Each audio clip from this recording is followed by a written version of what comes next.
Hey everyone, I sincerely appreciate your support. If you enjoy my audiobooks, I would be truly grateful if you could subscribe to the channel. And if you'd like to support even further, you're welcome to become a Patreon member, where you can access audiobooks of novels as long as they are freely available on the internet. Your kindness and support mean so much. Thank you.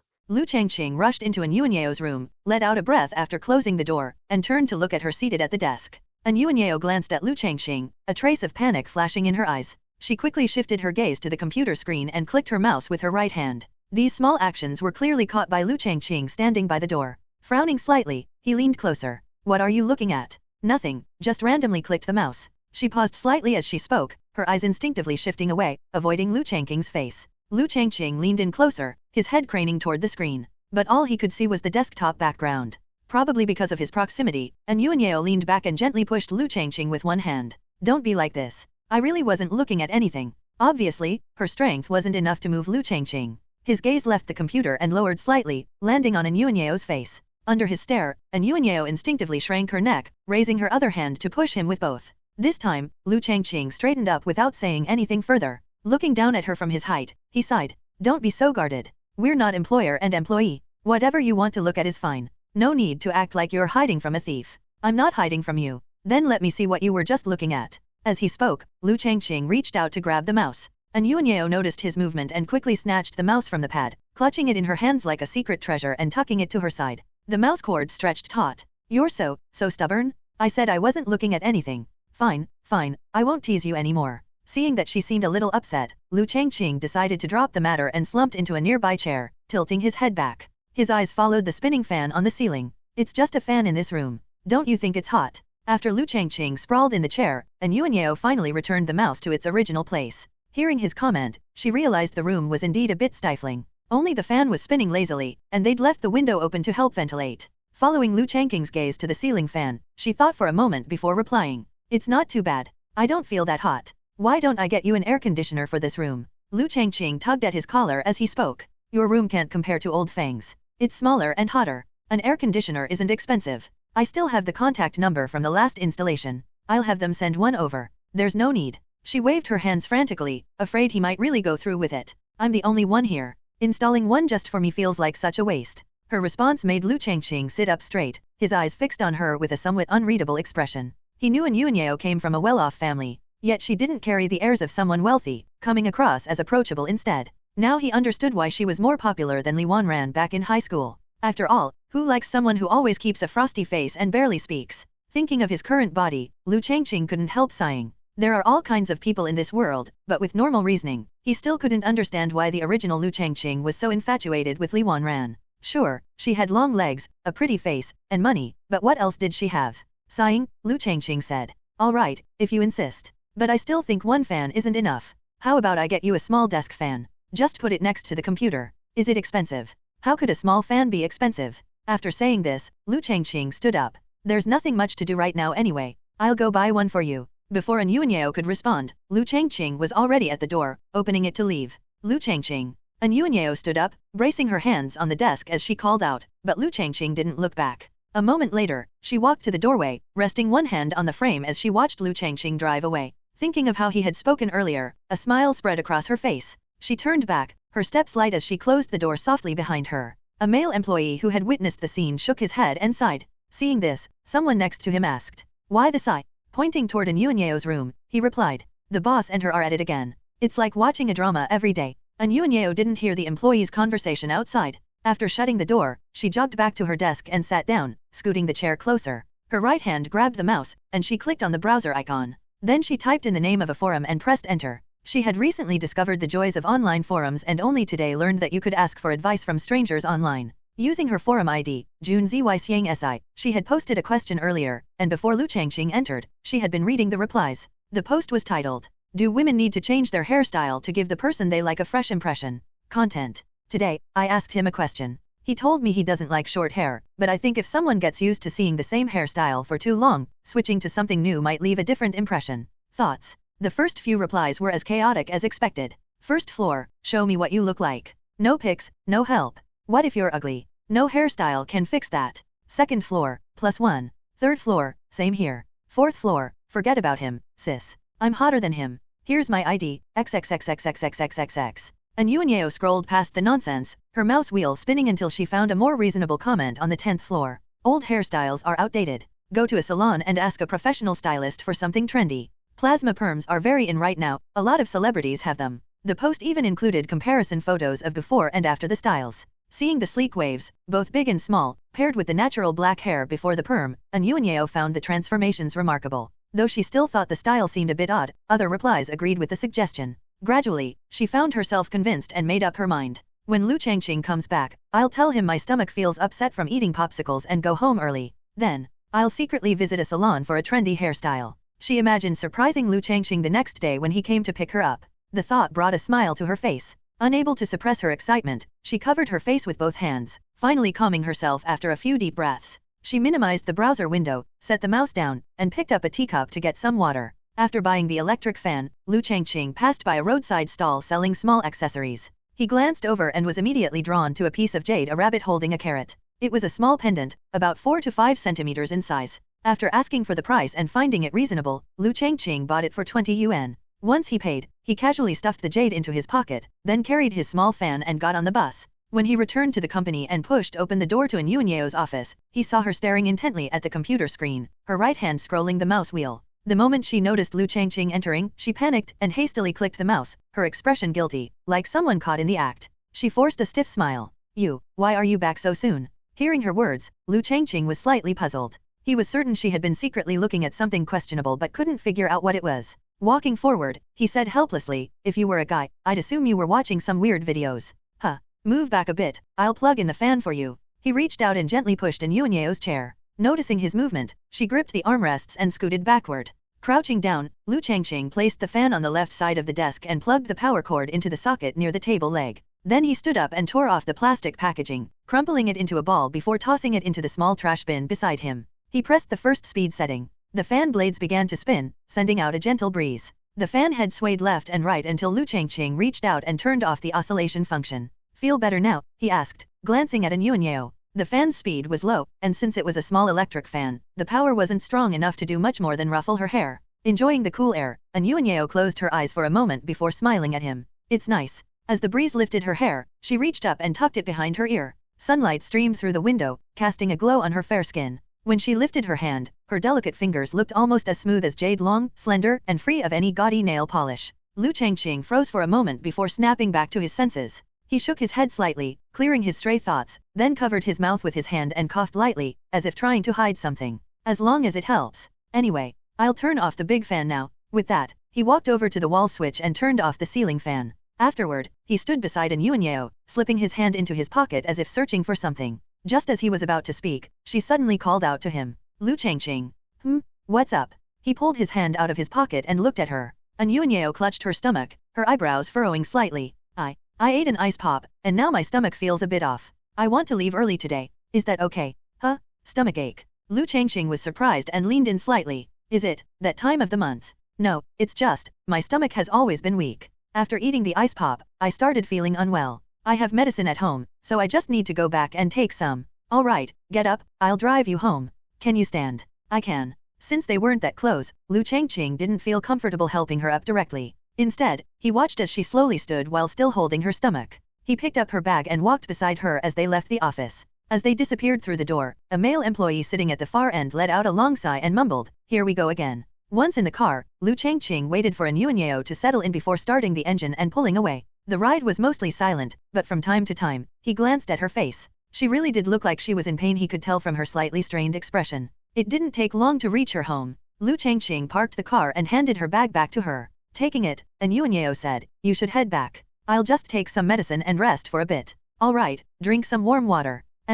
After a few more reminders, Liu Changqing watched her walk into the residential neighborhood. Only after she turned a corner and disappeared did he return to his car. Sitting in the driver's seat, he rested one hand on the steering wheel, deep in thought. Then, he suddenly remembered the jade in his pocket. Taking it out, he placed it in his palm, staring at it absent-mindedly. After a while, he chuckled softly. "I'll give it to her next time." Putting the jade back in his pocket, he started the car and drove away. At the residential neighborhood gate, A few minutes later, from beside the security booth, a head cautiously peeked out, glancing around to make sure no one was nearby. An Yuanyeo, clutching her bag, stepped out. After scanning her surroundings, she quickly walked to the roadside and flagged down a taxi, leaving the area. Liu Changqing, driving back, had no idea that everything just now had been an act. As he drove, his face remained serious. I really need to be more mindful. Men and women are different. Women shouldn't eat too many cold things. Zhao Sunwen had already warned him once, and now An Yuanyeo had reinforced that lesson. When he got home, he was going to ban his daughter from eating ice pops. She had already had 2 today.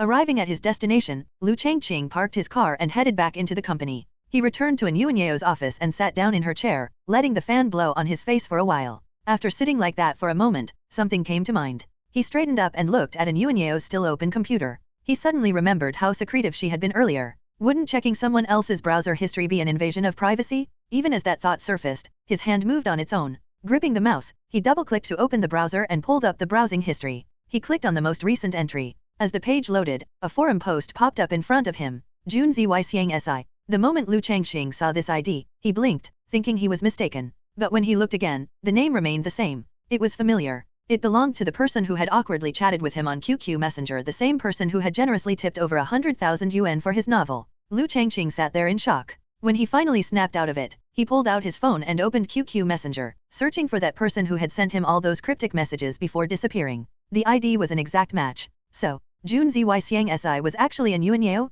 That silly woman was the one who had tipped him over 100,000 yuan? Liu Changqing scrolled through their old chat history, reading line by line. The more he read, the more things felt off. Why did June Zy Xiang Si always say such strange things? Things like, I have a friend. Why don't you pay more attention to the people around you? Could it be? A sudden realization struck him. Liu Changqing set his phone down on the desk and gripped the mouse, scrolling through the forum post. It was a help post made by June Zy Xiang Si and Yuanyeo. She was asking about changing her hairstyle. Liu Changqing frowned. He recalled the questions An Yuanyeo had asked him after they returned from the hospital. Scrolling further down, he spotted a comment on the 4th floor, where someone praised his looks and even left a QQ number. His gaze darkened. He grabbed his phone and jotted down the number, deciding he'd find time to roast that person later. He continued reading, until someone had suggested she get a big, wavy perm. Liu Changqing's eyes widened. Then, he remembered. Just earlier, An Yuanyeo had said her stomach hurt and that she needed to go home early to rest. Was she actually going to get her hair permed? Liu Changqing had always thought her hair was beautiful. Her face was small, and she had thick, healthy hair. Whether she let it down or tied it up, she always looked good. He tried to imagine her with a curly perm and dyed blonde hair. Bam! His palm slammed onto the desk, and he blurted out loudly. No way. For 3 whole seconds, he sat there frozen. Then, without hesitation, he grabbed his phone and stormed out of the office. His loud outburst had caught the attention of all the employees outside. They turned their heads in unison, watching as Liu Changqing strode out of An Yuanyeo's office with an awful expression. Once he was gone, everyone exchanged glances before returning to work. The male employee sitting furthest away sighed again. Muttering to himself, he said, how many scenes are they gonna act out today? On the road, Liu Changqing jumped into his car, started the engine, and immediately called An Yuanyeo's phone. Holding the phone to his ear with one hand, he used the other to turn the steering wheel, making a U-turn. The call rang for a long time but went unanswered. Frowning, he called again. Still, no answer. That idiot. He couldn't help but curse. How can someone be this dumb? At the salon, a young hairstylist stood beside An Yuanyeo, speaking in a coaxing tone. Miss, would you like to sign up for a membership card? Right now, you can enjoy a 5% discount and get a free bottle of our premium hair conditioner for silky smooth hair. An Yuanyeo hesitated for a moment before shaking her head seriously. I just wanted to try a trendy hairstyle. I haven't really paid attention to hair trends for the past couple of years. I don't know what's popular right now. As for the membership, maybe next time. Is that okay? Of course. So, you'd like to go for a stylish, trendy look? Yes. The hairstylist smiled and handed her a hairstyle magazine. An Yuanyeo took it and flipped through the pages. One hairstyle featured short, reddish hair with bangs covering one eye. Another was a voluminous, light brown perm that made the model's head look huge. Her confidence started to waver. Were these really trendy hairstyles? She kept flipping, but the more she looked, the stranger the styles became. Most of them didn't look like everyday hairstyles, they looked more like runway model hairdos. Can you just give me a slight wave? And trim my bangs a little, just a little. No dyeing, I like my black hair. Got it? No problem. The hairstylist took back the magazine and gestured towards the wash station. Come over here, let's get your hair washed first.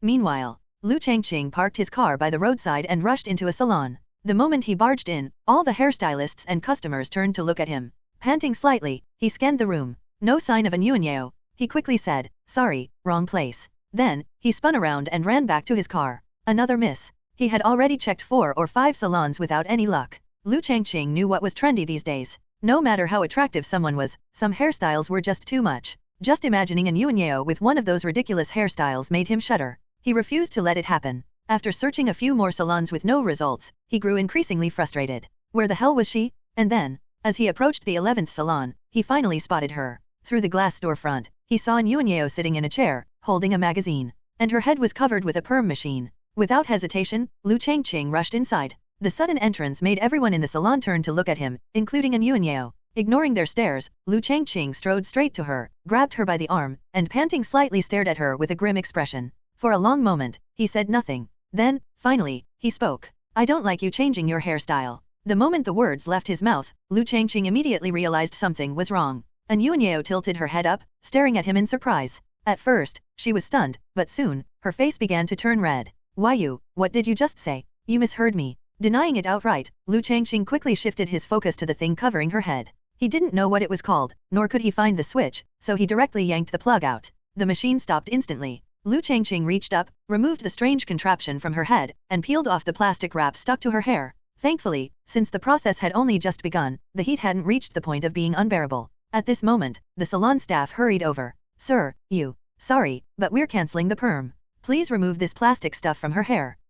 I'll pay the full amount, just don't perm her hair. Yuanyeo, finally snapping out of her daze, tugged on Liu Changqing's sleeve and whispered, this doesn't seem right. We're not doing it. I think your original hair looked perfectly fine. Liu Changqing cut her off, raising his voice slightly. As he glanced around at the hairstylist's own hair, his expression darkened further. He really couldn't appreciate the trendy hairstyles of this era. To him, Yuanyeo's natural, unstyled hair looked way better than any of these modern perms. After a few minutes of negotiation, the hairstylists reluctantly removed everything from Yuanyeo's head and led her away to wash her hair. Taking advantage of this moment, Liu Changqing pulled out his wallet. How much is it in total? 488 yuan. His hand, halfway to taking out cash, froze. Wait, why is it nearly 500? Since the lady doesn't have a membership card, she isn't eligible for our 5% discount. Additionally, before the perm, we used a top-tier Italian imported hair treatment to restore her hair fibers. So, the cost is... Silently, Liu Changqing pulled out 500 yuan bills and handed them over. The staff gave him back 12 yuan in change. After pocketing the money, Liu Changqing let out a long sigh. Blow dry her hair properly. I'll step outside for some air. Understood. Outside the salon. Standing outside, Liu Changqing took out a cigarette and lit it. He took a deep drag, then slowly exhaled. Women's hair is a goddamn goldmine. As he stared at the traffic on the street, his gaze landed on a traffic officer standing next to his car, and the parking ticket he had just issued. His chest tightened. Taking another deep drag, he muttered to himself, should I have just stayed home today? After finishing 2 cigarettes and waiting a little longer, he suddenly heard Yuanyeo's voice behind him. I just wanted to change my hairstyle. I was worried you might get tired of looking at the same one. You with your hair down or tied up, I think you look good either way. Mid-sentence, Liu Changqing turned around as he spoke, and the moment he saw her, everything else disappeared from his mind. By sheer coincidence, the perm hadn't fully set. Her hair wasn't in massive waves like he had feared. Instead, it had a soft, natural curl. Even her bangs had a slight wave, making her delicate features stand out even more. The strands of hair framing her face were no longer straight but slightly tousled and voluminous. Liu Changqing? Liu Changqing. Her voice snapped him back to reality. He looked at her in confusion. What? I called you so many times, but you were completely spaced out. Hearing this, Yuanyeo lifted her hand, gently touching her hair. She tilted her head slightly and muttered, I don't think the perm turned out very well. Hold on. Without explanation, Liu Changqing ran back into the salon. A moment later, he returned, standing in front of her. He reached out his hand holding a hair tie. Tie your hair up, let me see. Why? Just do it. Fine. A bit confused, Yuanyeo hesitated for a moment before taking the hair tie from his hand. As her fingertips brushed against his palm, an unfamiliar sensation spread through Liu Changqing's chest. His eyes locked onto her delicate movements. She lowered her head slightly, both hands gathering her hair up at the back of her neck. Then, she twisted the tie around it a few times before securing it into place. Once finished, she stood still, hands resting awkwardly at her sides, her cheeks slightly flushed. What do you think? She asked softly. Good. I mean, it looks fine. Liu Changqing cleared his throat, quickly correcting himself. Then, he glanced at her and narrowed his eyes. You lied about your stomach hurting, didn't you? I'm sorry. You don't have to apologize. Things aren't that busy at work. If you ever feel exhausted, you can take a day or 2 off. No need. Yuanyeo immediately refused, almost panicking. She didn't want a break. She liked her current life. Early mornings, hot soy milk and fried dough sticks, work during the day, and eating out for lunch. She liked this routine. and more importantly, she liked spending time with him. Watching her expression, Liu Changqing paused for a moment. For some reason, his face suddenly felt warm. He pulled at his shirt collar, fanning himself a little. The weather's getting hot, unbearable. Then, as if realizing something, he glanced at her empty hands. Where's your bag? Ah, it's in the salon. Startled, Anyuanyeo quickly turned and ran back inside to get it. Watching her retreating figure, Liu Changqing's heart began to race. By sheer accident, her new hairstyle suited his personal taste perfectly. The slight curl, the way her bangs no longer clung to her forehead, it enhanced her features.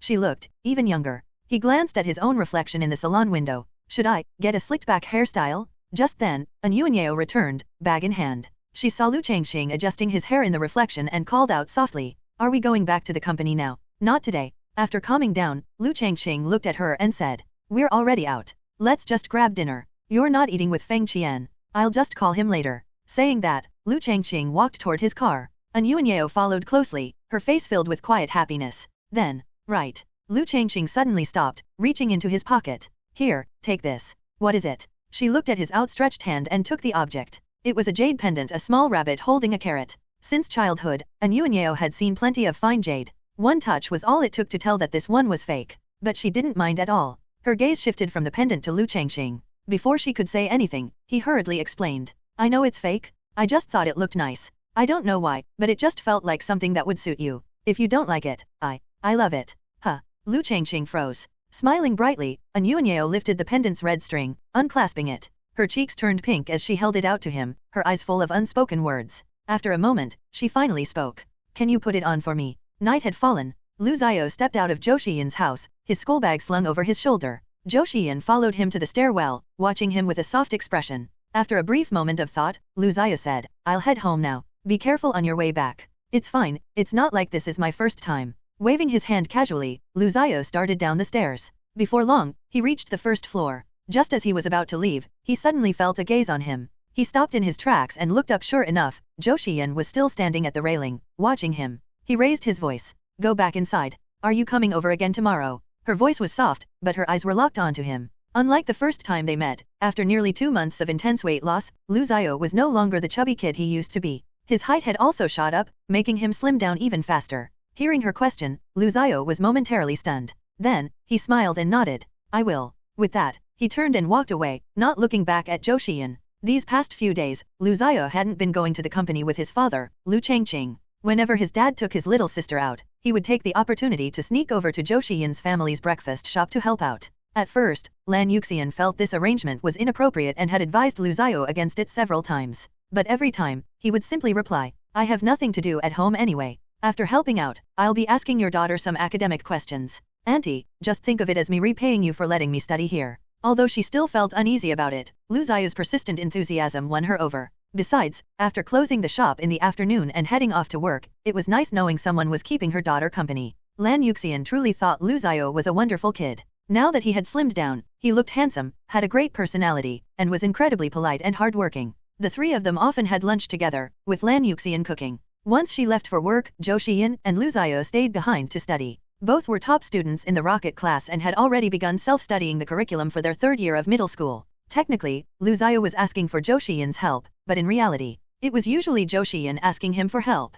At home, the walk home was uneventful. Just as Lu Xiao reached his apartment building and was about to climb the stairs, he heard a car door closing nearby. Then, his sister's familiar voice rang out. "Dad, why didn't you take me out for good food at lunch?" "Stop talking nonsense, I didn't eat anything special." "Liar, Uncle Feng told me you and Anton went out for a fancy meal." "That damn Feng, always running his mouth." The voices grew closer. Lu Xiao, momentarily stunned, rushed up the stairs at full speed. Just as Liu Changqing and Lu Xiaozi arrived at the building's entrance, they caught a glimpse of a shadow disappearing around the stairwell corner. Both of them paused. Liu Changqing blinked, listening to the rapid footsteps going up the stairs. "Which kid runs up the stairs that fast?" Lu Xiaozi tilted her head and looked at him. Then, she said in a small voice, "Dad, I want watermelon." "No problem, but only 1 piece. Eat too much, and you'll be running to the bathroom all night." "Okay." Father and daughter made their way inside. When Liu Changqing opened the door, the first thing he saw was Lu Xiao sitting shirtless on the sofa, holding half a watermelon and eating it with a spoon. Hearing the door open, Lu Xiao glanced over at them. Unbothered, he scooped up another spoonful and stuffed it into his mouth. "You're home early." "Not much work today," Liu Changqing replied, changing his shoes. Meanwhile, Lu Xiaozi ran over to her brother and stretched out her hands. "I want some too." Fine, take it." Handing over the watermelon without hesitation, Liu Xiao watched as his little sister happily carried it to the coffee table and took a massive bite. Liu Changqing looked at his son thoughtfully. Then, he suddenly asked, "Did you take a shower yet?" "Not yet. You didn't go out today?" "Nope." Staring at his son's straight-faced response, Liu Changqing fell silent. Then, he reached into his pocket and pulled out a handheld gaming console, handing it to Liu Xiao. Confused, Liu Xiao took it and asked, "Why are you giving me this?" "Insert this cartridge," Liu Changqing instructed, handing him a game cartridge. Taking it, Liu Xiao inserted the cartridge into the console. The screen went black for a moment, then an intro cinematic began playing without sound. A moment later, a large, winged dragon spewing flames appeared on the screen. And above it, "Pokemon fired?" Liu Xiao froze, then looked up at his father. "It's finished." "Not completely. Some background music isn't done yet, so parts of the game are silent." Liu Changqing grinned. "I have a mission for you. Since you're good at games, play through the entire thing and tell me your thoughts." "The whole thing." This is a story-driven game with a main quest and side quests. There's a first playthrough and a post-game mode. When you finish, let me know if you have any suggestions. Alright. Hearing his father's request, Liu Xiao looked back down at the console in his hands. Nearby, Liu Xiaozi, who had been eating watermelon, overheard their conversation. She immediately forgot about her snack and climbed onto the sofa beside her brother, her eyes sparkling. "Is there a Pikachu? I just started, how would I know?" Ignoring his sister, Liu Xiao pressed start. The game loaded, displaying a small bedroom. As he controlled his character, he searched the room, adjusting the clock on the wall before heading toward the only exit. The moment he stepped out, an NPC stopped him. A large exclamation mark appeared over the NPC's head, forcing a dialogue sequence. The message? He had to find a professor to receive his first Pokemon. After exploring every house in town and failing to find the professor, Liu Xiao reluctantly guided his character toward the only exit. 2 steps later, the game forcefully triggered another cutscene. A scientist-looking NPC appeared, stopping him. After a lengthy warning about the dangers of wandering outside without a Pokemon, the professor escorted him to the research lab. Inside, another NPC appeared. Judging from the dialogue, it was clearly a rival character. At this, Liu Xiao glanced up at his father. "This blue guy, he's the rival, right?" Liu Changqing smirked. "Smart. You figured that out quick." He sat down beside his son, watching as the screen displayed 3 Pokeballs. Bulbasaur, Charmander, Squirtle. Seeing the options, Liu Xiaozi immediately pouted. "Where's Pikachu? You can catch one later." "Xiao, which one are you picking?" Thinking for a moment, Liu Xiao selected Charmander. Liu Changqing's eyes lit up. A subtle smile formed at the corners of his lips. "Congratulations, son. You just picked the hard mode start. The reason Charmander was considered hard mode was that, in this version of the game, most early game NPCs had a type advantage over it. As a result, most newbie players who picked Charmander would eventually be forced to catch another Pokemon to carry them through the early battles. Liu Changqing didn't warn his son. Liu Xiao had always been capable, easily overcoming any challenge thrown at him. As a father, Liu Changqing felt it was necessary to humble him a little. A child who never faces setbacks won't grow properly. Sometimes, obstacles don't crush confidence, they build resilience. Watching his father smirk for no apparent reason, Liu Xiao was confused but didn't overthink it. Instead, he casually commented, "The lack of an opening cutscene makes the start feel a bit rough. Also, I can't name my character. All of that is planned. This is just a beta version, so those features aren't in yet." "Got it." Hearing his father's explanation, Liu Xiao didn't ask further. Instead, he focused back on the game. Sitting nearby, Liu Changqing glanced at his daughter, who was practically glued to her brother's side, staring intently at the handheld console. After a moment of thought, he decided to take a quick shower. After the shower, by the time Liu Changqing finished drying his hair and came back, the 2 kids were still in the exact same position on the couch. Walking over, he asked, "How far did you get?" "Just beat the first gym." "Wait, you already beat the first gym?" "Yeah." Seeing his son nod so casually, Liu Changqing was a little stunned. He clearly remembered the first gym was rock type, which completely countered Charmander. And yet, in just one short shower, Liu Xiao had already won. Liu Xiaozi, full of admiration, hugged her brother's arm and excitedly reported, "Gag is amazing. He bought a bunch of potions and used a grass type he caught to beat it." "Oh, so you didn't use Charmander, huh?" Staring at his son's expressionless face, Liu Changqing sighed. He recalled how, back in his past life, when he first played this game, he had been a reckless newbie. After repeatedly getting crushed by the first gym, he rage-leveled his Charmander to level 30 and brute-forced his way through. Clearly, his son was built different. Liu Changqing played games with brute force. Liu Xiao played games with strategy. This kid. Just then, Liu Xiao suddenly spoke. "This is actually pretty interesting." Liu Changqing blinked in surprise. Before he could ask, his son continued. "The type matchups, the variety of Pokemon, and the fact that learning new moves at different levels allows for so much customization, the gameplay is really deep."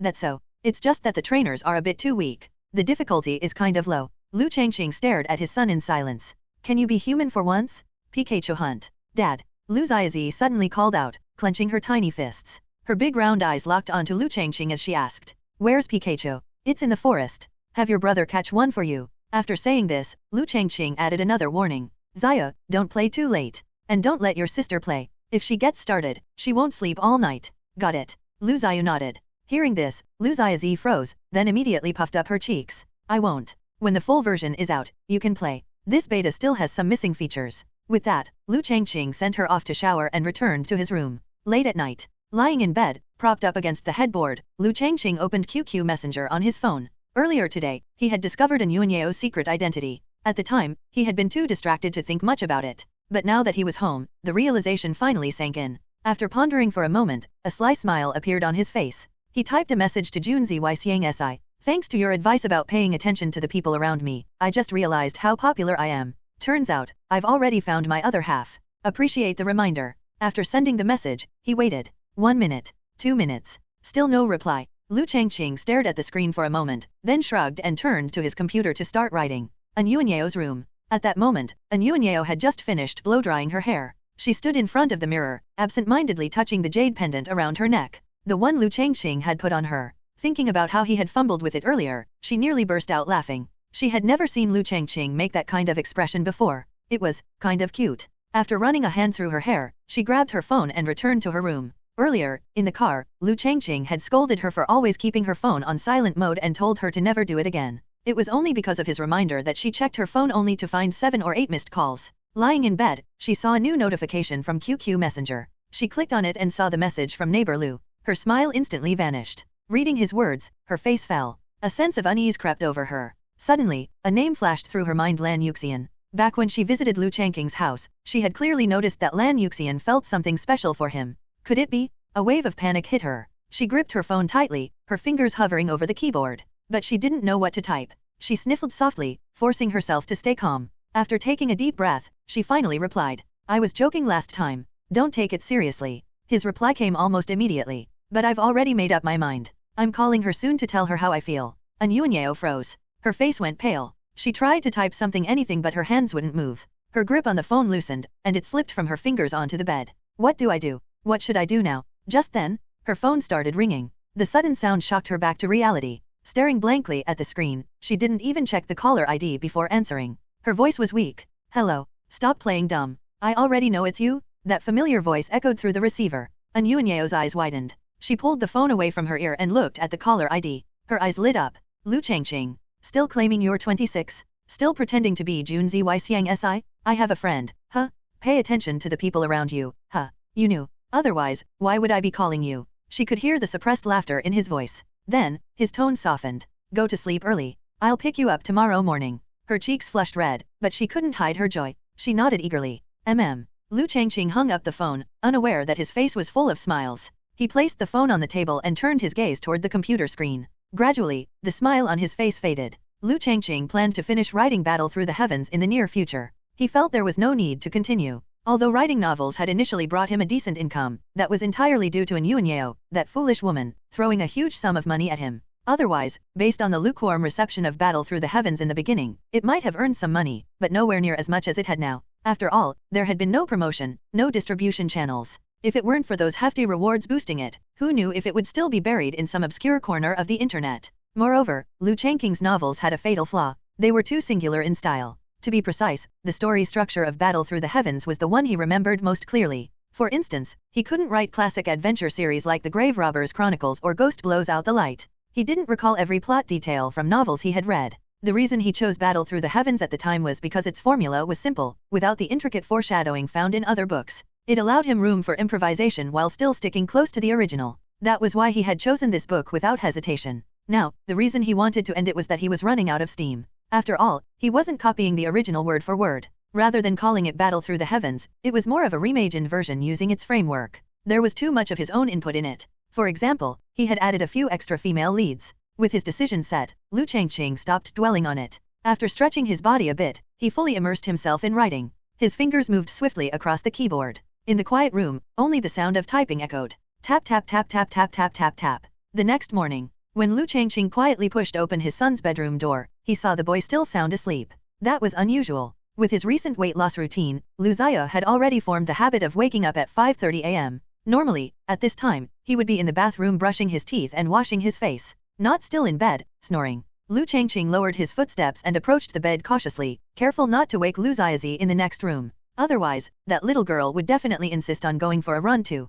Leaning closer to his son, Liu Changqing reached out and patted his face. He had to admit, his son's weight loss journey had been a success. Although his body still wasn't quite the same as a naturally slim build, once he put on clothes, you couldn't tell at all. However, his face no longer had that chubby, satisfying squishiness it once had. Gently patting his son's cheek, Liu Changqing whispered, "Son, wake up." After a dozen or so pats, Lu Xiao finally forced his eyes open. He rubbed them with his hands and stared blankly at Liu Changqing before mumbling groggily, "Dad, what time is it?" "It's past 5:40. Time to get up." "So soon?" He struggled for a while before finally sitting up, his head drooping, eyes still closed like a lifeless doll. His sluggish behavior made Liu Changqing pause. "What time did you sleep last night?" "Around 3. Lu Xiao mumbled. Liu Changqing was surprised. 3? Why so late? Dragging his legs, Lu Xiao fumbled for his slippers and slipped them on. His voice was weak as he answered, "I finished the game, then I wrote down all the issues I found. I need to fix them, otherwise, the experience feels off." "You cleared it." Liu Changqing was stunned.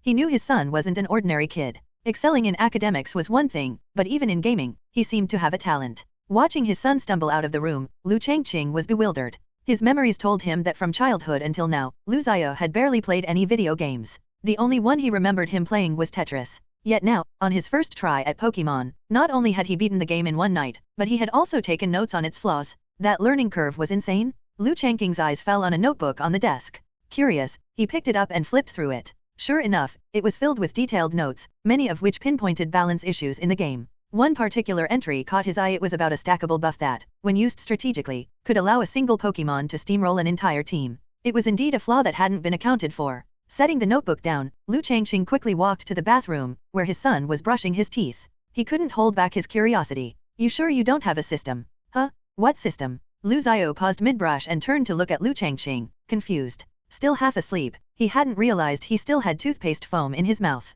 When he spoke, some of it splattered. Liu Changqing dodged just in time. Seeing his father's reaction, Lu Xiao finally became a bit more awake. He rinsed his mouth thoroughly, spat everything out, then turned to his father. "Why do you keep asking if I have a system?" "What system? You mean a computer system?" "Nothing, just a joke that's been trending lately." Liu Changqing waved it off, then added, "You're really tired today. Why don't you sleep in and skip the run?" "I'm fine." After washing his face with soap, Lu Xiao suddenly perked up. "I'm awake now." Liu Changqing gave his son a complicated look. He knew his son was extremely self-disciplined, a kid with strong personal convictions. But he also knew that Lu Xiao tended to keep things bottled up instead of discussing them with his parents. That, after all, was the result of the way he and Li Wanran had raised him. His son was far too mature for his age. After changing shoes and stepping outside, the father and son started jogging together. Side by side, they ran down the street. Suddenly, Liu Changqing spoke. "Xiao. Sometimes, you don't have to keep everything to yourself. You can talk to me." Liu Changqing turned his head and looked his son in the eyes. His expression was serious. "After all, we're father and son. If we can't be honest with each other, then who else in this world can you talk to?" Lu Xiao didn't reply immediately. He glanced at his father, his thoughts unclear. After a while, a smile tugged at his lips. "All right, Dad." August 17th. Pokemon Fire and Pokemon Leaf Green were released yesterday, simultaneously launching alongside major domestic game publishers. The results were just as Liu Changqing had expected. Very good. Since there hadn't been any large-scale promotion, he already considered it a blessing to have reached this level of sales. Both versions were completely sold out. Because of this, Liu Changqing promptly increased the supply by another 100,000 copies. For an unknown small company, this was an outstanding achievement. The way Feng Qian grinned from ear to ear was enough to prove it. Feng Qian was beyond thrilled. No one knew where he got a bottle of champagne, but he burst through the door, his face practically shouting, "I'm insanely happy." He rushed up to Liu Changqing. "Old Liu, all right, calm down." Liu Changqing lightly pushed the overly excited Feng Qian aside, then stood up from his chair. His eyes landed on the champagne in Feng Qian's hand, and he smacked his lips. "Just one bottle? Sales are doing well. We should at least take the employees out for a get-together. It wouldn't be right if we didn't. Of course, we have to go. All right, after work, we'll have dinner together, then hit up a karaoke place. It's the weekend tomorrow, so let's take a break and enjoy. I'll go ahead and make a reservation." After saying that, Liu Changqing walked out of the office. Clapping his hands to gather attention, he addressed the employees. "After work today, don't rush home. We're having a company gathering. If anyone can't make it, let me know in advance." For a brief moment, the room fell silent. Then, cheers erupted. "Boss is generous. Of course I'm free. I'm eating 10 tables worth of food." Liu Changqing glanced at the guy who claimed he'd eat 10 tables, then after exchanging a few more words, he walked toward An Yuanyeo's office. Gently pushing open the door, he saw her just setting down her teacup. He walked up. We'll be heading out a little later tonight, dinner first, then some karaoke. How about it? Everyone's going. She hesitated, then asked softly. Seeing Liu Changqing nod, she thought for a moment. After dinner, karaoke? I don't really know how to sing. I'll just listen while you all sing. That's no fun. Singing isn't that hard. Liu Changqing pulled over a chair, sat down, and looked at An Yuanyeo with a serious expression. I'll guide you through a song. Since we're going, you have to at least sing one. As he spoke, a wave of confidence surged through him. He had always considered himself a decent singer, not at the level of professional stars, but definitely among the top in everyday settings. Back in university, whenever he went out for karaoke with his dorm mates, the microphone practically never left his hand. Especially when he sang exaggerated, which had made him something of a legend. The only thing that puzzled him was why he was always rejected whenever he signed up to perform at school events. Hearing Liu Changqing's words, An Yuanyeo grew curious. You can sing? You've never mentioned it before. My voice isn't something that should be casually revealed. You must be really good then? I want to hear it. Curiosity is a powerful thing. At first, An Yuanyeo wasn't particularly interested in whether Liu Changqing could sing. But seeing the confidence on his face when he mentioned it, she couldn't help but grow intrigued. Seeing her excitement, Liu Changqing stood up, dramatically adjusted his collar, and cleared his throat. A confident smile played at his lips. Since you're so curious, I'll perform a song I personally wrote and composed. You wrote and composed it yourself. An Yuanyeo was stunned. At the same time, her anticipation grew. After a brief moment of surprise, she clapped her hands together in encouragement, smiling. Let's hear it? Let's hear it. All right, I'll do my best. Liu Changqing took a step back, putting some distance between them. Grabbing a pen from the desk, he held it like a microphone. Singing is all about emotion. Without fully immersing yourself in the song's mood, you can't convey the feelings behind the lyrics, nor can you create a genuine connection with the audience. Closing his eyes slightly, Liu Changqing lowered his head. His free hand naturally fell to his thigh, tapping lightly as he recalled the first time he had heard this song in his previous life. An Yuanyeo stopped clapping, her eyes fixed on him, waiting quietly.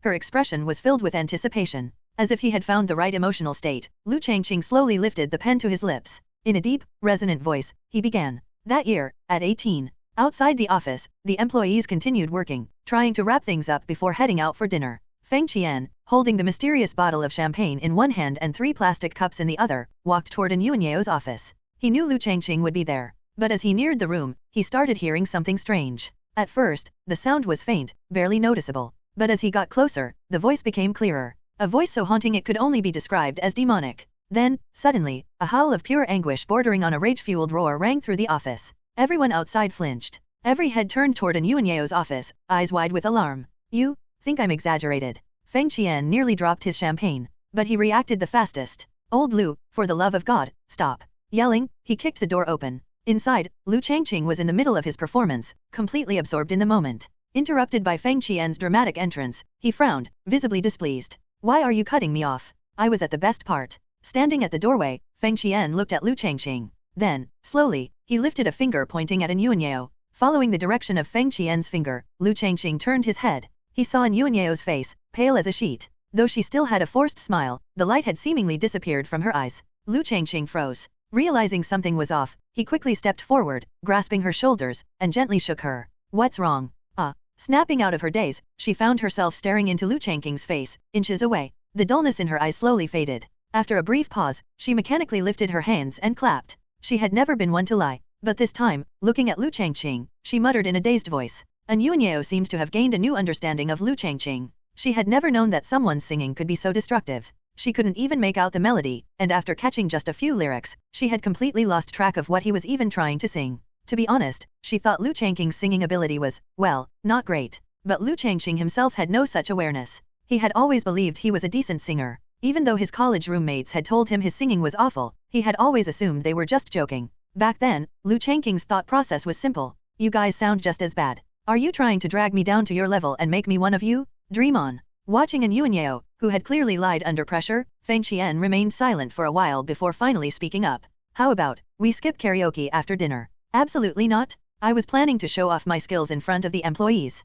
I really think we shouldn't go. Hearing Liu Changqing's resistance, An Yuanyeo quickly chimed in. She looked at him, as if feeling a little guilty for blurting it out so directly. After hesitating for a moment, she continued. It'll be late after dinner, and some employees live pretty far away. If we stay out too long, it might be inconvenient for them to get home. That's true. How about we let the employees leave after dinner, and just a few of us go? At this point, Feng Qian was utterly defeated. There's a saying, if you don't listen to a recording of yourself singing, you'll never know how bad you actually sound. Clearly, Liu Changqing had never heard himself sing. So, Feng Qian finally asked the question that had been nagging at him. Old Liu, why are you so passionate about singing? Because I once wanted to be a singer. After saying this, the room fell silent. Seeing their expressions, Liu Changqing started to sense that something was off. He wasn't an idiot. It was obvious that they were both against him singing. Yuanyao had just said she wanted to hear him sing, yet now she was stopping him. At that moment, Liu Changqing's mind raced back to memories from his past life. Wait, could it be that my college classmates weren't joking when they said I sang terribly? Is that why the student council always rejected my applications to perform at school events? Realizing this possibility, his expression grew serious. Staring directly at Yuanyao, he asked earnestly, you guys really think my singing is bad? Well, be honest. Yeah, it's not great. Watching Yuanyao nod as she spoke, Liu Changqing fell completely silent. At last, the mystery that had plagued him for years was solved. Back in elementary school, at the New Year's Eve talent show, he had moved his entire class to tears with a performance of Cao. In middle school, after singing The Offering of Love, a few girls who used to cling to him every day suddenly disappeared from his life. During family reunions, his younger cousin was always asked to sing a few lines, but when it was his turn, the family would immediately say, let's just eat. All these years, he had been living in a lie, so it turns out, I, Liu Changqing, not only can't sing, but I sound absolutely awful. His fists clenched. After a long silence, he slowly released them. With a deep sigh, his voice dropped. All right, no karaoke, just dinner. And just like that, Liu Changqing's dream of singing shattered. Neither Yuanyao nor Feng Qian knew what was going through his mind, but they both let out a quiet sigh of relief. That kind of singing once heard, could never be forgotten. Sensing the heavy mood, Feng Qian lifted the champagne bottle in his hand and spoke up. Forget all that. Want a drink?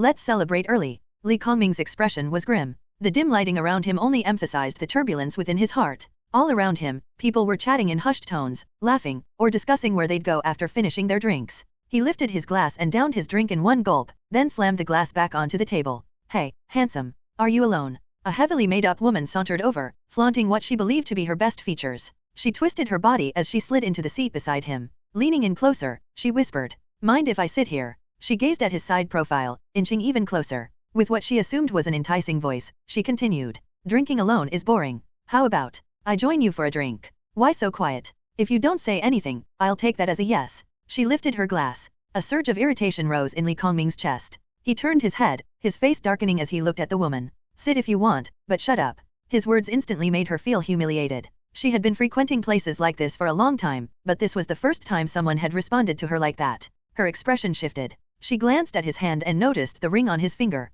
So, he's married. A plan formed in her mind. Pretending to be offended, she stood up, as if she was about to leave. But then, her foot accidentally slipped, and she tumbled right toward Li Changming. Oh no. Her hands grabbed onto his white dress shirt for support. Then, she deliberately pressed her lips against the fabric, leaving a noticeable stain. The unexpected move caught Li Changming off guard. When he snapped back to reality, he immediately shoved her away. His voice was filled with anger. Get lost. TCH? Acting all high and mighty. She huffed, stomping off in her high heels. What in a hole? She muttered under her breath. Watching her leave, Li Changming exhaled sharply. Any desire to continue drinking had vanished. He stood up, left the bar, and headed to his car. Starting the engine, he drove home. At a red light, he stopped at an intersection. His fingers tapped anxiously on the steering wheel, his expression growing darker. Ever since Liu Changqing barged into his home, Li Wanran had been treating him differently. Her warmth toward him was noticeably fading. Back in high school, he had been indecisive, hesitant in everything he did. His delicate features and gentle personality had made him well-liked, though he was never a particularly influential figure. But people change. Despite coming from a prestigious university and having family support to start his own company, business had been declining. Thinking about Li Wanran's growing distance, a deep frustration welled up inside him. The red light counted down, second by second. His gaze was fixed ahead. Then, a familiar figure walked past the intersection. His eyes widened. For a moment, he wasn't sure. He blinked, then looked again. It was Liu Changqing. And beside him, was a woman carrying a bag. Because Liu Changqing partially blocked his view, Li Changming couldn't see her face. The two quickly disappeared from sight. Before he could process it, the car behind him honked, urging him to move. Driving on, Li Kongming's expression darkened further. He just couldn't understand. Why was Liu Changqing thriving? After divorcing Li Wanran, shouldn't he be miserable? Why, had he already found another woman? Li Changming returned home. As he unlocked the door, he saw Li Wanran sitting on the living room sofa, watching TV. She didn't turn around. She didn't ask anything. It was as if he were nothing but air. Lowering his head, he silently changed his shoes and walked forward, heading straight to the fridge. He pulled it open, grabbed a beer, popped the tab, and took a big gulp. Then, he made his way toward Li Wanran. Standing behind the sofa, he wrapped an arm around her neck and leaned in close, his breath heavy with alcohol. What are you watching? The smell of beer made Li Wanran instinctively frown. But she didn't say anything. In her last marriage, she had mentioned once that she disliked the smell of alcohol. After that, Liu Changqing had never let her see him drunk at home. If he ever had to drink for work, he would rather stay out all night and return only after the alcohol had worn off. But in this marriage, Li Wanran seemed to have developed more patience. Suppressing her discomfort, she raised her hand, gripped Li Changming's arm, and turned to face him. She was about to speak when she saw it. A glaringly bright red stain on his white collar. She froze. Then, her eyes locked onto his face. Feeling her intense gaze, Li Changming hesitated. He slowly removed his arm from around her and took a step back. What's wrong? Why are you looking at me like that? You met another woman, didn't you? What? He had no idea what she was talking about. I just went out for a few drinks and came back. What woman? You think I'm as easy to fool as an Yuanyeo? Li Wanran's face remained expressionless, her voice eerily calm. But her tightly clenched fists betrayed her emotions. Women, no matter their age or personality, are prone to insecurity. Her brows furrowed deeper. Displeasure was written all over her face. She swung her legs off the couch, slipped into her indoor slippers, and walked around the sofa to stand directly in front of Li Changming. Her gaze landed on the lipstick stain on his collar. Now, the two stood face to face. And then, suddenly, smack! A crisp slap echoed through the room. Li Changming's head jerked to the side, his face filled with disbelief. Slowly, he raised a hand to touch his burning cheek. You, tonight, sleep in another room. Don't knock on my door. She spoke coldly, then turned and walked upstairs without looking back. Li Changming stood frozen, one hand still covering his cheek. His teeth clenched tighter and tighter. The beer can in his grip crumpled under the pressure, sending liquid spilling onto the floor. You go ahead. Liu Changqing spoke to An Yuanyeo as they reached the restaurant entrance. She paused and turned back to him, puzzled. Aren't you coming? You go first. Room 8088 Laofeng is already there. Just head straight in. I forgot my wallet in the car and need to grab it. All right.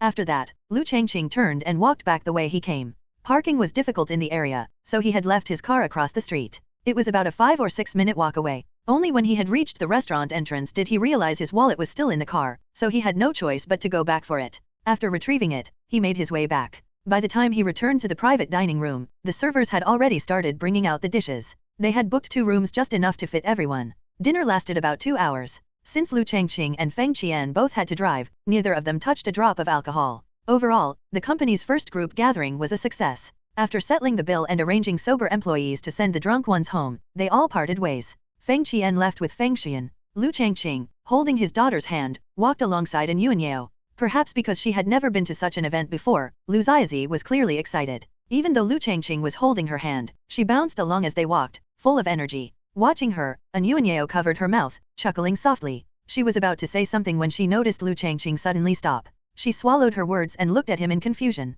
What's wrong? That kid up ahead, isn't that my son?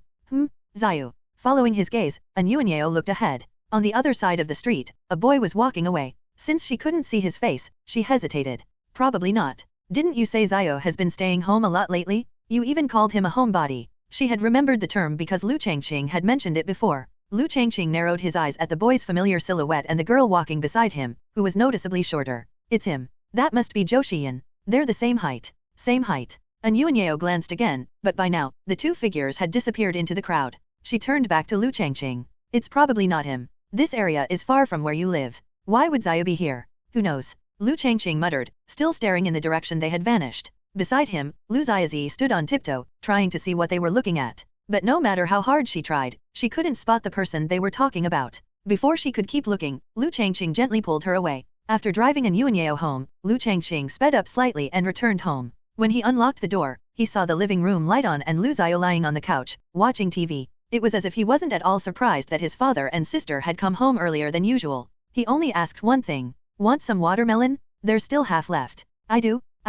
Kicking off her shoes, Liu Ziazi cheered and ran to the kitchen. A moment later, she emerged, carrying half a watermelon and a spoon. Liu Changqing changed his shoes and sat on the couch. His eyes locked onto his son. Lying on the couch, Liu Ziyu noticed his father staring and turned his head, puzzled. Why are you looking at me like that? Liu Changqing didn't answer right away. He watched his son, thinking for a moment. Then, he asked. You, what do you think of Zhou Xiyan? When his father asked the question, Liu Ziyu was momentarily dazed. A hint of panic flickered in his eyes, but he quickly concealed it, pretending to be in thought. Not bad, the person's all right. Why are you suddenly asking about this? No reason, just curious. Liu Changqing said this casually, shifting his gaze away from his son and toward the TV screen.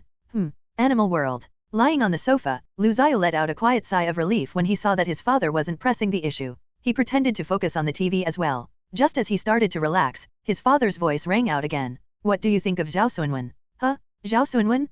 They're okay, I guess. Pretty interesting person. Interesting, huh? Dad, just keep watching TV. Oh. Liu Xiao shifted his gaze back to the screen, but even though his eyes were on the TV, his attention kept drifting toward Liu Changqing. His father's expression was calm. So calm that it was as if he hadn't just asked those strange questions. Since there was no follow-up, Liu Xiao gradually lowered his guard. Which one do you like more? I like, wait, hold on. Dad, what exactly are you asking? He almost blurted out an answer but caught himself just in time. Sitting up from the sofa, he turned to face Liu Changqing. From the moment his father walked into the room, he had felt that something was off. I'm just a middle schooler. My main priority is studying, not thinking about stuff like this. All right, I got it. Study hard, focus on your books. Seeing his son get worked up, Liu Changqing decided not to press the issue. After saying that, he got up from the sofa and walked over to Liu Xiaozi, who was happily devouring a watermelon. With a swift motion, he took the watermelon from her arms. Liu Xiaozi had been enjoying her treat when it suddenly disappeared. She stretched her arms out, hopping up and down in an attempt to grab the watermelon back.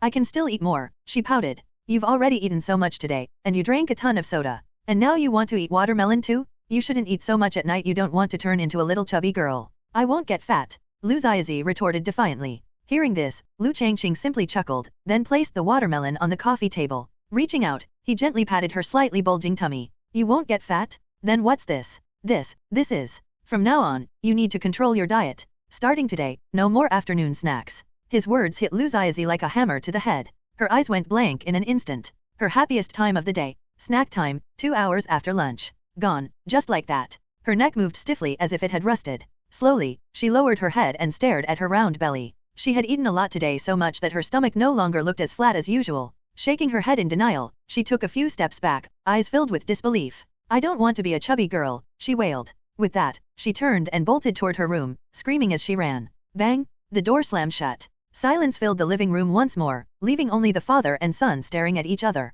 After a moment, Liu Xiao broke the silence. She does need to watch her diet. Her face is looking a bit round. Good point. Liu Changqing nodded in agreement. He thought for a moment, then asked, if you're not going to shower, I'll go first.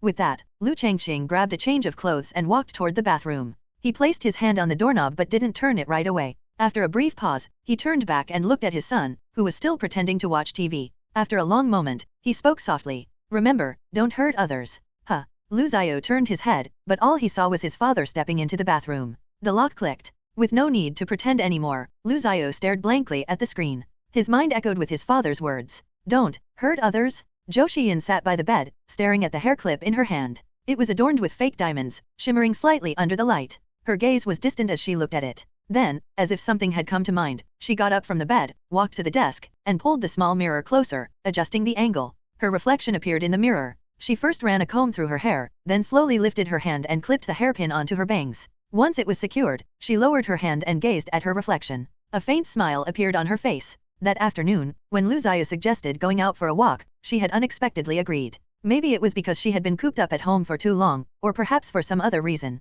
Either way, she nodded. The two of them went out in the late afternoon and returned after dark. And this hair clip Liu Xiao had taken it out and handed it to her when he walked her home. A gift, just for her. Staring at the hair clip, Zhou Xian murmured softly, almost as if talking to herself. It's so pretty. The sound of keys turning in the lock came from outside. She froze for a moment, then reacted as if she had been caught doing something sneaky, like a child afraid of getting scolded by their parents. Hurriedly, she removed the hair clip and clenched it tightly in her hand. Then, she turned toward the door. Lan Yuxian walked in, carrying some pastries. Because of debt collectors, she had stayed at Liu Changqing's house for a while, which meant she hadn't been able to go to her previous job at the supermarket. Once the situation was resolved, she found work at a pastry shop instead. She had a special talent for making pastries and dough-based foods, so the shop allowed her to work only in the afternoons. In exchange, the pay wasn't very high, but the owner, knowing about her family's situation, let her take home any leftover pastries at the end of the day. What she was carrying now were today's leftovers. After entering the room, Lan Yuxian placed the pastries on the table, then poured some hot water from the thermos into the wash basin. She added some cold water, preparing to freshen up. Zhou Xian hesitated for a moment as she watched her mother's tired expression. Then, in a soft voice, she asked, Mom, didn't Uncle Liu say we didn't need to rush to pay him back? How about, it's better to pay it back early. Before she could finish, her mother interrupted. As long as you owe someone money, the relationship isn't equal. Only when that debt is gone can we truly face each other with ease. Mom, there are pastries on the table. Have some. We don't have a fridge, so they'll go bad overnight. Zhou Xian watched as her mother bent over to wash her face. She clenched the hair clip in her hand a little tighter. Liu Xiaozi had been feeling gloomy. Maybe it was because her father and brother had said she was gaining weight last night, but when lunchtime came, she had no appetite at all. She just stared blankly at the food in front of her. It was the weekend, and Liu Changqing had finally found time to cook a full meal at home. Knowing how much his daughter loved chicken, he had even made a special trip to the market to buy one. Yet, despite the colorful and fragrant dishes on the table, she showed no interest. She didn't touch her chopsticks for a long time. Liu Changqing, who had been eating, paused and glanced at his daughter's sulking expression. After thinking for a moment, he picked up a chicken drumstick and placed it into her bowl. Chicken has the lowest calories. It won't make you gain weight. Really? Liu Xiaozi's eyes widened in surprise. Then, a bright smile returned to her face as she picked up her chopsticks. Dad, why didn't you say that earlier if chicken doesn't make people fat? With that, she dug in happily, eating with great enthusiasm. She really was taking after Liu Changqing more and more. But, was it really a good thing for a girl to eat so much? He remembered that when his son was around Liu Xiaozi's age, he had been a slim little kid. But after being influenced by his cooking, he had started to put on some weight. Would his daughter end up the same way? As if sensing her father's gaze, Liu Xiaozi paused mid-bite, flashing him a big, toothy grin. Then, she continued eating. No, he absolutely couldn't let his daughter eat without restraint like this anymore. Liu Changqing fell into silent contemplation, already making plans in his mind. I'm full, Liu Xiao suddenly said. His words snapped Liu Changqing out of his thoughts. He looked over in surprise. You're full after just one bowl of rice. My appetite isn't as big as before. Have another bowl, there's still plenty of rice left.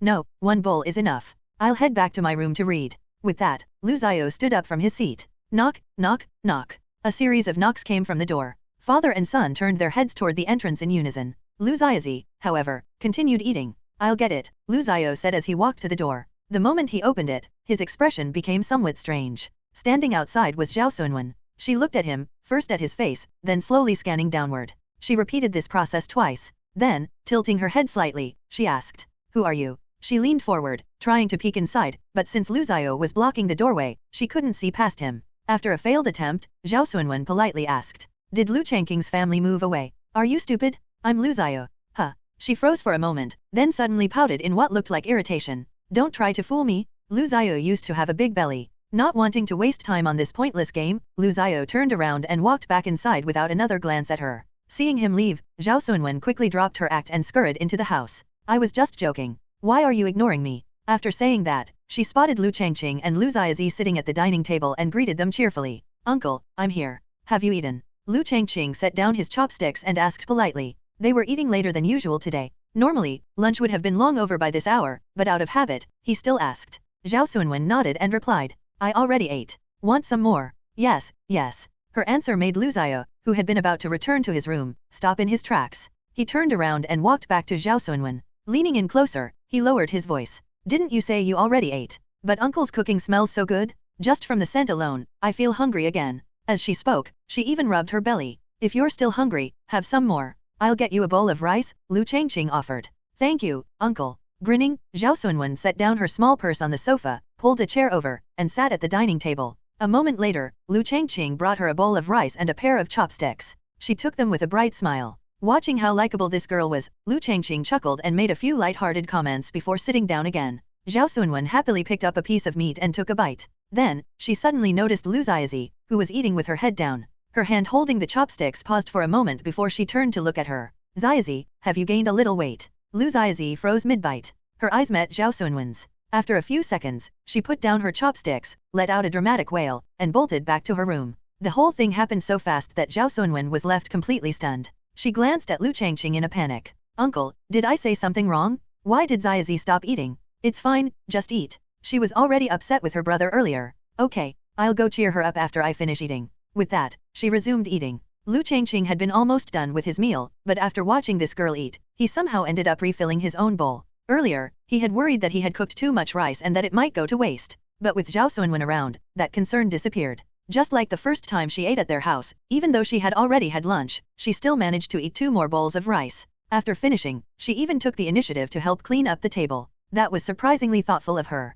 Liu Xiao took in the whole scene from the sofa. Because of Zhao Sunwen's presence, he didn't go back to his room and instead stayed, occasionally glancing at the girl who had been his deskmate for the past 2 years. After clearing the dishes, Zhao Sunwen washed her hands in the bathroom, then came over and plopped down on the sofa beside him. Tilting her head, she grinned at him. You lost so much weight over the summer. I almost didn't recognize you. It's not that dramatic. It is. She suddenly reached out, trying to poke his stomach. Noticing her movement, Lu Xiao quickly raised his arm to block her hand. Don't touch me. His reaction made Zhao Sunwen freeze. She stared at him, confused. It was then that she realized something had changed between them. They were growing distant. Zhao Sunwen had been Lu Xiao's deskmate for 2 years. From the first year of middle school, they had been placed in the same class and seated together. Although they had stopped being deskmates in the 3rd year, the memories of those 2 years weren't something that could be easily erased. She had touched his stomach like this many times before, but Lu Xiao had never reacted so strongly. A silence fell between them. For some reason, Zhao Sunwen's mood started to drop. Lu Xiao, realizing he had overreacted, gently pushed her hand away. Back in school, Zhao Sunwen had loved using books to tap against his stomach, watching as they bounced off while laughing out loud. He had never reacted this strongly before. But just now, for some reason, he really didn't want her to touch him. After thinking for a moment, Lu Xiao finally spoke. Don't take it the wrong way. It's just that after losing weight, my stomach. He struggled to come up with a good excuse and ended up adding, with a hint of apology in his voice. You're a girl, and I'm a guy. We shouldn't be touching each other randomly. I got it. Zhao Sunwen withdrew her hand, placing it on her lap. Her head lowered slightly, and the cheerful expression she had when she arrived was nowhere to be seen. She didn't say another word after that. She didn't know why, but Lu Xiao's reaction just now made her feel uncomfortable. It felt like he was starting to push her away. The feeling was both unfamiliar and familiar at the same time. Just like when they first met in their first year when she had greeted him, but he hadn't even glanced at her. The atmosphere grew heavy. In the kitchen, Liu Changqing finished soaking the dishes in the sink and stepped out, glancing toward the two sitting on the sofa with noticeable distance between them. His brows furrowed slightly. But then, he relaxed.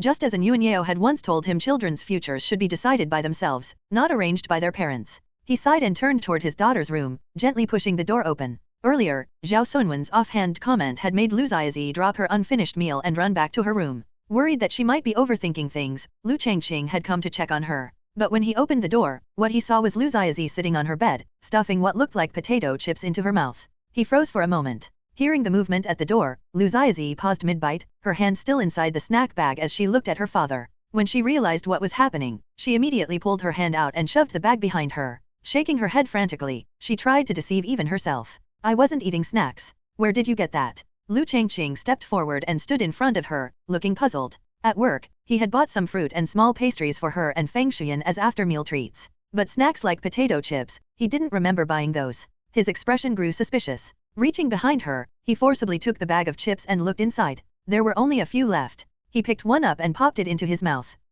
Tomato-flavored. Tasted pretty good. Watching her father eat her chips, Lu Xiaozi puffed up her cheeks in frustration but didn't dare to protest. Liu Changqing glanced at her. Do you have more? She froze for a second. Her puffed cheeks slowly deflated as she shook her head. No more. Really? Liu Changqing gave her a look, then started scanning the room. Squatting down, he nudged her feet aside and pulled open the drawer under her bed. Inside, clothes were neatly folded and stacked. He glanced up at his daughter. Lu Xiaozi grinned at him. Ignoring her, Liu Changqing continued searching. He lifted the top layer of clothing and underneath it, there they were. Potato chips, shrimp crackers, chocolate. Sighing, he set the clothes on the bed and stood up, looking down at his now expressionless daughter. Where did these come from? Gag bought them for me. At that moment, Liu Changqing suddenly understood why his daughter always ran back to her room after getting upset. So she wasn't crying. She was sneaking back to eat snacks. No wonder her face had gotten rounder over the past month. You wouldn't happen to be eating these after brushing your teeth at night, would you? I didn't. Her words were as good as a confession.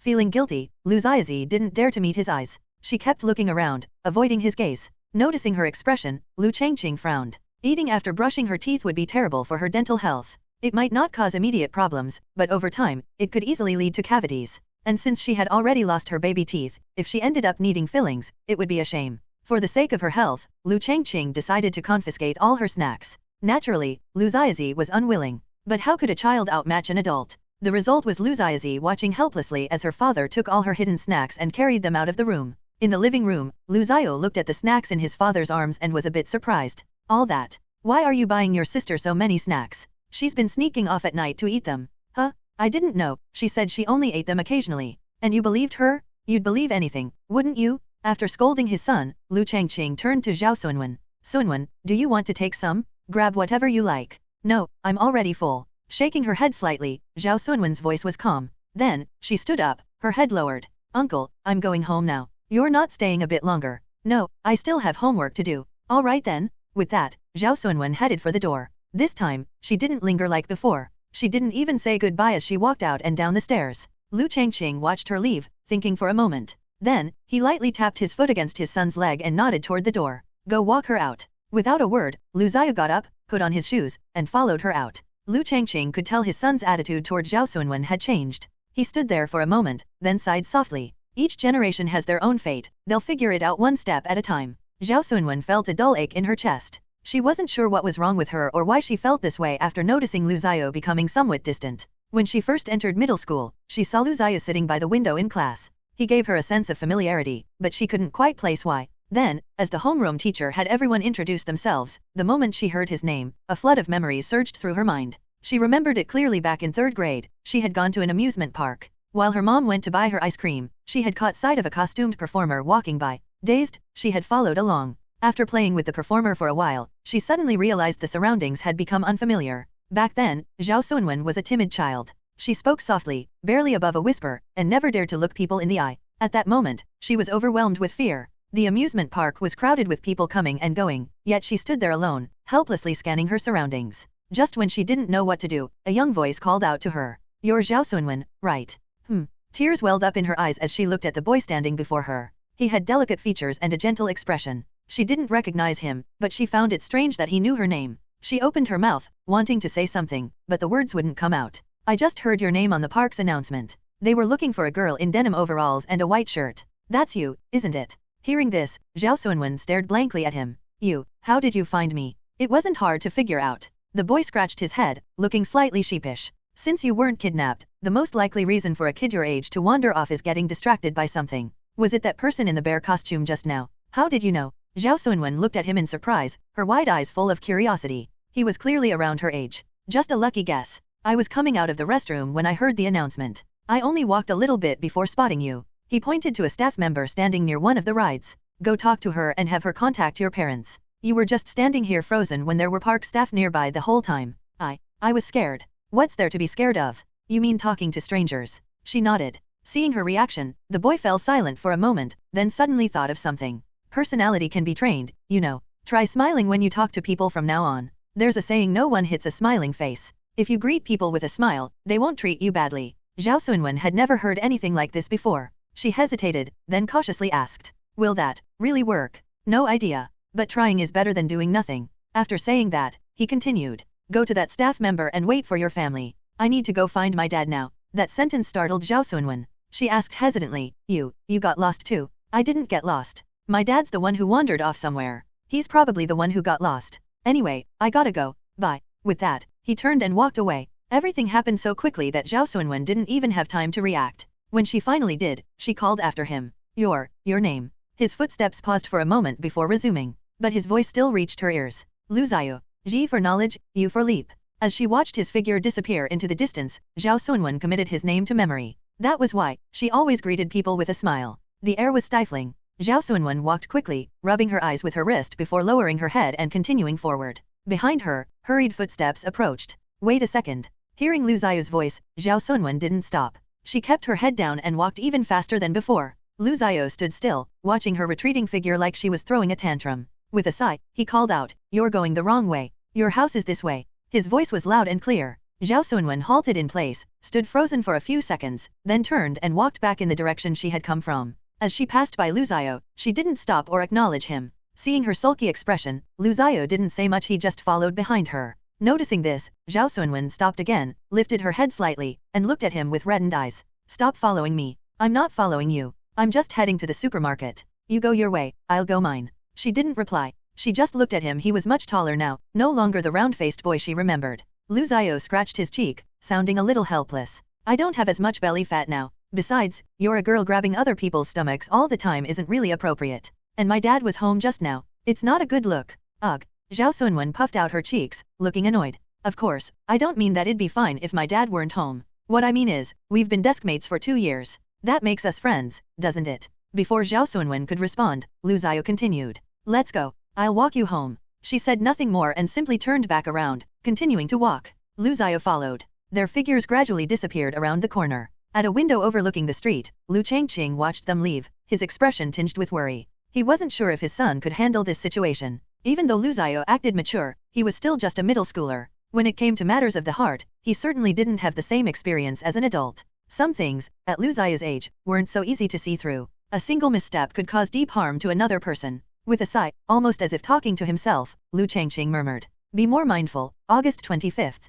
A little over a week had passed in the blink of an eye. Liu Changqing hadn't expected Pokemon Red to take off the way it did. While its gameplay had some fresh ideas, it was nowhere near groundbreaking enough to warrant such a surge in popularity. Later, he found out that the son of a well-known director had showcased the game on a variety show. During the show, the director's son had featured Pokemon as one of his top recommendations, saying that he was tired of mainstream games and had stumbled upon this hidden gem from a small game studio while looking for something different. With the boost from television exposure, the previously unnoticed Pokemon saw a sudden spike in sales, prompting an additional order of 200,000 copies. By then, both versions of the game had nearly sold out, with each selling close to 200,000 units. The only remaining stock was due to the hype gradually fading, leading to a decline in purchases. Still, Pokemon had definitely made a name for itself. When Feng Qian first told him about this, Liu Changqing was shocked. At first, he thought this was the work of Chen Deifu, the rich boy with too much time on his hands, pulling some strings to get a spot on the show for promotional purposes. But after calling to confirm, he found out that wasn't the case at all. Everything had happened so suddenly that Liu Changqing felt as if fate itself had smiled upon him. As he stared at the numbers in his bank account, he could barely hold back a laugh. He pointed at the screen and counted the digits over and over again, unable to believe his eyes. Sitting in the same room, Anyuanyeo kept glancing at him, puzzled by how unusually happy he seemed. After a moment, she seemed to think of something. She looked out the window, then back at Liu Changqing, setting down what she was holding before hesitantly asking, "Xiao, has school started?" "Yeah, classes started yesterday. The rocket class starts earlier than the regular ones." Liu Changqing answered without even looking up.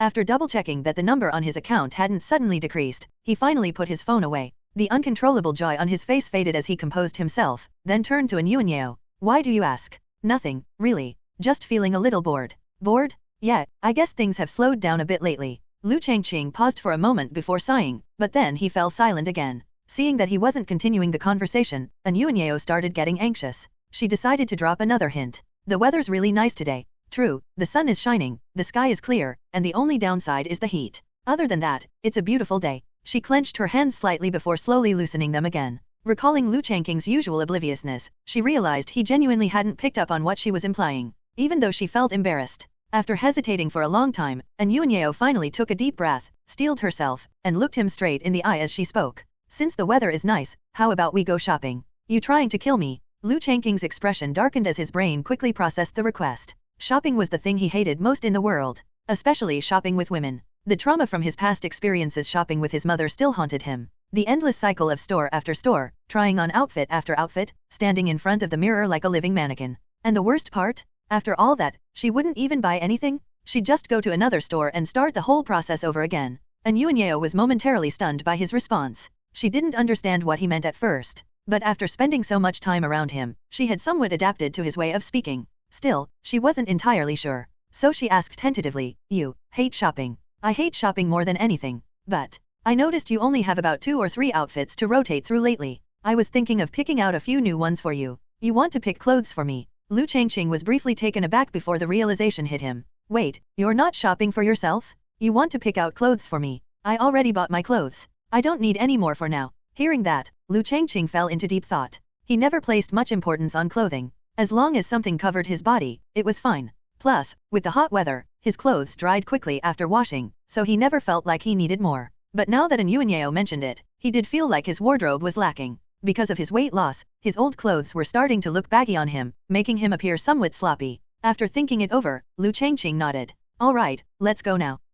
We should hurry. The key to shopping is speed and efficiency." He stood up, tilted his head toward the door, and motioned for her to follow. "Come on, let's go." Anyuanyeo stared at him, dumbfounded. She still couldn't quite figure out how his brain worked. As the two of them left, the room fell silent again. Suddenly, the door burst open, and Liu Xiaozi ran inside, grinning as she held up a drawing. "Dad, I just drew a picture of you, huh? Where's Dad?" She froze in the doorway, looking around the empty room. Slowly, her expression turned to disappointment. She stomped her little foot in frustration. "Dad's so mean. He went out to have fun without me again. That'll be 16 yuan. Lan Yuxian smiled as she handed a plastic bag to the customer in front of her. The customer placed the money on the glass counter, took the bag, and left. Business had been getting worse lately. That was something Lan Yuxian had noticed. It was probably because of the new bakery that had opened nearby. More and more people were opting for Western-style cakes instead of traditional Chinese pastries. Over the past 2 weeks, she had been taking home more unsold pastries than ever before. As evening approached, she was about to head to the back kitchen to prepare for the next day when she spotted the shop's owner.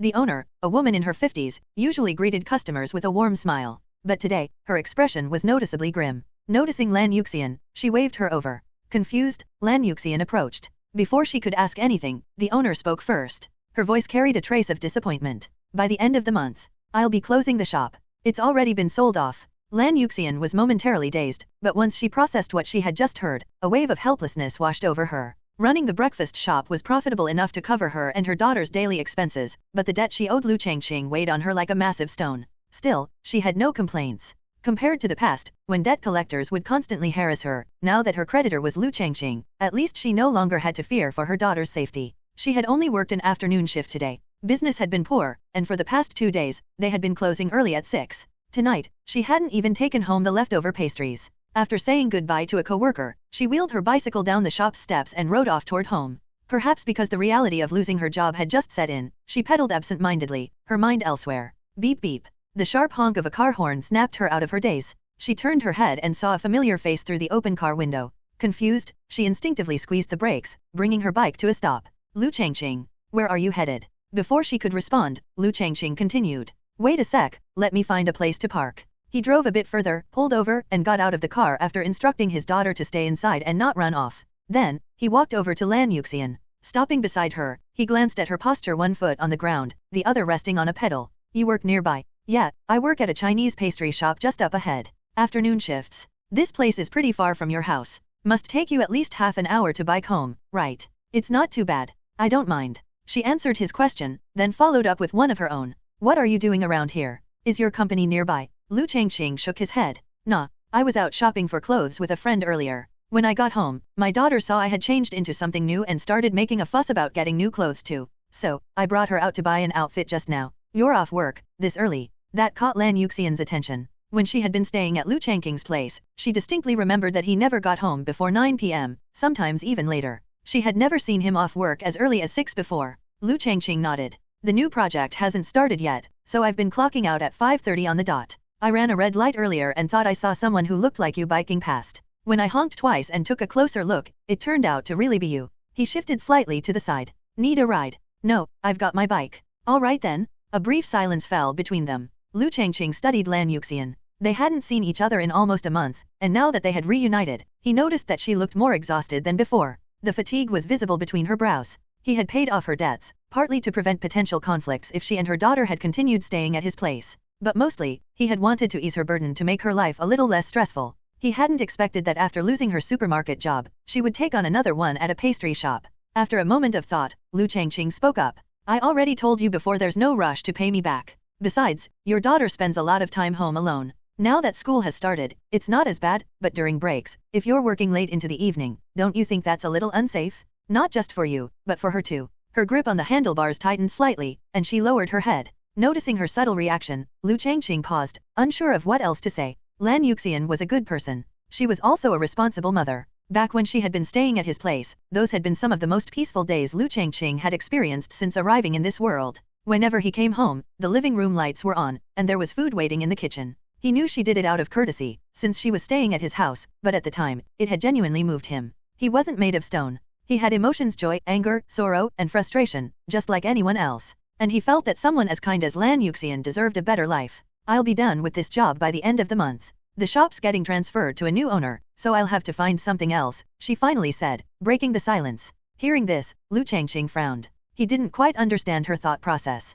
Lan Yuxian wasn't the type to be stubborn. He had told her multiple times that she didn't need to rush repaying him. Looking at the woman in front of him, her head still lowered, Liu Changqing thought for a moment before calmly suggesting, if the shop's changing hands, then don't bother finding another job. I need to save up to pay you back. Start a side business instead. Huh. Lan Yuxian was caught off guard. She lifted her head and looked at Liu Changqing, her face full of confusion. A side business? Your breakfast shop only runs until around 10 in the morning, right? You close after that and go to work in the afternoon. Yeah, why bother? You've already got the storefront. Instead of leaving it empty in the afternoons, why not sell something else? Your breakfast business does well, why not offer dumplings or zhangxiangbing in the afternoons? It'd probably be better than working another half-day shift. Zhangxiangbing in the afternoon. Lan Yuxian mumbled to herself, looking at him questioningly. What's zhangxiangbing? It's like a Chinese-style pizza. Never had it before. I know zhongbing exists, but I've never heard of zhangxiangbing. Is it a local specialty? It's pretty famous, actually. A traditional street food from Hubei. Liu Changqing abruptly stopped talking. Only after the words left his mouth did he remember this world didn't have a place called Hubei. Hubei. Lan Yuxian tried to recall the name, but no such place came to mind. She shook her head slightly. Never heard of it. Liu Changqing vividly remembered how, back in his previous life, zhangxiangbing had suddenly exploded in popularity during his school years. It had sprung up like bamboo shoots after the rain, with countless street vendors setting up shop overnight. It might not have been a nationwide craze, but it had certainly made a name for itself. You could find zhangxiangbing stalls at nearly every street corner. The unique flavor of this crispy, sauce-brushed flatbread made it a standout snack. If he could introduce zhangxiangbing to this world and popularize it, it would definitely be a great business opportunity. The only problem was he had no idea how to make it. He had eaten it plenty of times but had never learned how to prepare it properly. When he mentioned it earlier, it had just been an offhand remark. Now, seeing Lan Yuxian's curious expression, Liu Changqing felt a little awkward and quickly tried to shift the conversation. Selling dumplings should be good enough. But that zhangxiangbing you mentioned, what kind of snack is it? Clearly intrigued, Lan Yuxian pressed on. Liu Changqing hesitated for a moment, then tried to describe it. How should I put it? It's a crispy, chewy flatbread with a flavorful sauce brushed on top. The key is in the sauce, it's what makes it taste so good. Zhangxiangbing. Lan Yuxian mulled over his words, but no such snack came to mind. Watching her deep in thought, Liu Changqing sighed inwardly. It looked like he would need to keep an eye out for any job opportunities for her, something that wouldn't be too exhausting at the very least. Shaking off his thoughts, he spoke up. Lan Yuxian, I should get going. She snapped out of her thoughts and nodded lightly. All right. Drive safe. With a brief acknowledgement, Liu Changqing turned and walked back toward his car. After buckling his seatbelt, he instinctively glanced at the rearview mirror. Through it, he saw Lan Yuxian still lost in thought, staring into the distance. Just then, a small voice piped up from the back seat. Dad, let's go home. Liu Changqing blinked and turned his attention to his daughter, who was leaning forward slightly, her tiny hands patting the back of his seat. Oh, right. Snapping out of his daze, he started the car and drove off, leaving Lan Yuxian to continue her ride alone. She remained frozen for a moment after watching his car disappear down the road. Then, with a soft sigh, she pedaled forward. Her mind was still replaying their conversation. She had never heard of zhangxiangbing before, but she was familiar with zhongbing, which had some similarities. However, zhongbing was more of a regional specialty and didn't have mass appeal. Zhangxiangbing? Muttering to herself, she continued pedaling, her figure growing smaller in the distance. About 10 minutes later, Liu Changqing and his daughter arrived at their destination. Parking in his usual spot, he stepped out of the car while his daughter grabbed the shopping bags and hopped down from the back seat. Just as he locked the car and was about to head upstairs, a voice called out to him. Liu Changqing. His footsteps halted. His daughter also stopped beside him. Liu Changqing turned around and saw an elderly man addressing him. The man had a slight hunchback, loose skin, and sparse, completely white hair. Liu Changqing recognized him immediately. After all, this was the man from whom he had once borrowed a ladder without asking, only to sneak it back later. That kind of thing was hard to forget. He didn't know the man's name, but he definitely knew who he was. The fact that the old man knew his name made Liu Changqing slightly puzzled. Yes, I'm Liu Changqing. Can I help you? Your father was Liu Changqing, right? That question made Liu Changqing freeze. He had to dig through his inherited memories to recall that name. And when he did, those long-buried fragments of his past life's memories resurfaced. Liu Changqing was his father in this world, but he had already passed away. Liu Changqing had nearly forgotten about him, but hearing the name suddenly brought back a wave of emotions. Although he didn't recognize the old man, the fact that the man knew him by name meant he must have known Liu Changqing's family. But why now? Why had this man stopped him today, when they had crossed paths before without any interaction? After a moment of thought, Liu Changqing nodded. Yes, that's him. It really is you. The old man seemed genuinely surprised by his confirmation. Only then did he take a closer look at Liu Changqing, scanning him up and down. Smacking his lips together, he muttered. You sure bulked up. Last time I saw you, you were just a high school kid. And you are. You don't remember? Back when this area didn't have all these buildings, I used to live next door to your family. Oh, now I remember. Liu Changqing played along, though in reality, he had no recollection of this man. Still, he could guess that the old man had been an acquaintance of his parents. At least he wasn't a long-lost relative or anything. It's been years since I last saw you. Took me a moment to recall. No worries. The old man waved it off with a smile, seemingly pleased that Liu Changqing had remembered him. Then, his gaze shifted to the little girl beside him. This your daughter? Yeah, and your wife? We divorced. Just this year. You're divorced. The man was visibly caught off guard. His eyes lingered on Liu Changqing's face as if recalling something from the past. Slowly, his gaze dropped to the ground, and he let out a deep sigh. Good. You should have divorced her a long time ago. His tone was more of a mutter than a direct statement. Liu Changqing thought for a moment, then reached into his pocket, pulled out his keys, and handed them to his daughter. Go on ahead. Dad's going to talk with this grandpa for a bit. I'll be right up. Okay. Taking the keys and the shopping bags, Lu Ziazi gave the old man a curious glance before heading inside. Liu Changqing watched her climb the stairs before turning back to the old man, who was still murmuring to himself. He had asked his daughter to go ahead because he didn't want this conversation to touch on anything about Li Wanran. His daughter already knew about the divorce. There was no need to keep bringing it up, especially when the last encounter with that woman had left her deeply hurt. He didn't want that wound reopened. Softly, he asked, "Why do you think my divorce was a good thing?" Why? The old man snapped out of his thoughts and looked Liu Changqing in the eye. Then, with a deep frown, he spat out his answer. Because of that ungrateful wretch. Liu Changqing never thought there would come a day when someone would call him an ungrateful wretch. But thinking about what the original owner of this body had done, all he could do was squeeze out an awkward smile. Your dad used to tell me all the time. That family took his son away. And you, kid, you really are unfilial. After getting married, you only came back in the first 2 years. After that, we never saw you again, not even for New Year's, not even with your wife. Although Liu Changqing knew the old man wasn't talking about him, for some reason, hearing these words still made him feel embarrassed and deeply guilty. The old man didn't seem to notice his expression. In fact, if Liu Changqing weren't so tall and imposing, the old man might have kicked him a couple of times already. The first time the latter went missing and Liu Changqing spoke to him, the old man had felt like his face looked familiar. But due to his age, he couldn't quite place him. Later, after seeing Liu Changqing several times during his morning runs and exchanging greetings, memories started surfacing. So, he went home and searched through the things Liu Changqing had left with him. That's when he found a photo, confirming the young man's identity. The old man's name was Wu Feng. Though he wasn't related to Liu Changqing's parents by blood, their bond was even stronger than family. In his memories, Liu Changqing and his wife were kind-hearted people. Though they only ran a small business and didn't earn much, they never neglected their son's education. They sent him to the best school in town. Their only child was Liu Changqing. Calling him an ungrateful wretch wasn't out of spite, it was because despite all the care and devotion his parents had given him, Liu Changqing had chosen to drop out of high school and return home, insisting on marrying a woman. Wu Feng still remembered the words Liu Changqing had spoken to him over drinks back then. I have only one son. I can't let him become a live-in son-in-law. But his parents' objections didn't stop him. He disappeared without a word, only to return later, holding a child in his arms. Yet, he came back alone. His wife was nowhere in sight. For the next 2 years, he only visited during the new year. Then, he never returned again. Wu Feng had been like an older brother to Liu Changqing. At 73, he was nearly 20 years older than Liu Changqing's father. His own family was happy his children were grown, married, and settled. Though his wife had passed away years ago, he had long grown used to living alone and had refused his children's offer to move in with them. Besides, he was still keeping the things Liu Changqing had entrusted to him. Hold on to these, Liu Changqing had said back then. If my son ever returns, give them to him. And so, he had waited for more than 10 years. Wu Feng looked up at Liu Changqing. The young man was much taller now, and his features bore a striking resemblance to Liu Jianquan's.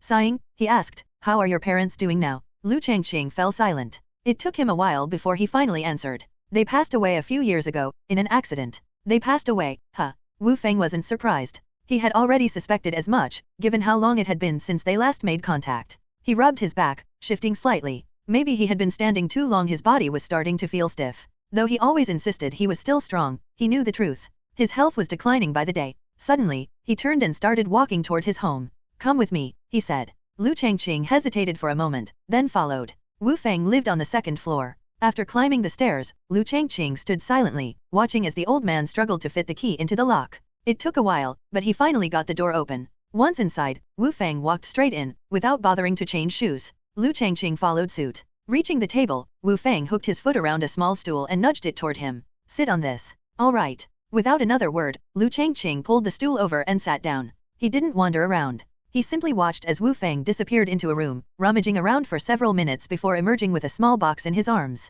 He handed it to Liu Changqing. Mimicking the old man's movements, Liu Changqing reached out and took it, brushing off the layer of dust on top. This is. Your dad left this with me. It's all your old stuff, and some family photos. Photos. Wu Feng took a few steps to his chair and sat down, leaning back slightly. Your parents were truly good people. If my son had done what you did, I would have broken his legs. Seemingly lost in memories, Wu Feng stared at the ceiling, his eyes filled with nostalgia. Maybe it's better this way. At least now, they're free from all of this. His words stung. At least, to Liu Changqing, they did. Every time Wu Feng mentioned his parents, the guilt in his heart deepened. It felt suffocating, staying here any longer. Holding onto the box, he hesitated for a moment before saying softly, if there's nothing else, I should go. My daughter is home alone, and I'm worried about her. Go on, then. It seemed Wu Feng had only called him here to give him this box. He didn't try to make him stay. Hearing that, Liu Changqing didn't say anything more. He got up, carrying the box, and gently closed the door behind him as he left. Then, he went downstairs and headed home. When he arrived, Lu Ziazi was watching TV. Seeing her father walk in with a large box, she was immediately curious. She jumped off the sofa and ran over. What's inside? She asked. Some old photos. He closed the door behind him and suddenly thought of something. Looking at his daughter, he asked, Ziazi, do you remember your grandparents? Grandparents? The little girl's face scrunched in confusion. She thought about it for a while, then shook her head. She had never met them. Hearing her response, Liu Changqing lowered his gaze to the box in his arms, lost in thought. Deep down, he muttered to himself. The Liu Changqing of this world, your life was truly a failure. Then, he looked at his daughter and smiled.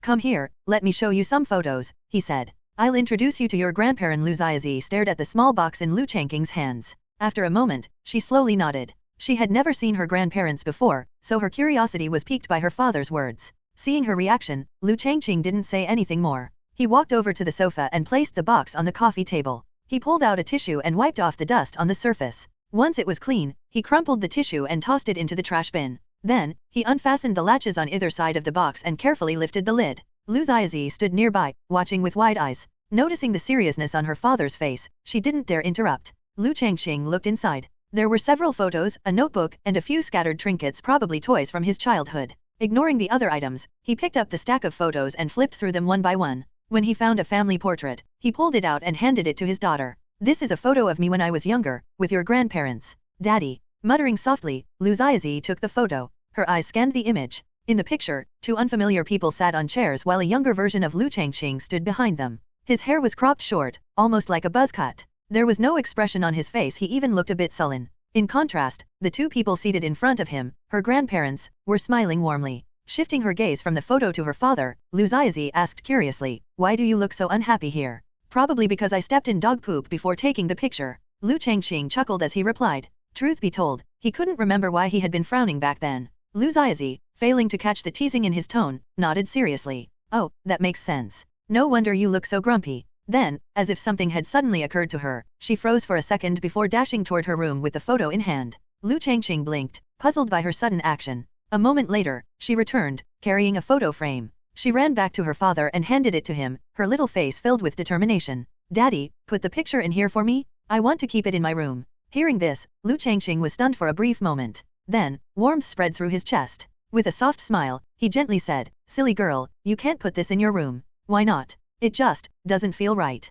After saying that, he took the photo and the empty frame from her hands. He placed the family portrait back into the pile of pictures and instead picked out another one, a photo of himself as a child. He placed it inside the frame and handed it back to her. This one will do. Is this really you, Daddy? Holding the framed photo, Lu Ziazi examined it closely. The boy in the picture looked about her age. Liu Changqing nodded without saying more. Then, he gently pulled his daughter to sit beside him. As she nestled against him, he continued flipping through the photos, reminiscing as he spoke. This one was taken when your grandparents took me on a trip. This was my birthday. And this one. Daddy, do you miss Grandpa and Grandma? Tilting her head, Lu Ziazi looked up at him and asked. The words caught him off guard. The stories he had been telling trailed off, and he fell silent, staring at the photos in his hands. Do I miss them? His memories of Liu Changqing and his wife existed only in his mind. They weren't experiences he had lived firsthand. If they were still alive, what kind of scene would he face? His thoughts wandered, and after a long pause, Liu Changqing finally spoke. Yes, I've always respected my father.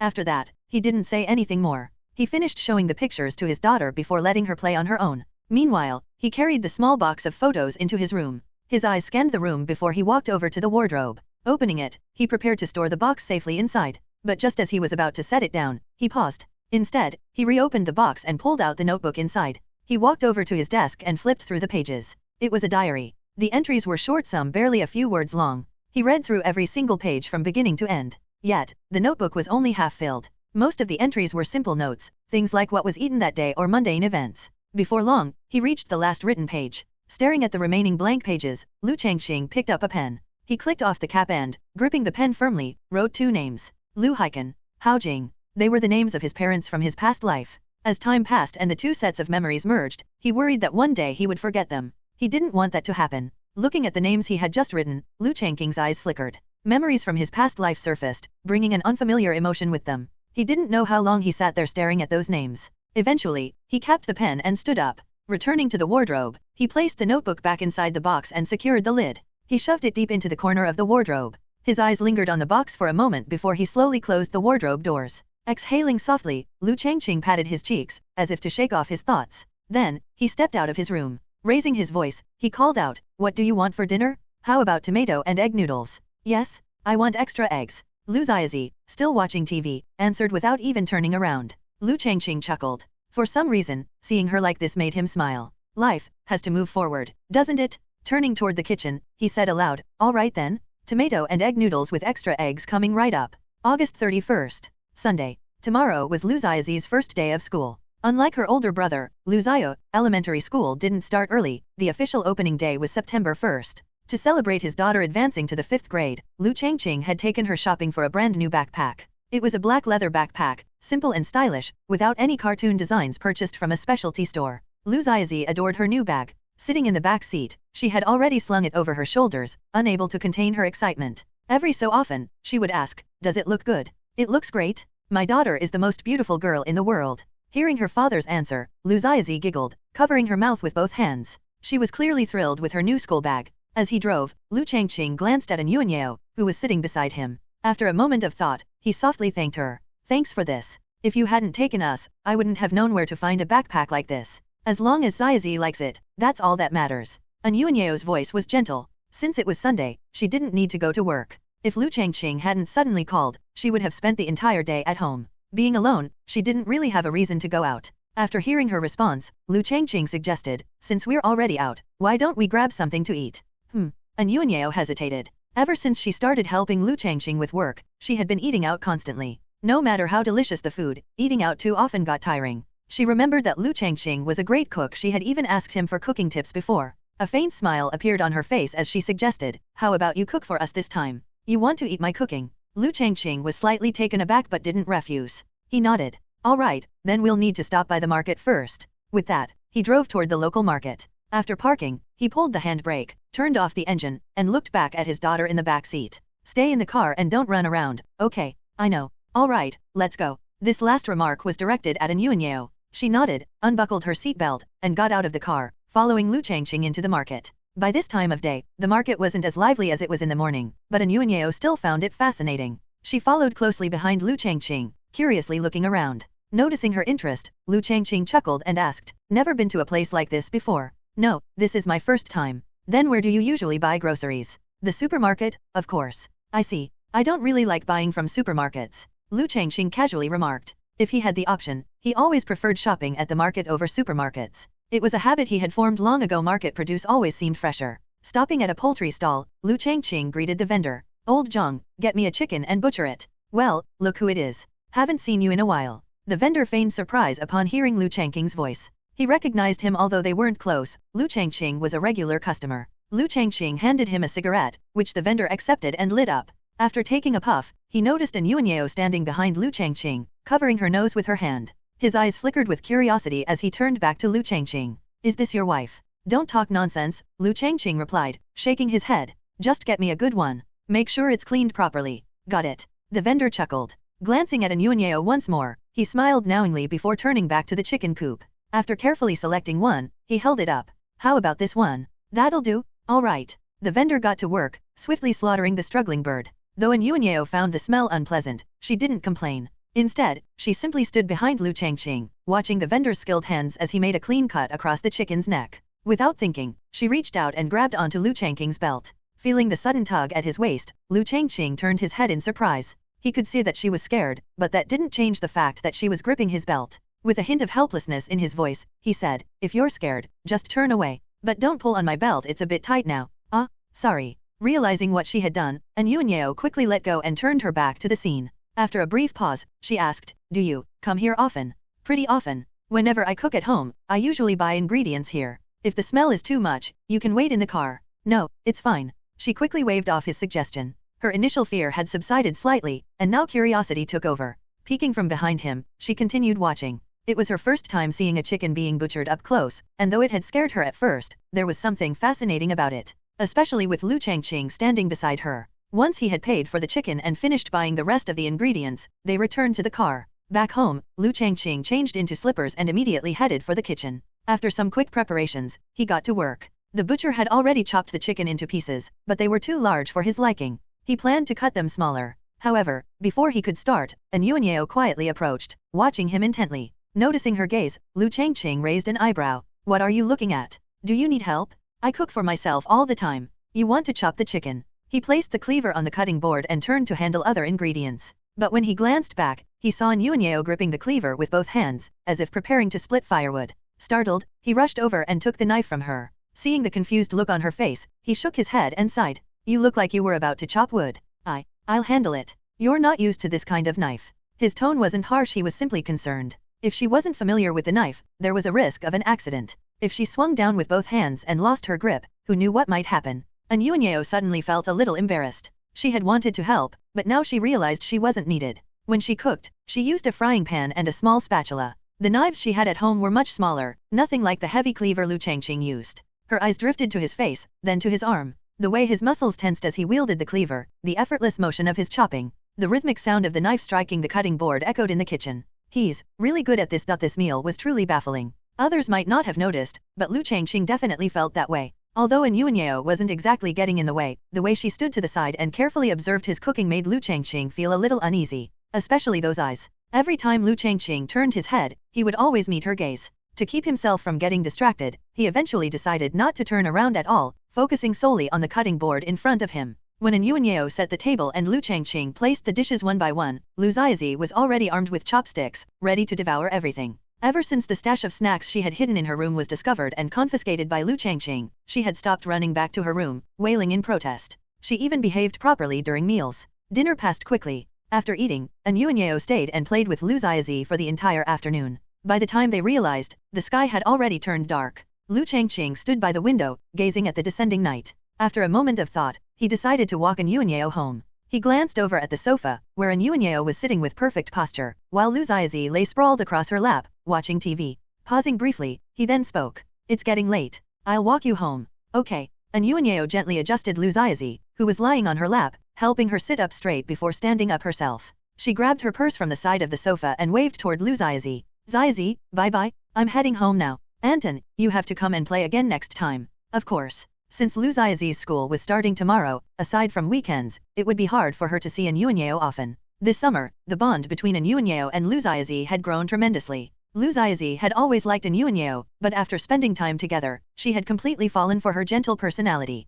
Their relationship was now incredibly close. Standing at the doorway, Liu Changqing gripped the handle and instructed the person inside. No matter who knocks, don't open the door. Dad has the keys, and your brother is at evening study. No matter who comes, do not open the door. Got it. I got it. Good. With that, Liu Changqing locked the security door and headed downstairs, with An Yuanyeo following closely behind. After descending a few steps, she casually remarked, You're quite security conscious, huh? This isn't even security awareness. Hearing her intentionally trying to start a conversation, Liu Changqing responded with mild exasperation. Somehow, his reply amused An Yuanyeo, and she let out a giggle. He. If you keep laughing, I'll sew your mouth shut, you little giggle monster. If you don't want me to laugh, I'll laugh even more. An Yuanyeo paused slightly at his words before suddenly acting like a stubborn child. He. Enough already. Liu Changqing abruptly stopped in his tracks and spun around.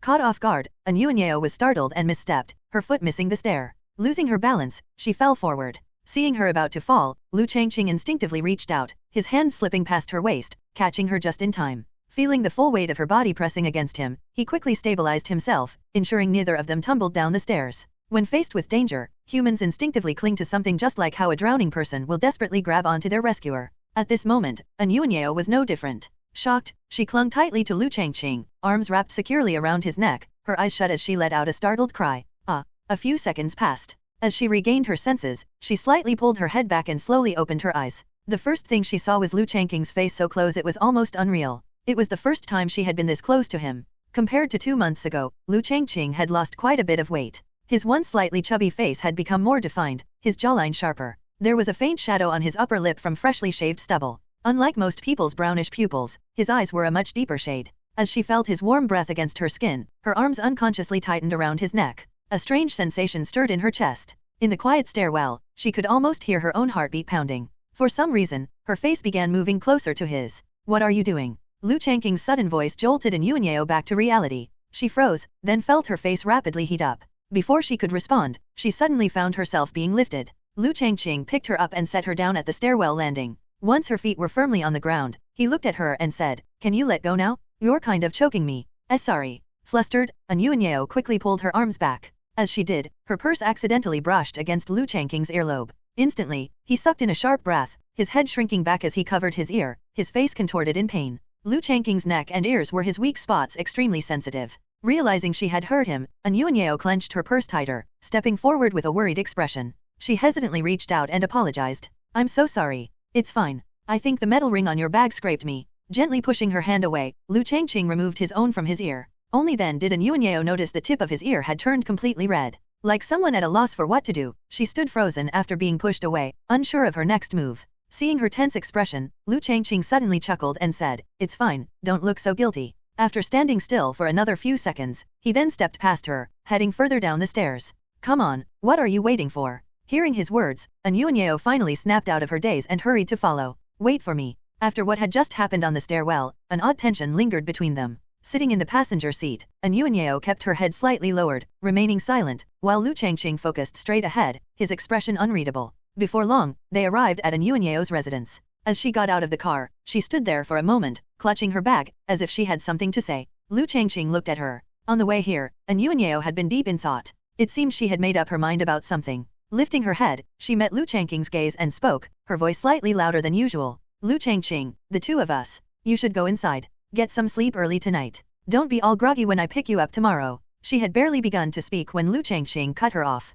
For a brief moment, she was left at a loss. The words she had mustered the courage to say had vanished like air escaping a balloon. The chance was gone, and she suddenly lacked the confidence to try again. She stared at Liu Changqing's expressionless face inside the car, dazed. After a long moment, she finally gave a small nod. "Okay." Liu Changqing sat quietly in the driver's seat, watching her, thinking. After what felt like an eternity, he sighed and finally spoke. "Wait for me." "What?" Yuanyao heard his words clearly, but she didn't quite understand what he meant. Just as she was about to ask, the car engine roared to life. She took a few steps forward, but in the end, she stopped. She could only stand there in silence, watching as his car disappeared from sight. Inside the car, Liu Changqing gripped the steering wheel, exhaling deeply. His eyelids drooped, heavy with thought, before he forced them open again. That moment on the stairwell, the instant Yuanyao had clung to him, he had felt his self-control wavering. He had no idea what kind of shampoo she used, but there was a faint, lingering fragrance around her. It made no sense. They both used shampoo, body wash, and soap, so why did she smell like that while he barely managed to avoid smelling like sweat?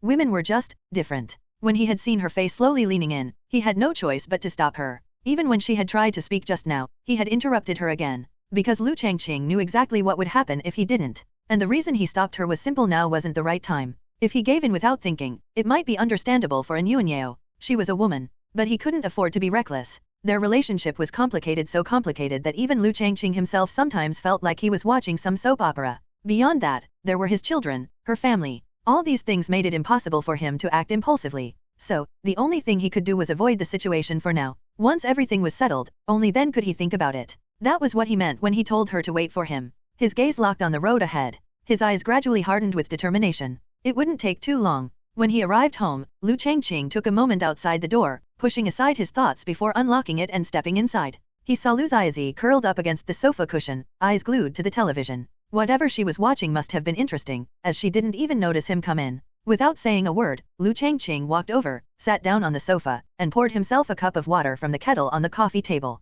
He downed it in one gulp. Then, turning to look at his daughter, who was still completely absorbed in the screen, he paused before asking, "School starts tomorrow. Did you finish your homework?" "All done." Liu Zizi responded immediately, sounding quite proud of herself. Unable to hold back her excitement, she jumped off the sofa, slid into her slippers, and ran to her room. A moment later, she came running back, dragging her old school bag. She hadn't even transferred her things into her new one yet. Standing in front of Liu Changqing, she tilted her chin up slightly, holding the bag toward him like a trophy. "If you don't believe me, Dad, you can check for yourself." Feeling pretty confident, it was clear that his daughter wanted some praise. Seeing her smug little face, Liu Changqing decided to play along. "All right, let's see the results of your summer break efforts." Saying that, he took the pink backpack from her hands and placed it in front of him, unzipping it. Inside was a stack of summer homework. Compared to his son's, Liu Zizi's workload was much lighter. Even so, with her usual pace, there was no way she could have finished everything so smoothly. Fortunately, she had been going to the office with him every day, studying alongside Feng Xian, whose academic performance was much stronger. With her influence, Liu Xiaozi's homework speed had improved significantly. It was only just before school started that she finally managed to complete everything. Elementary school only had 3 main subjects. During the last parent-teacher meeting, when the teachers assigned winter break homework, they had also informed the parents about the summer assignments, ensuring that parents would supervise their children in completing them. Chinese, math, and English. Each subject had a summer workbook, and the teachers had preemptively removed the answer keys from the back. In addition to the workbooks, math required 2 test papers to be completed, while Chinese and English required students to copy down classical poetry and vocabulary words. Each subject had to be copied into a designated school-issued notebook. Liu Changqing took out the assignments from the bag and flipped through them with exaggerated expressions, occasionally glancing at his daughter with feigned astonishment. Noticing his reaction, Liu Xiaozi placed her hands on her hips, looking beyond proud. The review didn't take long. After setting the completed assignments and test papers on the coffee table, Liu Changqing frowned slightly. Something felt off. Turning to his smug daughter, he asked, "Where's the notebook for copying the poems and vocabulary?" "What notebook?" Hearing her response, Liu Changqing was momentarily stunned. He picked up her backpack again and checked the side pocket, pulling out 2 slim notebooks. When he flipped them open, the pages were completely blank. Not a single word had been written. He paused, then looked at his daughter. "Your homeroom teacher said you had to copy this semester's classical poetry and English vocabulary." Frozen in place, Liu Xiaozi stared at her father as if she had just lost her soul. Her small face was filled with disbelief. Later that evening, after his evening self-study session, Liu Xiao returned home. As he stepped into the living room and changed his shoes, he was greeted by the sight of Liu Xiaozi, her nose sniffling, eyes watery, sprawled over the coffee table, furiously writing away. Without disturbing her, he made his way to the sofa, where his father was seated, and lowered his voice. "Didn't she say she finished her homework a few days ago? She forgot about the 2 copying assignments." Hearing his father's explanation, Liu Xiao instantly understood and muttered, "No wonder. Brother." Hearing their conversation, Liu Xiaozi suddenly lifted her head, looking at him with a pitiful expression. "Help me write. Why it's too much." For a moment, Liu Xiao froze, then pretended not to hear her and continued speaking to his father. "Dad, is there anything to eat? I'm a little hungry. Want some noodles?" "Sure. Thick or thin?" "Thick. Want an egg with that?" As the 2 of them casually discussed dinner while heading toward the kitchen, Liu Xiaozi sat there, mouth slightly open, completely dumbfounded. Tears welled up in her eyes and began streaming down her cheeks. She hastily wiped them away, then lowered her head once more, gripping her pen so tightly it looked like she was about to tear through the notebook. The night grew darker. For Liu Xiaozi, tonight was destined to be anything but easy. September 1st. When Liu Xiaozi stumbled out of her room, rubbing her eyes, Liu Xiao had already left for school. As a 3rd-year middle school student, he was officially in exam prep mode. Although there were still 2 semesters left, students in the rocket class had to arrive at school half an hour earlier than those in regular classes for morning reading. Liu Changqing had already prepared breakfast for his daughter. Seeing her yawning as she walked out, he said, "Go wash your face and brush your teeth first, then come eat." "Got it." Her response was sluggish and weak. Truth be told, Liu Xiaozi hadn't actually stayed up too late last night. She had finished her homework around 2 a.m., taken a shower, and only truly fallen asleep close to 3 a.m. For kids her age, adjusting to such little sleep was far more difficult than it would be for an adult. By the time she finished washing up, her eyes were dull and unfocused. Holding a steamed bun in her left hand and a fried dough stick, yushao, in her right, she sluggishly took a bite of the bun, chewing as if it were tasteless wax. Before she had even swallowed, she took a bite of the yushao, making her cheeks puff up like a hamster stuffing food in its mouth. Liu Changqing watched this scene unfold, finding his daughter oddly hamster-like as she drowsily munched away. She looked pitiful, but ultimately, it was her own fault for procrastinating on her homework. That was why both he and her brother had refused to help her last night. She needed to learn to solve her own problems. As the saying goes, eagles must spread their wings and learn to fly. Of course, comparing a girl to an eagle didn't quite fit, but she still needed to learn independence. Otherwise, she'd be too easily taken advantage of in the future. Since he hadn't bought soy milk, Liu Changqing placed a warmed glass of milk in front of her. Without hesitation, Liu Xiaozi picked it up and gulped it all down in one go. This surprised Liu Changqing. His daughter usually refused to drink plain milk, always insisting on flavored ones. In the past, getting her to drink it was like trying to force-feed medicine. Yet now, she downed it without even flinching. Just as he was about to praise her, he noticed something odd. Still holding the half-eaten bun in one hand and the yushao in the other, her head was bobbing up and down. She was falling asleep. Liu Changqing lightly patted her head. Feeling the touch, Liu Xiaozi suddenly jolted awake and, as if on autopilot, took another bite of the bun, chewing with her eyes shut. Something felt off. Liu Changqing narrowed his eyes and leaned in, speaking softly. "How late were you up playing on the handheld console?" "Until fu." Mid-sentence, she suddenly froze. Her eyes flew open, realizing her slip-up. Immediately, she started frantically waving her hands in denial. I didn't play on the console last night. Watching her clumsy attempt at deception, Liu Changqing suddenly understood why parents always saw through his own lies when he was a kid. This must be what low-level lying looks like at this age. Kids think that if they can fool themselves, they can fool their parents too. Sighing, Liu Changqing glanced at the clock, then turned to his daughter, who was now taking small bites of her bun, clearly trying to avoid being scolded. Return Hahao's handheld console today. You've played with it for the entire summer. Hahao said I could keep it? He has plenty more at home. What? His eyelid twitched. Didn't he just lend it to you? He lent me the games. Some of them aren't sold anymore, I think. Hearing this, Liu Changqing's hands slowly clenched into fists. He had underestimated that little chubby kid. That brat Hahao was way too crafty. This child must be dealt with. Dad, why is your face twitching? Huh? Is it? Snapping back to reality, Liu Changqing rubbed his face to regain his composure. We're not keeping it. I'll get you a new one tonight, the kind with Pikachu on it. Really? Liu Xiaozi's eyes lit up, the excitement instantly wiping away her sleepiness. You promised, Dad. No take-backs. Only if you return the other one to Hahao. Okay. Without hesitation, she dropped the yushao, wiped her greasy hand on her shirt, and then extended her pinky toward him. Pinky promise? No take-backs. For a moment, Liu Changqing was stunned, but then he hooked his pinky around hers. Grinning, Liu Xiaozi chanted the familiar rhyme. Pinky promise, if you lie, you're a puppy. Who taught you that? Liu Changqing wiped at the grease now stuck to his finger but soon gave up. He'd just wash his hands later. He was surprised to hear his daughter say something like that. Li Wanran definitely wouldn't have taught her this, and he himself had no memory of saying it to her before. Hearing her father's question, Liu Xiaozi blinked and replied, Aunt Lan taught me. That day, I wanted an ice pop while we were watching TV, and she said I could only have one. Then she made me pinky swear and told me if I lied, I'd be a puppy. Lan Yuxian. Liu Changqing hadn't expected that. He tried to picture Lan Yuxian speaking to a child in that coaxing tone, and shuddered. Something about that felt deeply unsettling. He never would have thought she was so good at dealing with kids. Shaking off the thought, he checked the time again and said, Finish up and go change your clothes. But my hair. When we get to Aunt Anne's place, she'll help you tie it up. Okay. Satisfied, Liu Xiaozi focused on finishing her bun. After breakfast, Liu Changqing helped her wash up and change clothes. At some point, her exhaustion returned, and she started nodding off again. He had only turned around for a second to grab her clothes, and when he looked back she was sprawled across the bed, asleep. With great effort, he got her dressed, stuffed the handheld console into her new backpack, and carried her out the door. Grabbing a hair tie, he hurried downstairs, opened the car door, and gently placed her in the back seat. As he started the car and drove off, he noticed how eerily quiet it was in the back. Glancing at the rearview mirror, he saw his daughter sprawled out in an incredibly ungraceful position, fast asleep.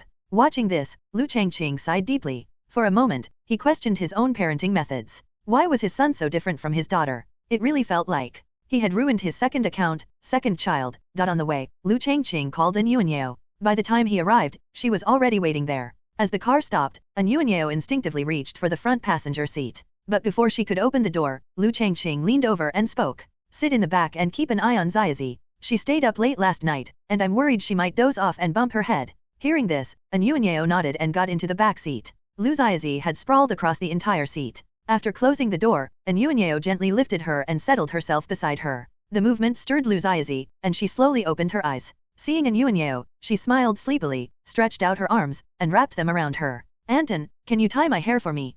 Sure. Caught off guard by her sudden request, An Yuanyao hesitated. Before she could respond, Liu Changqing reached into his pocket and handed a hair tie to the back seat. Tie it into a single ponytail today, something neat and practical. But kids should look cute, not practical. Then do whatever you think looks good. I don't really know much about hair. An Yuanyao didn't reply. She thought for a moment before deciding on a hairstyle for Liu Xiaozi. Meanwhile, the little girl, still cuddled against her, had already dozed off again, her warm breath tickling An Yuanyao's skin. It was a little itchy. She cupped Liu Xiaozi's small face and looked at her closed eyes. What time did she sleep last night? She looks exhausted. No idea. I stayed with her until she finished her homework, but when she went to shower, I went to bed. She probably played on her handheld console afterward. Why does Xiaozi love playing games so much? Are they really that fun? I don't know. I've never seen a kid this obsessed with games before. Today's the first day of school, and unless there's a special reason, they won't approve any leave. Otherwise, I'd have let her sleep in. You call yourself a father? An Yuanyao sighed but didn't say more.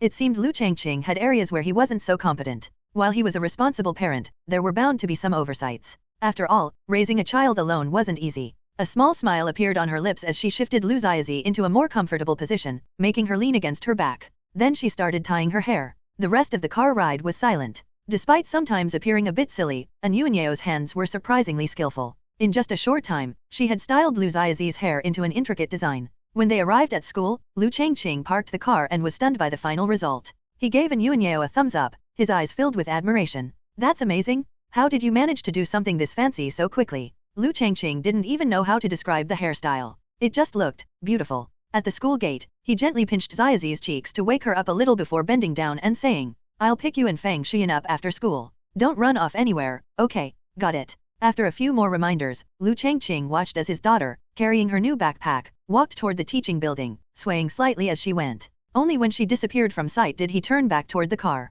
But when he saw Yuanyao grinning at him, he felt a little uneasy. After a brief pause, he asked, Did you not sleep well last night either? No, why would you ask that? Your face looks blank, and your eyes are lifeless. Hearing that, Yuanyao immediately realized he was teasing her again. She playfully smacked his arm. You just love to run your mouth. No, really. I've studied face reading. I can tell. Huh. She was surprised by his words, her curiosity piqued. When did you learn that? Well, that's a long story. Liu Changqing put on a serious face, gazed toward the sky, and dramatically recited. It was a spring-like autumn day. Cut it out. I read a few books out of boredom back then. I didn't have formal training, but I think it's somewhat useful. For example, just now, I could tell from your face that you didn't sleep well and even had a dream last night. Yuanyao stared at him. Their eyes locked for about 3 seconds before she suddenly turned and walked toward the parking lot. Liu Changqing blinked in confusion. She figured out that I was making things up so quickly? He couldn't help but feel a little impressed by her growth. Smiling, he followed her. After they got into the car and buckled up, Liu Changqing noticed her flushed cheeks. Puzzled, he asked, Why is your face so red? Are you hot? It's nothing. Her voice was barely audible. If they had been outside in the noisy schoolyard, he might not have even heard her. Although a bit curious, he didn't press further. He started the car and drove toward the company. After a while, Yuanyao finally calmed down a little. She rolled down the window slightly, letting the cool breeze in. The wind lifted her hair, and she casually tucked it behind her ear before sneaking a glance at Liu Changqing. Suddenly, she felt that he was really impressive. At first, she thought he was just messing with her again. But somehow, just by looking at her face, he had correctly guessed that she hadn't slept well, and that she had dreamed.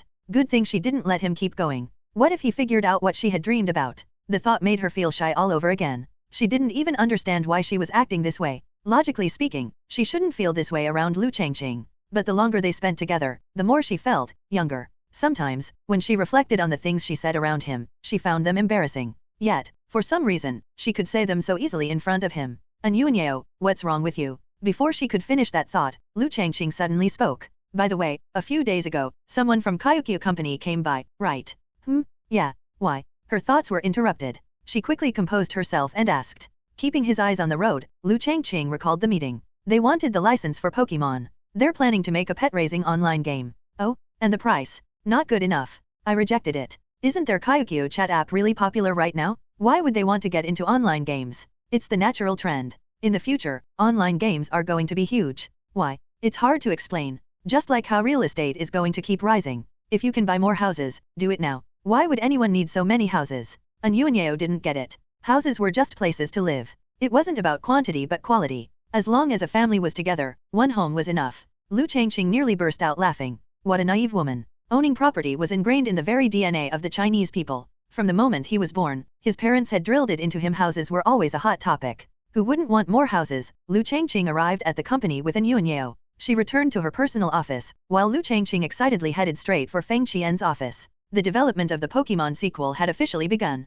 The first generation had sold exceptionally well and brought him considerable revenue. Just as he was about to discuss future plans with Feng Qian, he pushed open the office door and was met with an unexpected sight. Stunned for a moment, he asked in confusion, Deifu, what are you doing here? The noise of the door opening caught Feng Qian's attention, while Chen Deifu, who was leaning back in his chair, remained focused on his handheld console. He barely lifted his head to glance at the door and casually greeted. Morning. This is odd. Why aren't you at your company? What are you doing here? I came to see you. After saving his game, he placed the handheld console on the desk in front of him and stretched. I drove over before dawn. It was exhausting. Don't you have a driver? Why are you driving yourself? That's a long story. At Liu Changqing's question, Chen Deifu's face darkened, and he tilted his head at a 45-degree angle, gazing wistfully out the window. His eyes grew distant. He clearly had a story to tell. But Liu Changqing wasn't buying it. If it's a long story, then forget it. Have you had breakfast? You're not even going to ask what happened. You don't look like you want to talk about it, and I don't like forcing people. Chen Deifu fell silent, staring at Liu Changqing with an expression full of grievance like a heartbroken girl abandoned by a scumbag.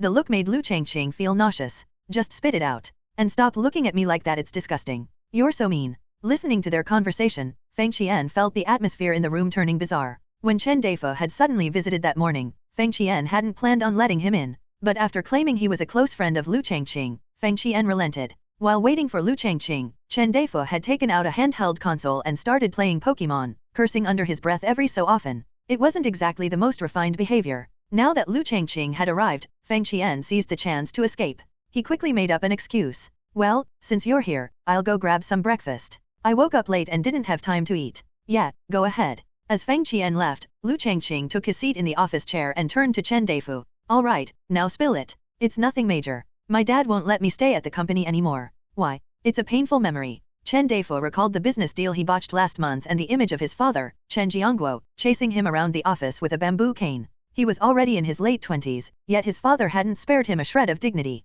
He beat him in front of everyone without hesitation. His authority in the company had completely crumbled. Hearing this, Liu Changqing was momentarily surprised. He had assumed that when Chen Daifu returned home, his father would groom him as the company's successor.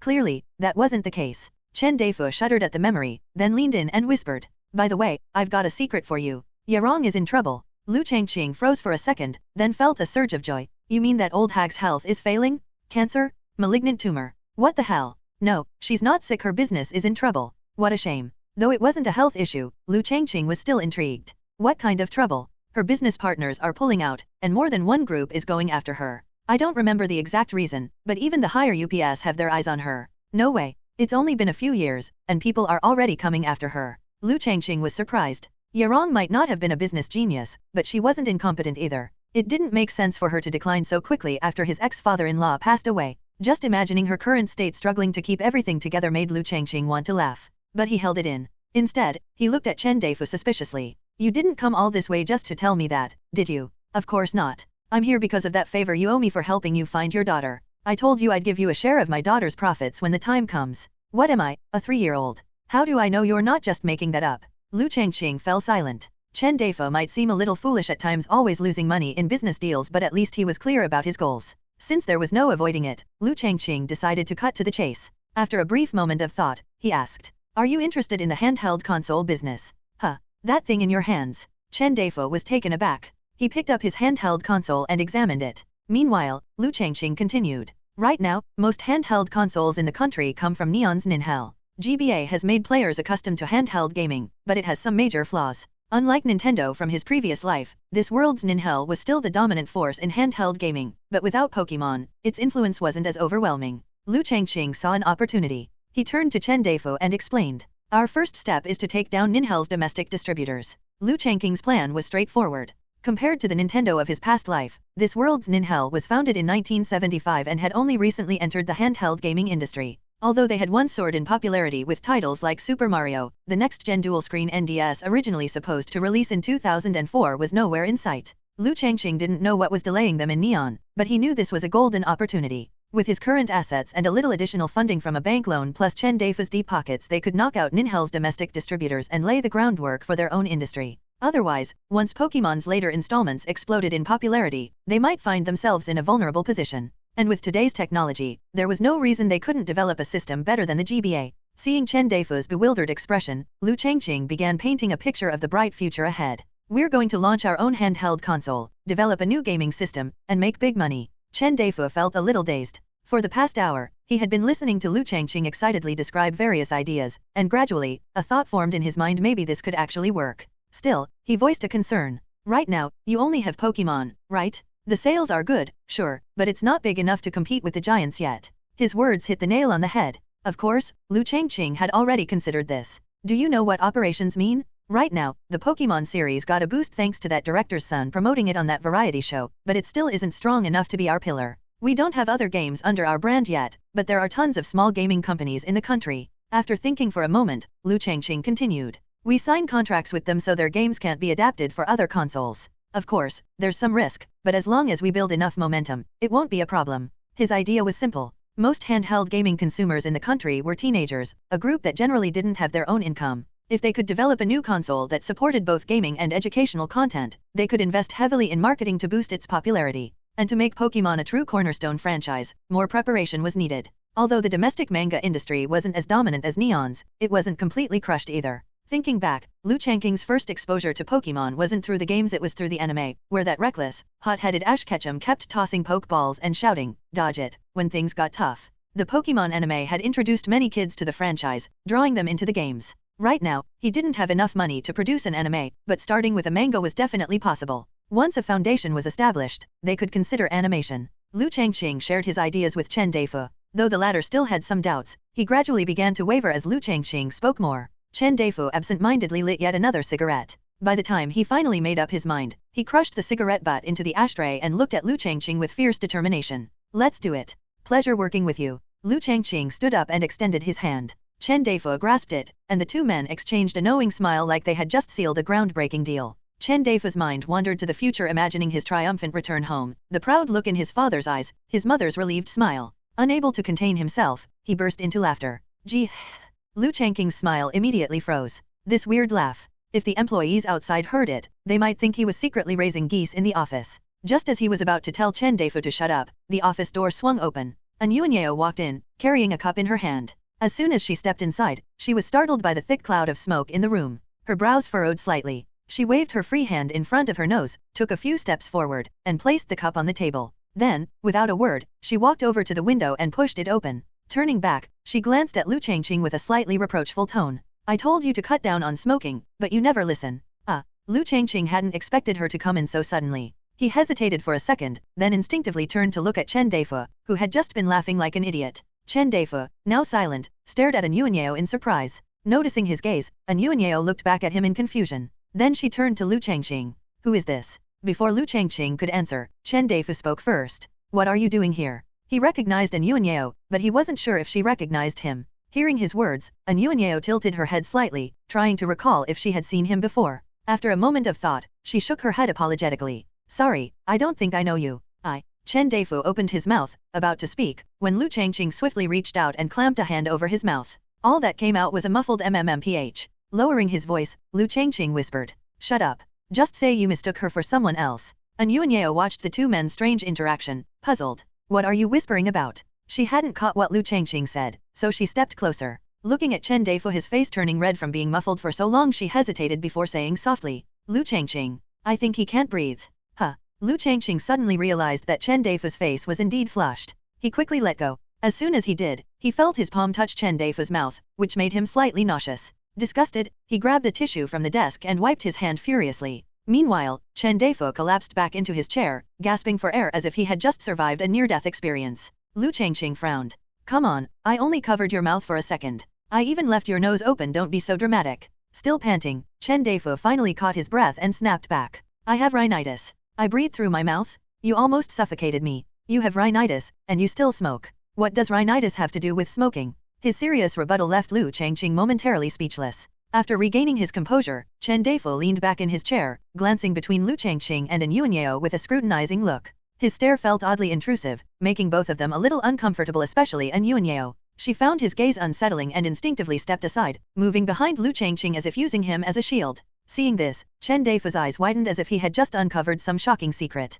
His whole body stiffened, and his extended hand trembled slightly. Then, with his fist clenched, he raised his thumb in Liu Changqing's direction. "Laolu. Impressive." Hearing Chen Deifu's sudden praise, Liu Changqing's expression changed briefly but was quickly concealed. He knew exactly what the man meant by calling him impressive. Shifting the topic, he turned around and looked at An Yuanyeo, who was standing behind him. "What are you holding? When I came in, you mentioned you didn't sleep well last night. I made you some tea. I saw you hadn't come out yet, so I brought it over." "Nice move." Chen Deifu, hearing An Yuanyeo's response, became even more excited, raising both hands to give a thumbs up. Ignoring him, Liu Changqing focused on An Yuanyeo. "Go back to your room and sit for a while. I'm discussing work with him." "All right." An Yuanyeo nodded and then reminded him, "Don't forget to drink it. The floral tea smells really good." "Got it." After she left and closed the door behind her, the room instantly fell silent. Liu Changqing took a deep breath, his back still facing Chen Deifu. Since he was already in this situation, he might as well accept it. Turning around, he sat down on a nearby chair. "Don't mention that person in front of her. I really admire you. That was some impressive maneuvering. I always wondered where An Yuanyeo went after Li Kongming's divorce." Chen Deifu lightly patted Liu Changqing's arm, his expression annoyingly smug. "Didn't expect that, huh? Why do you talk like that? It's irritating. I mean it, props to you. Honestly, An Yuanyeo is stunning. She's in her 30s but still looks better than most women in their 20s. For some reason, Liu Changqing felt uncomfortable hearing this, but he restrained himself from reacting. Don't joke about her, and don't bring this up again. Just pretend you never saw her today. Hearing Liu Changqing's serious tone, Chen Deifu's playful expression faded as he stared at the teacup on the table. And Yuanyao, she's a good person. Her father is a master of traditional Chinese painting. Many people seek out his work. He might not be filthy rich, but status isn't measured by money. What are you trying to say? Nothing, just giving you a heads up.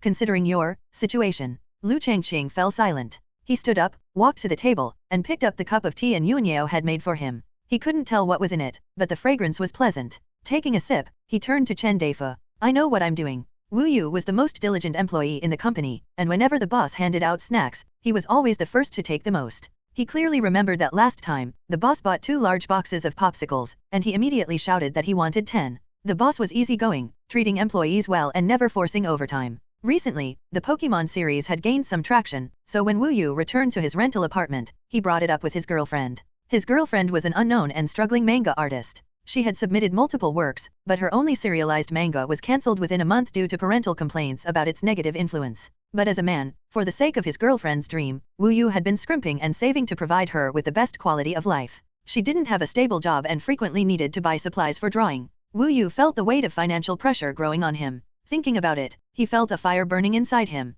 He stood up, walked to the fridge, and grabbed a popsicle. Tearing off the wrapper, he took a bite. The icy sensation spread through his mouth, making him squint in delight. So refreshing. The office door opened, and Wu Yu saw the boss walk out, accompanied by an average-looking young man. They were engaged in conversation as the boss walked the man to the door. A moment later, the boss pulled out his phone and made a call. Hey, Lao Feng, where did you go for breakfast? Wu Yu watched the boss talking on the phone as he walked past him. Then, suddenly, the boss stopped in his tracks, held the phone to his ear, and looked straight at Wu Yu. The intense gaze made Wu Yu freeze mid-bite. Glancing at the boss, then at the popsicle in his hand, Wu Yu grinned, showing a neat row of teeth. Boss, hello, you again. What? Who's that guy? Hearing Feng Qian's voice from the phone, Liu Changqing quickly responded. I thought you went for breakfast and vanished. Anyway, once you're done, come back. Also, see if you can find a manga artist to create a serialized comic for our company. A manga? You want to start now? Yes. We discussed this before while the hype is still fresh. We need to strike while the iron is hot. Just come back first, we'll talk in person. Alright, I'll be there soon. After ending the call, Liu Changqing let out a breath. He had reached an agreement with Chen Deifu, who was now making preparations. Since R&D wasn't his strength, it was better to leave it to professionals. Luckily, Chen Deifu, due to his father's connections, was well suited for this early stage work. It would be foolish not to use connections when they were available. The first generation Pokemon was still trending, and just as Liu Changqing had explained to Chen Deifu, maintaining its popularity was crucial. Releasing a manga shortly after the game would help sustain the momentum. Boss. A voice interrupted his thoughts. Liu Changqing turned to see Wu Yu holding a popsicle, grinning brightly. He remembered this guy well. Wu Yu, 22 years old, graduated from university just a year ago. Also, maybe a little slow in the head. This was the guy who insisted on eating 10 popsicles, demanded 10 tables worth of food at company parties. Someone this noticeable was impossible to ignore. He was a clean-cut young man, though he often blurted things out without thinking. Still, he was reliable at work and hadn't made any major mistakes. Watching Wu Yu eat his popsicle, Liu Changqing thought for a moment before asking, is it hot in here? If you're too warm, lower the AC. No, not hot. I'm just thirsty. If you're thirsty, drink water. Too many cold things aren't good for your stomach. No worries, my stomach is great. Is this guy dumb or just playing dumb? Liu Changqing had made his point pretty clear, but Wu Yu acted completely oblivious. Still, it wasn't a big deal. Popsicles weren't expensive, and with Wu Yu's harmless smile, it was hard to get annoyed.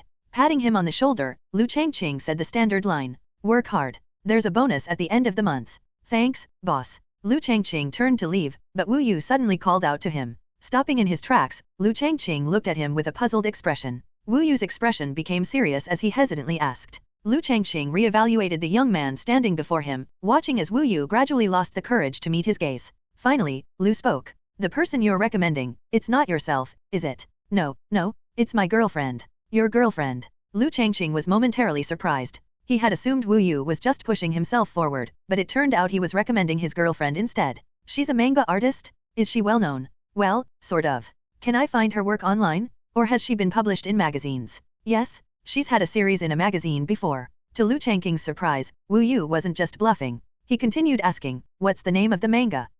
Wu Yu thought for a moment. Feeling his popsicle starting to melt, he quickly licked it and smacked his lips. It's called Sadeko's Pregnancy Plan. It's a horror manga. Sadeko's Pregnancy Plan? Are you sure it's not inappropriate? No way. My girlfriend is super pure. She wouldn't draw anything weird. Wu Yu defended her passionately, his eyes flashing with deep affection. Liu Changqing hadn't expected this simple-minded guy to be so devoted. However, the manga's title sounded increasingly questionable the more he thought about it. No matter how he looked at it, it seemed like something not meant for underage audiences. Staring at Wu Yu, Liu Changqing finally said, "Get back to work. I'll think about it." "All right, boss." After Wu Yu left, Liu Changqing returned to his office, sat at his desk, and started searching for the manga online. To his surprise, it actually existed. However, it had been axed after just 5 chapters.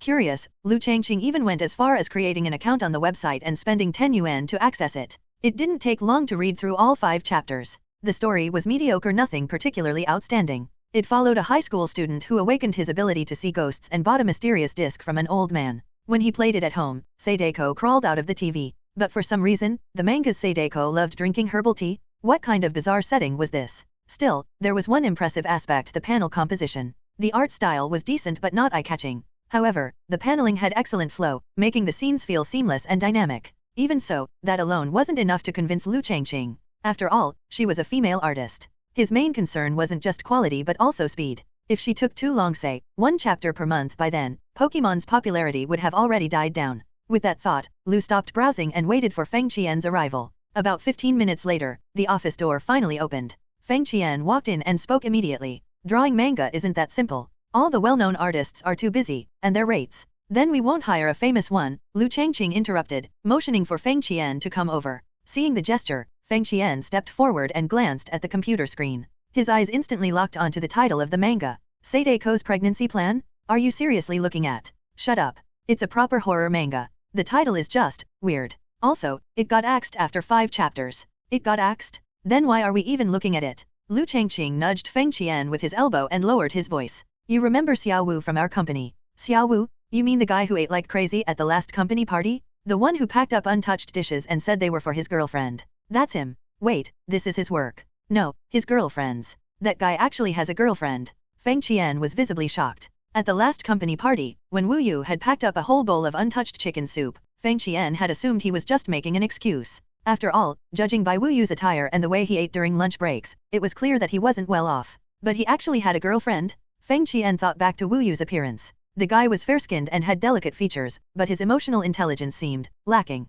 He had always assumed Wu Yu was single. Completely unaware of what Feng Qian was thinking, Liu Changqing frowned as he scrolled through the manga. When he came across an especially well-done panel, he stopped and pointed at the screen. "The art isn't outstanding, but the paneling is excellent. You actually know about manga?" "Not really, but that doesn't stop me from judging it as a reader. Honestly, the story is pretty boring. Aside from the solid paneling and decent artwork, there's nothing special about it. No wonder it got axed." Feng Qian nodded in agreement. "I can't really judge paneling, but the anatomy is solid, no beginner mistakes." Liu Changqing agreed. "It's a good fit. Wu Yu's girlfriend has great paneling skills and a decent art style. The only question is how fast she can draw. If the story is weak, that's fine, we'll provide the plot, and she can just illustrate it." "Oh yeah, you're a novelist? You can just write an outline for her." Realizing this, Feng Qian slapped his thigh excitedly. "This way, we don't need a famous artist. As long as she can draw fast, that's enough." "But, how fast is she?" "Not sure yet." Liu Changqing thought for a moment. He had only told Wu Yu that he would consider it. "Why don't you call Xiao Wu in and ask?" "All right." Feng Qian walked to the door, called out, and within moments, Wu Yu stepped into the office. Closing the door behind him, he looked at the 2 men staring at him and felt a bit uneasy. "Boss, you called me." "Xiao Wu, your girlfriend is a full-time manga artist, right?" "Yes. Before the end of the day, I'll give you a short script. Take it home and have her draw it. I want to see how well she does." Wu Yu's face instantly lit up with pure joy, unable to contain his excitement. His voice even went up a notch. "Boss, really? Dumb kid, why would I lie to you?" For Wu Yu, the happiness came too suddenly. In his excitement, he blurted out without thinking. "Thank you, boss. Thank you, boss. Wishing you great business, endless fortune, prosperity like the East Sea, and a long life like the Southern Mountain." After rattling off a string of exaggerated blessings, he bolted out of the office so fast that he even forgot to say goodbye. Liu Changqing stared at the closed door, his expression somewhat puzzled. Then he turned to Feng Qian, who was barely holding back his laughter. After a long pause, Liu finally spoke. "This kid really isn't that bright, huh?" The school day was almost over. Liu's eyes drowsily felt someone shaking her shoulder. Slowly regaining consciousness, she rubbed her eyes and sat up, still groggy from her sleep. As her vision cleared, she realized that her teacher was standing right in front of her. The classroom was eerily silent. Still half asleep, Liu's eyes took a moment to fully wake up. Then, her eyes suddenly widened. Teacher. Liu Changqing, you've been sleeping for 2 whole periods. Is my class really that boring? No, I just dropped my pen under the desk and was picking it up. Her homeroom teacher adjusted his glasses, staring at her with an unreadable expression. Speaking in a calm yet firm tone, he said, "Stand for the rest of the period. And no more sleeping in class." After that, he returned to the podium and continued teaching. Liu Changqing sighed in relief as she stood by her desk, secretly glancing at Feng Xian. She whispered, "Why didn't you wake me up?" Feng Xian didn't respond verbally. Instead, she flipped to a blank page in her notebook, scribbled a short message, and pushed it toward Liu Changqing. "I did. I've been calling you for ages." Liu Changqing stared at the note, confused. She didn't remember hearing anything. She had barely slept the night before, staying up late to finish her homework. After taking a bath, she had played on her handheld console for a while, further cutting into her sleep. The morning classes were all taught by strict teachers, so she had forced herself to stay awake. But by the time their homeroom teacher's double period rolled around, she had finally let her guard down, and was promptly caught sleeping. Yawning absent-mindedly, she made a small noise. The teacher suddenly stopped mid-lecture. All eyes in the classroom turned toward her. Realizing what had just happened, Liu Changqing immediately clapped her hands over her mouth, wishing she could disappear. The teacher stared at her for a few seconds, then shook his head slightly before continuing the lesson. After school, Liu Changqing had been waiting outside for a while, scanning the crowd for his daughter. When he finally spotted Feng Xian, she was alone. That didn't seem right. Frowning slightly, he watched as the little girl walked up to him, her head held high. "Where's Zizi?" he asked. She was kept behind by the teacher. Huh. The news caught him off guard. It took him a few seconds to process before he asked again. "Why? She fell asleep in class." Feng Xian paused before adding, "For 2 whole periods." Hearing the reason, Liu Changqing was momentarily speechless. Looking at Feng Xian's serious expression, he thought for a moment before making a decision. "Let's go. We'll check in with your teacher." "Okay." Holding Feng Xian's hand, Liu Changqing led her toward the school building. When they reached the office, Liu Changqing didn't knock immediately. Instead, he peered through the window like a sneaky detective. Inside, Liu Changqing stood before the teacher, head bowed, looking utterly pitiful as she received her scolding. Seeing his daughter like that, Liu Changqing felt both sympathetic and impressed by the teacher's dedication. What a responsible teacher. After watching for a moment, he finally knocked on the door. "Come in," the teacher called out. Liu Changqing stepped inside alone, leaving Feng Xian outside. Approaching his daughter, he reached out and gently patted her head, his voice carrying a mix of concern and apology. "Don't worry, teacher. I'll make sure to lecture her properly at home." "Sleeping in class? That's unacceptable." "There's no need to scold her too much," the teacher replied calmly. "We've already talked, and Liu Changqing has admitted her mistake." "You're right," Liu Changqing nodded. "There's no major issue, really." Pausing for a moment, the teacher then said, "But I'd like to have a private word with you." "Private?" Liu Changqing blinked in surprise but quickly nodded. He told his daughter to wait outside with Feng Xian. As Liu Changqing shuffled out, head hanging low, she closed the door behind her, leaving the office quiet. The teacher gestured toward a chair. "Please, have a seat." "Oh, okay." Dragging a chair over, Liu Changqing sat down. Even though the teacher was younger than him, something about the atmosphere made Liu feel oddly nervous. Especially when the teacher adjusted his glasses. That small motion brought back memories of his own school days. Breaking the silence, the teacher spoke. "You're Liu Changqing's father. You and your wife divorced last semester, correct?" Huh. The unexpected question caught Liu Changqing off guard. Still, he nodded. "Yes, it's been nearly 5 months. I know this might not be my place to say, but I believe your divorce has played a role in Liu Changqing's academic decline." Turning slightly, the teacher retrieved a file from the desk and flipped it open. Since they were sitting across from each other, Liu Changqing couldn't see what was written inside. After scanning the document, the teacher continued. In 3rd grade, Liu Changqing's academic ranking was average. But since the 2nd semester of 4th grade, her performance has been dropping significantly. "I take responsibility for not keeping a closer eye on her education," Liu Changqing admitted. "That's not the main issue. There are still 2 years before she enters middle school. If we focus on improving her grades now, she can still catch up." "You're right. The problem is, if her current trend continues, even if she reaches the average level by 6th grade, it won't be enough for admission to a top middle school."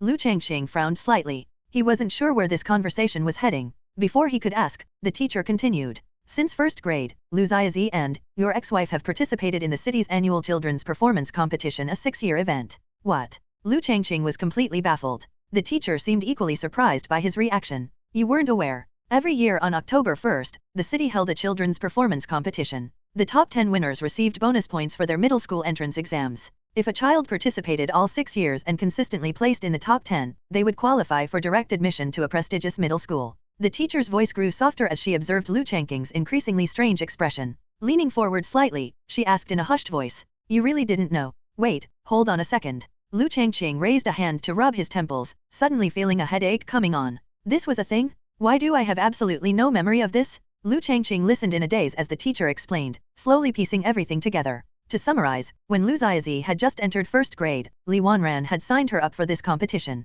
Over the past 4 years, mother and daughter had participated annually, never ranking in the top 3 but always making it into the top 10. If this trend continued, even if Lu Xiaozi's academic scores were terrible by the time she took her middle school entrance exams, she could still qualify for the city's prestigious middle school as a special talent similar to an arts or sports student. Lu Xiao had never attended a prestigious middle school. Back then, his grades hadn't been good enough, which must have embarrassed Li Wanran. That was probably why she had turned her focus toward their daughter, determined to get at least one of their children into a top school. But the old Liu Changqing had never known about this. Li Wanran had never told him. Thinking back, every October 1st, mother and daughter would always go out for the day. This revelation hit Liu Changqing hard. Even after leaving the office, he was still deep in thought. After picking up the kids, he drove back to the company. Feng Qian had been waiting outside for a while. Seeing Liu Changqing's troubled expression, he hesitated to ask what was wrong and simply nodded before taking Feng Qian home. Liu Changqing, on the other hand, brought Wu Yu into the office, handing him a copy of the script he had drafted that afternoon. Once everything was settled, he planned to drive An Yuanyao home. Sitting in the passenger seat, An Yuanyao noticed his gloomy expression. Unable to hold back, she finally asked, "What happened? You've been looking troubled ever since you picked up Xiaozi from school." "It's nothing." Not wanting to dwell on it, Liu Changqing pushed the thoughts aside and focused on driving. Seeing that he didn't want to talk, An Yuanyao didn't press further. Just as they were about to reach her apartment, Lu Xiaozi suddenly complained from the back seat, "Dad, my stomach hurts. I need to go to the bathroom." Liu Changqing glanced at her through the rearview mirror. "Can you hold it until we get home?" "I can't. I'm gonna burst." The way she said it was so blunt and unfiltered. Lu Xiaozi was clutching her stomach, legs pressed tightly together. He had no idea what she had eaten for lunch, but she clearly wasn't going to last the ride home. With no other choice, he pulled into An Yuanyao's apartment complex. Taking the elevator up, they arrived at her place. As soon as they entered, An Yuanyao handed Lu Xiaozi a pair of slippers. The girl barely took a second to switch into them before bolting toward the bathroom. The door slammed shut, followed by the sound of the lock clicking into place. Liu Changqing and An Yuanyao exchanged glances. An Yuanyao took out a new pair of men's slippers and placed them in front of Liu Changqing. Changing into them, Liu Changqing walked over to the sofa and sat down. "She's gonna take a while." With some time to spare, Liu Changqing took the opportunity to look around An Yuanyao's apartment. Compared to his own place, there was no comparison. The flooring, the chandeliers, everything here was leagues ahead. Before long, An Yuanyao set a glass of water down in front of him. Snapping out of his thoughts, Liu Changqing quickly sat up straight and thanked her softly. "Thanks. Xiaozi is in the bathroom now, she can't hear us. So, do you want to tell me what's wrong?" An Yuanyao sat beside him. They were only a fist's width apart. Turning slightly, Liu Changqing met her gaze. Up close, he could catch the faint scent of her perfume. After a long pause, he finally sighed. "Xiaozi got caught sleeping in class today. She was kept after school, and when I went to pick her up, the teacher had a talk with me." "What did they say?" "It's about the October 1st children's performance competition. The top 10 winners get extra points for their middle school entrance exams. If a student participates all 6 years and consistently places in the top 10, they're guaranteed admission to a top school.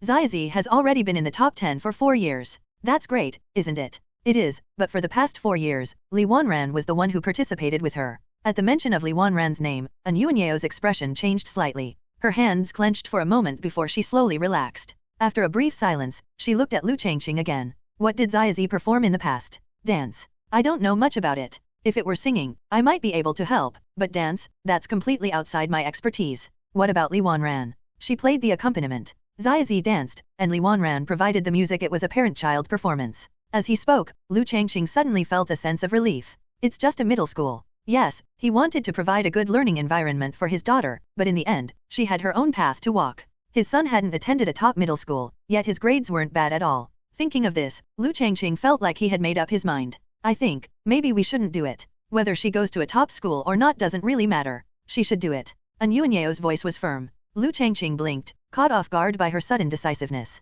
"You want her to participate? What, you expect me to be her accompanist? I don't play any instruments. The best I can do is whistle. I'll do it." For a moment, Liu Changqing thought he had misheard. He turned to look at her, seeing the completely serious expression on her face. "How?" he asked, his voice slightly hesitant. "I'll perform with Xiaozi. Can you?" "Of course. There's still a month left, plenty of time to choreograph a new routine. You know how to dance?" "Yes." She nodded without hesitation. She wasn't lying. Unlike Li Wanran, she had studied traditional Chinese dance and music. The guhan, for example. She hadn't played in years, but skills like that didn't just disappear. A little practice was all it would take. Liu Changqing frowned slightly. "Wait, weren't you an art teacher before?" Since when did you know how to dance? I performed back in high school. You never saw.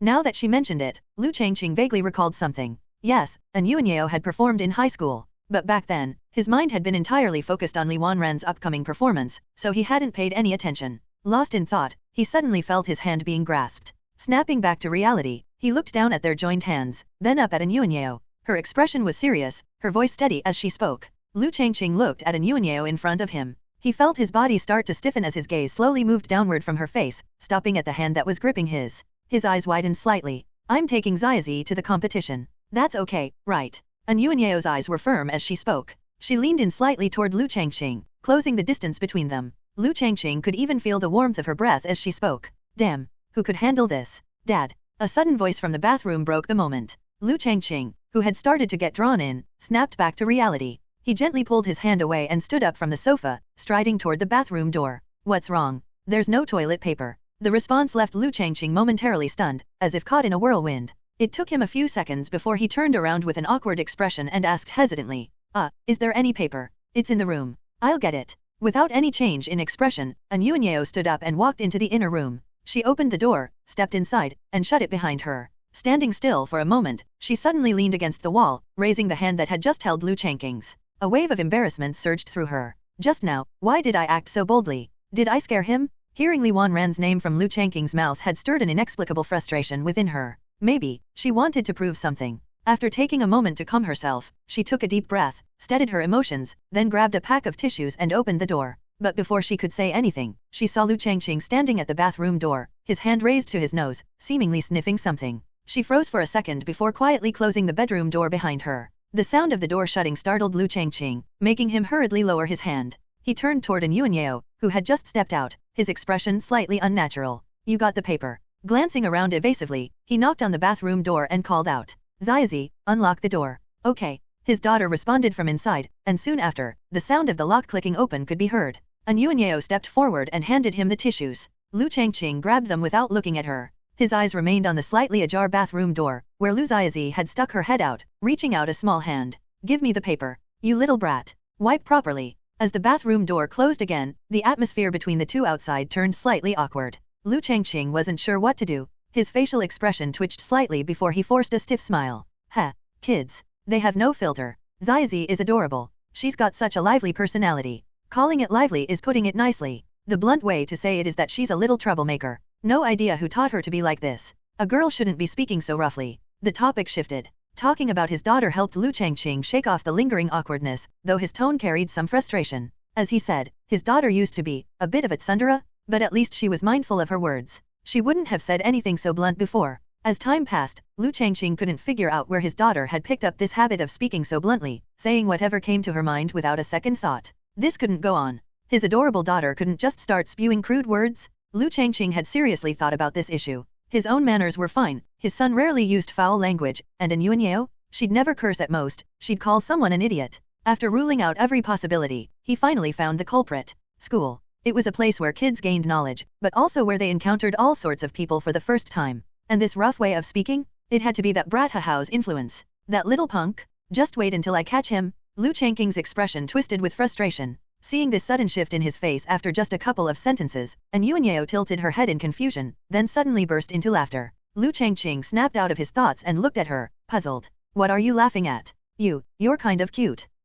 She just called a man in his 30s cute? Was this an insult? Liu Changqing really couldn't understand what she meant. Before he could ask, the bathroom door swung open. Liu Xiaozi, now with her backpack on, adjusted her dress as she walked up to Liu Changqing, tilting her head up. Dad, what were you and Anton talking about? I think I heard my name. Your dad was just saying how cute you are, Yuanyeo said with a smile. Liu Xiaozi froze for a second before breaking into a bright, happy grin. A little shy, she raised her hands to cover her cheeks. Dad, you're always praising me. Watching his daughter getting all smug again, Liu Changqing remained silent, his face blank. He reached out and took her hand, then looked at Yuanyeo. All right, then. That's the plan. I'll be counting on you, trust me. Yuanyeo knew he was talking about the competition. Hearing his agreement, she looked genuinely happy. After putting on her shoes, Liu Xiaozi slipped out of Liu Changqing's grasp and ran toward the elevator. Seeing his daughter suddenly dash off, Liu Changqing quickly chased after her. As he reached the doorway, he hesitated for a moment, lowering his head as if deep in thought. Then, he looked up at Yuanyeo, who was standing by the door. I'm really looking forward to October 1st. Me too. An Yuanyeo stepped forward in her slippers, gripping the door handle as she gazed at him with a warm smile. Take care on the way, big cutie. With that, she closed the door. Liu Changqing stood there, stunned. Wait, did she just call me? Snapping back to reality, he rushed toward the elevator and firmly held his daughter's hand. But his mind was still replaying what had just happened. An Yuanyeo was getting more and more forward, and Liu Changqing wasn't sure how much longer he could keep pretending not to notice. With a soft ding, the elevator arrived. Liu Changqing led his daughter inside and pressed the button for the first floor. His eyes followed the changing numbers on the display. Suddenly, Liu Xiaozi spoke up. I really like Anton. What? Liu Changqing instinctively responded, then looked down at his daughter. She was beaming up at him, her face full of joy. Wu Yu returned to his rental apartment. As soon as he closed the door, he saw his girlfriend frantically tidying up the table. Holding a takeout container of stir-fried rice noodles, Wu Yu looked at her curiously. She was hunched over the table, covering a stack of papers with her hands. Puzzled, he asked, What are you hiding? Hiding? Me? Nothing. Her eyes darted around as she blurted out the obvious lie. Wu Yu's girlfriend, Qi Hang, had also graduated from university just a year ago. She was wearing a loose white t-shirt and comfortable shorts, her bangs pinned back with a hairband. Her petite frame sat curled up on the chair, legs folded, her upper body almost completely draped over the drawing table. She tilted her head, flashing Wu Yu an awkward smile. Her dream was to become a well-known comic artist. Thinking Wu Yu hadn't noticed her little movements, she quietly shuffled the papers together, trying to hide them beneath her body. But deceiving herself wouldn't fool Wu Yu. He set the takeout container down and reached out, flicking her ponytail. Let me see what you're drawing. I didn't draw anything. I literally saw the feet of your character. You must have seen wrong. Qi Hang hurriedly refuted, pressing her face against the table with the back of her head facing Wu Yu. But strength and endurance between men and women were different. Without much effort, Wu Yu placed the rice noodles on the table, then scooped her up and tossed her onto the bed. With her out of the way, he finally got a clear look at what she had been trying to hide. He picked up the papers. The more he looked, the darker his expression became. He turned abruptly to stare at his girlfriend, who had buried her face under a pillow. How could you draw something like this? Qi Hang stayed silent. Wu Yu strode over, yanked the pillow away, and flipped her over to face him. She looked aggrieved, pouting as she mumbled, I didn't want to draw it either. If you didn't want to, then who forced you? Didn't you say before that you'd never take commissions like this? But, we don't have any money right now. Hearing that, Wu Yu's anger instantly faded. Looking at her, head lowered, saying those words, his chest tightened with frustration, yet he couldn't bring himself to say anything. His fists clenched. A deep sense of helplessness welled up inside him. With a sigh, he slowly walked over and sat on the edge of the bed, looking at Qi Hang, who was now kneeling beside him. His expression shifted several times before he finally reached out and patted her head. You still have me, don't you? My boss values my work a lot. He even said he's giving me a bonus soon. Really? Don't worry. Things will get better for us. I knew you could do it. As soon as she said that, Qi Hang threw herself at him, wrapping her arms around Wu Yu and peppering his face with kisses. Moi, moi. After a while of cuddling, the two gradually quieted down.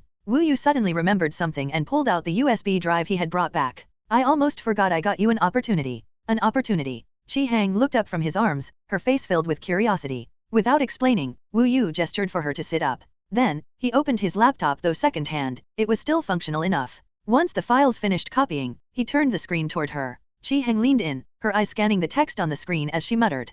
Pokemon. Wang Qi. Isn't this that game your company released a while back? What is this? A novel. Hearing her question, Wu Yu became visibly excited. He hugged the laptop close and said eagerly. Today, the boss said they're looking for someone to illustrate a manga based on the game's story, and I recommended you. His eyes practically sparkled at the thought of his girlfriend's dream. If you get selected, your work could be serialized in a magazine. Really? Really? That's amazing. She jumped off the bed, snatched the laptop from his hands, and ran to her drawing desk. After pushing aside the inappropriate drawings she had been working on earlier, she focused intently on the new project. Watching her serious expression, Wu Yu smiled indulgently and said, At least eat first before you start drawing. September 4th. To prepare for the October 1st competition, An Yuanyeo had completely stepped away from work and was fully immersed in choreographing the dance routine. Though Liu Changqing didn't quite understand why she insisted on choreographing it herself, even seeking advice from her former dance instructor, he knew better than to meddle in something he wasn't skilled at. 3 days ago, when he told Liu Xiaozi that An Yuanyeo would be participating with her, his sleepy daughter instantly became energized. It was clear that Liu Xiaozi genuinely liked An Yuanyeo. Now, sitting in front of the computer, feeling the fan blowing against his face, Liu Changqing slouched in An Yuanyeo's chair, feeling utterly bored. For her, choreography was now the top priority. She hadn't even come to the office yesterday. So boring. Knock, knock, knock. Hearing the door, Liu Changqing instantly perked up, straightening his previously slouched posture and looking toward the entrance. Come in. The door opened, and Wu Yu cautiously stepped in, approaching Liu Changqing and handing over a document. Boss, this is the artwork based on your outline. It's done already? That fast? Liu Changqing was surprised as he took the sketches and began flipping through them. Wu Yu stood there nervously, watching every change in Liu Changqing's expression. His occasional furrowed brows and serious demeanor made Wu Yu feel like he was doomed. He could only wait in tense silence. Finally, Liu Changqing finished reviewing the pages. He placed the artwork gently on the desk, resting one hand on top while tapping it twice with his index finger. Your girlfriend drew this in just 3 days. Why yes. The work wasn't bad. It wasn't outstanding either, but it was slightly above average.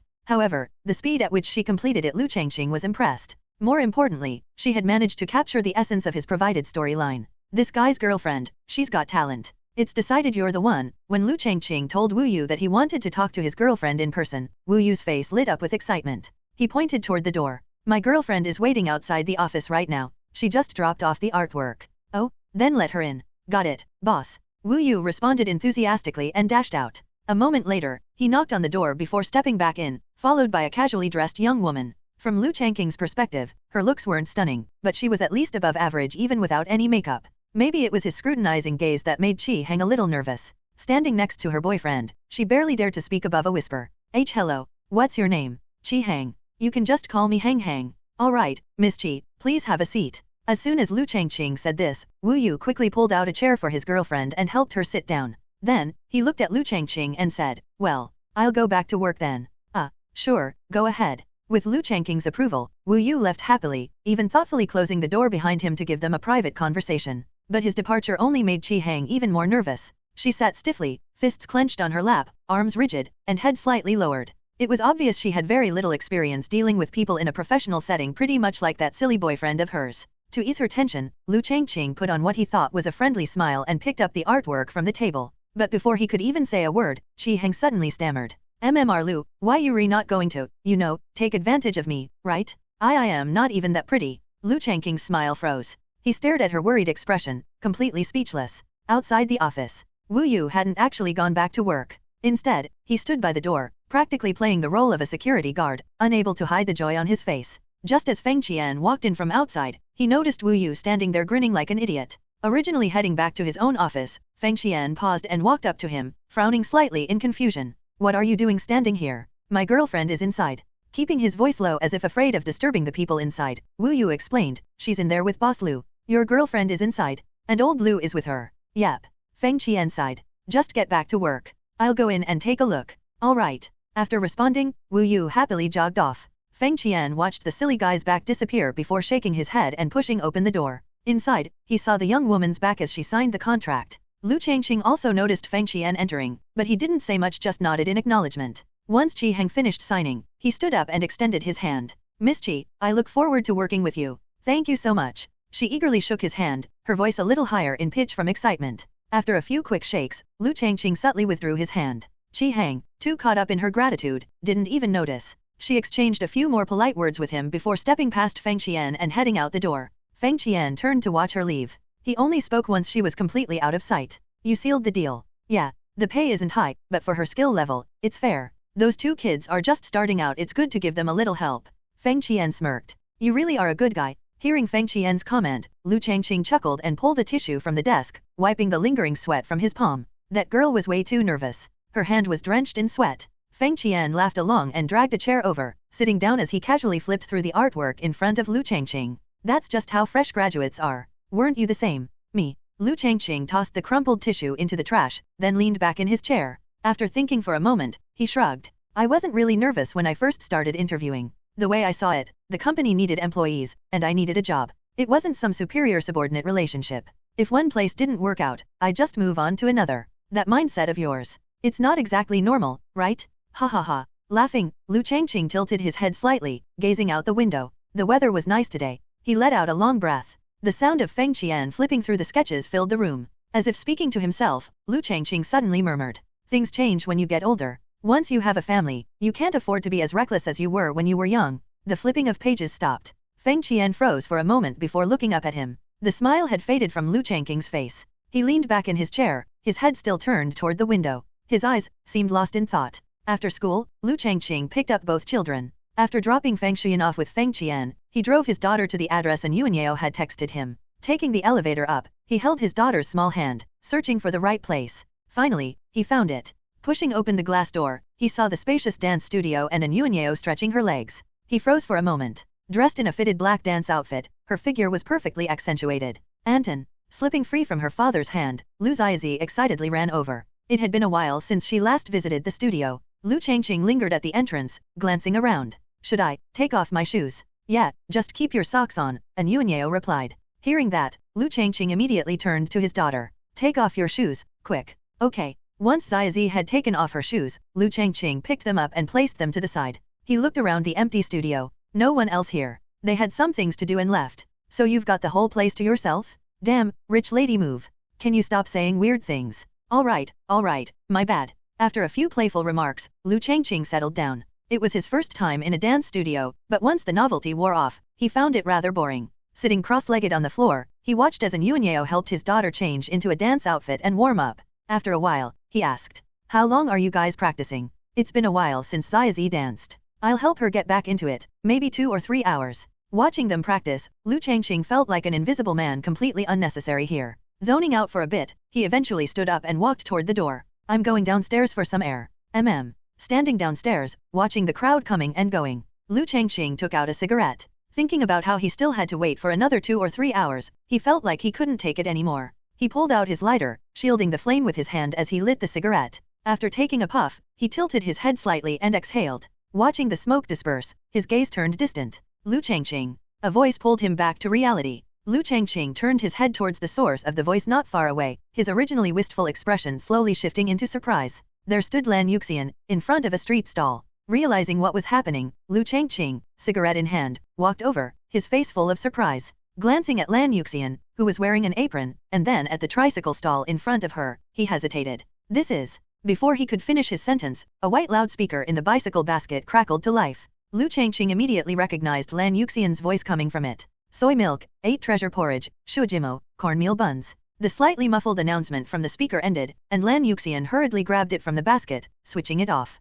Holding the speaker in her hands, she suddenly felt a bit embarrassed for some reason. Liu Changqing looked at her lowered head, his expression shifting as his gaze moved to the items loaded on the electric tricycle. After a moment of thought, he asked, "So this is your side hustle?" It had only been a little over a week since they'd last seen each other, and now, running into her like this made Liu Changqing feel like this city was really small. At the same time, he found himself curious about Lan Yuxian's current situation. He tapped the handlebars of the tricycle. "How much did this cost?" "It wasn't too expensive. A woman I know sold it to me." "A woman you know?" Hearing his question, Lan Yuxian nodded. "She used to do this, but recently she decided to return to her hometown, so she sold it to me." After hearing that, Liu Changqing's expression turned a little odd. Lan Yuxian noticed and asked in confusion, "What's wrong? You got scammed." "Huh? Why do you say that?" She clearly couldn't understand why Liu Changqing would say such a thing. The woman had been kind, polite, and had taken good care of her. How could she have scammed her? Looking at Lan Yuxian's innocent expression, Liu Changqing sighed and flicked the ash from his cigarette. "Do you not watch the news?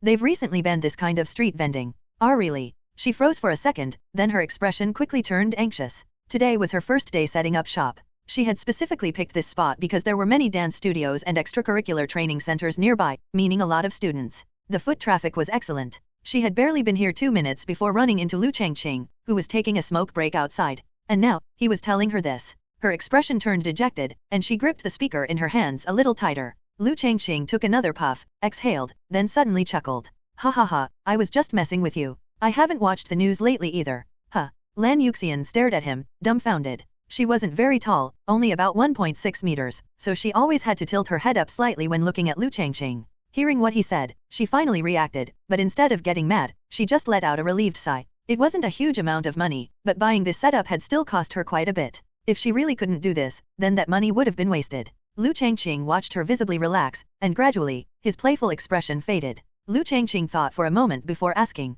"I just heard you say shojimo, what's inside?" "Bean sprouts, shredded potatoes, and you can add a fried egg or a boiled egg." "Is it spicy?" "There's chili oil. If you like it spicy, I can add some." "Then, I'll have one." "You're actually going to eat it?" "Yeah, I haven't had one in a long time." Flicking the cigarette butt to the ground, Liu Changqing stepped on it to put it out. Just as he said, the last time he had this was back in his past life, during high school. Back then, on Saturdays and Sundays at home, there was always someone riding an electric tricycle selling these in the afternoons. He still remembered the loudspeaker's announcement vividly. He could hear it from far away. Hearing his request, Lan Yuxian responded and started making it. She spread out the bun on a plate, then used chopsticks to fill it with the ingredients. She turned to Liu Changqing and asked, "Do you want a fried egg or a boiled egg? Either one is fine." Faced with such a vague answer, Lan Yuxian thought for a moment and decided to give him both. One fried, one boiled. Then, she opened a small jar of chili oil and generously sprinkled it inside, using chopsticks to spread it evenly before wrapping the bun in a plastic bag and handing it to Liu Changqing.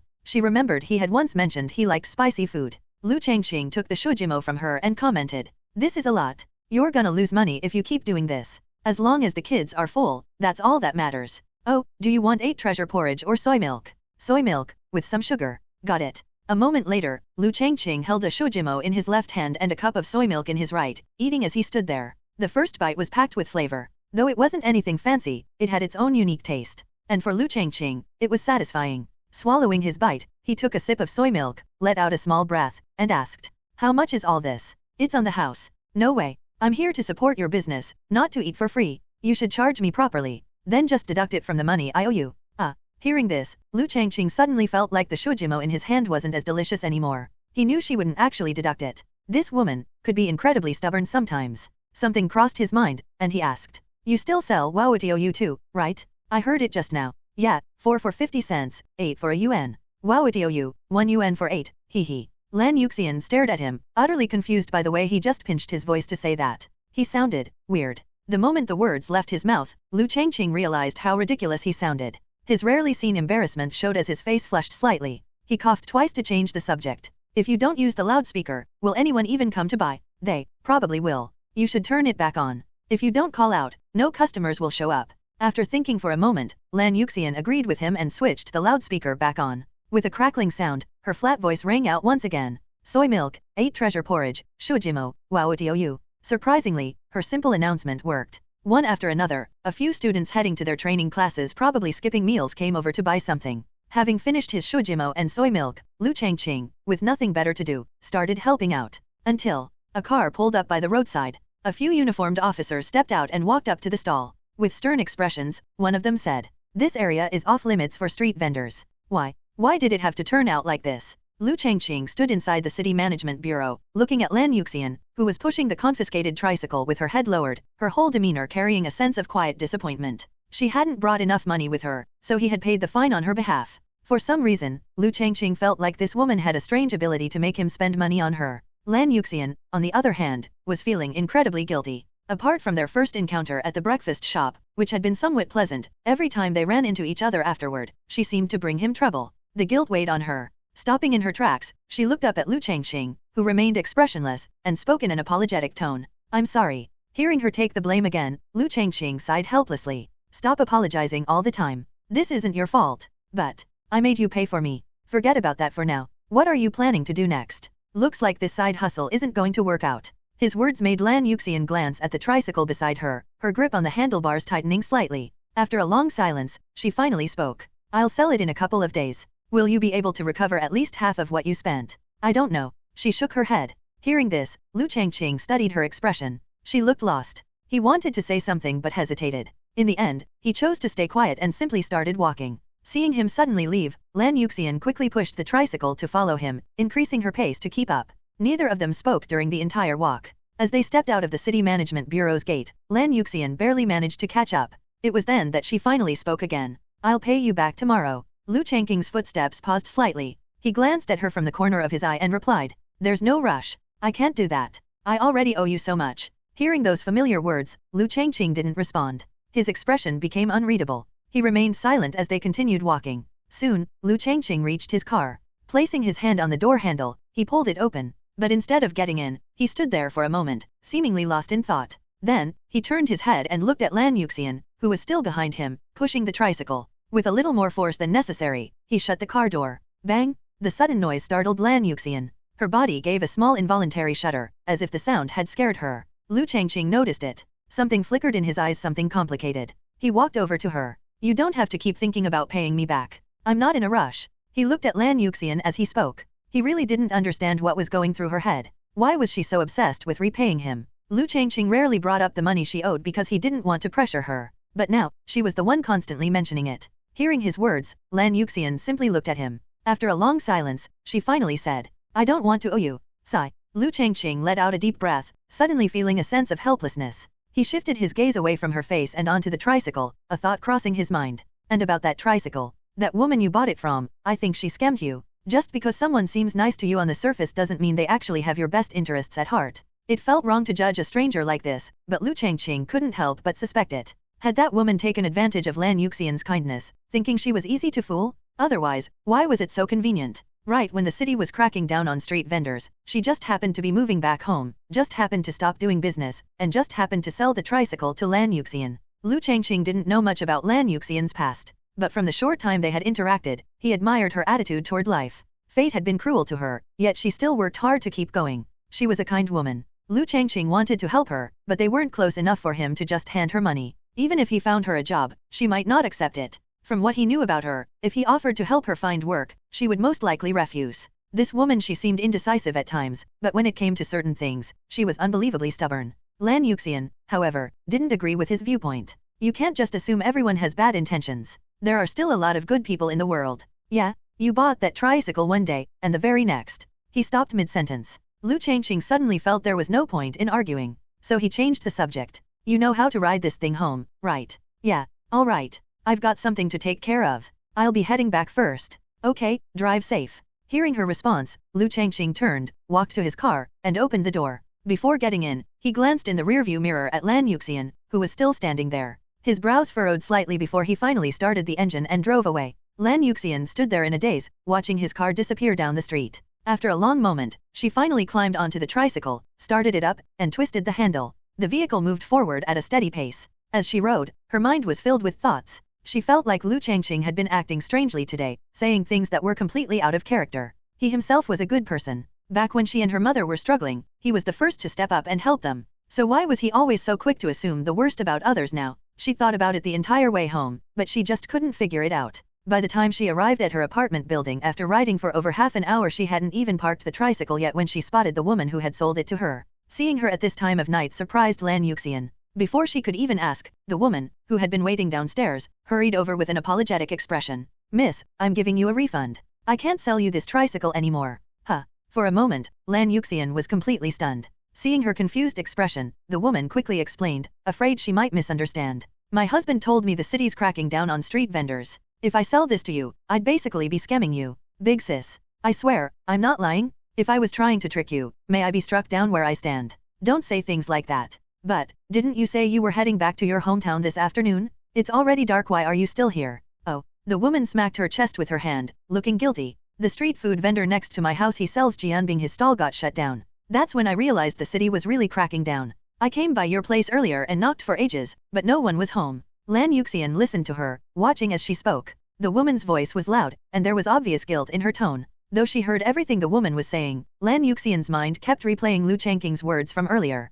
Liu Changqing, you were wrong. She wasn't lying to me. There are still more good people in this world than bad. Liu Changqing returned to the dance studio, feeling restless and irritable. When he reached the glass doors, he didn't step inside immediately. Instead, he stood outside, looking in. Inside the studio, two figures, one big and one small, moved in sync. The atmosphere between them was harmonious. Unlike the usual carefree version of an Yuanyao he was used to seeing, at this moment, she was completely focused. She moved with precision, and from the movement of her lips, it seemed like she was speaking to Ziazi as she danced. Standing outside, Liu Changqing couldn't hear what they were saying. But watching An Yuanyao's serious expression, he suddenly realized, maybe for the first time, that she wasn't just a silly, naive woman. Compared to himself, she seemed to know and understand much more. He wasn't sure what came over him, but Liu Changqing raised both hands and gave his cheeks a few light slaps, trying to wake himself up. He didn't know why he had been feeling so unsettled lately. Ever since he had brought back that photo of his parents in this world, everything had started to feel different. Taking a deep breath, he finally pushed the door open.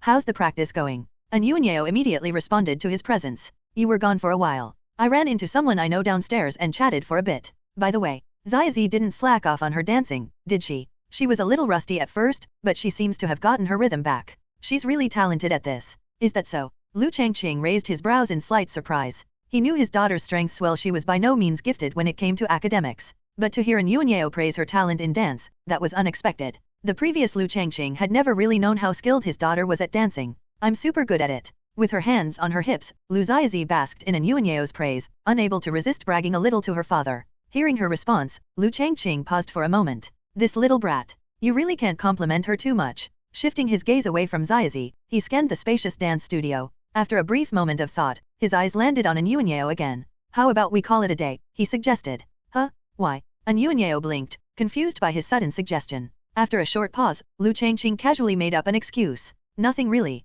I just feel a bit tired. I want to go home and rest. That answer was clearly not what Anyuanyeo expected. She stood still for a few seconds, then took small, careful steps toward him, stopping only when they were face to face. Anyuanyeo slowly raised her hand, gently touching Liu Changqing's cheek, her face filled with concern. Are you upset about something? You don't look so good. You can tell just by looking at my face. Liu Changqing casually brushed her hand away, his movements subtle, and forced a smile. Don't overthink it. I've just been feeling a little tired lately. Do you want me to give you a massage? You know how to massage. When we learned dance, we'd always give each other massages after practice to relax. I'm not exactly a pro, but I think I'm decent. Want to try? Liu Changqing hesitated for a moment as he looked at her. Then, in an uncertain tone, he said, sure. As soon as he agreed, Anyuanyeo pulled him over to sit down. She knelt behind him and placed her hands on his shoulders. Her fingers pressed down slightly.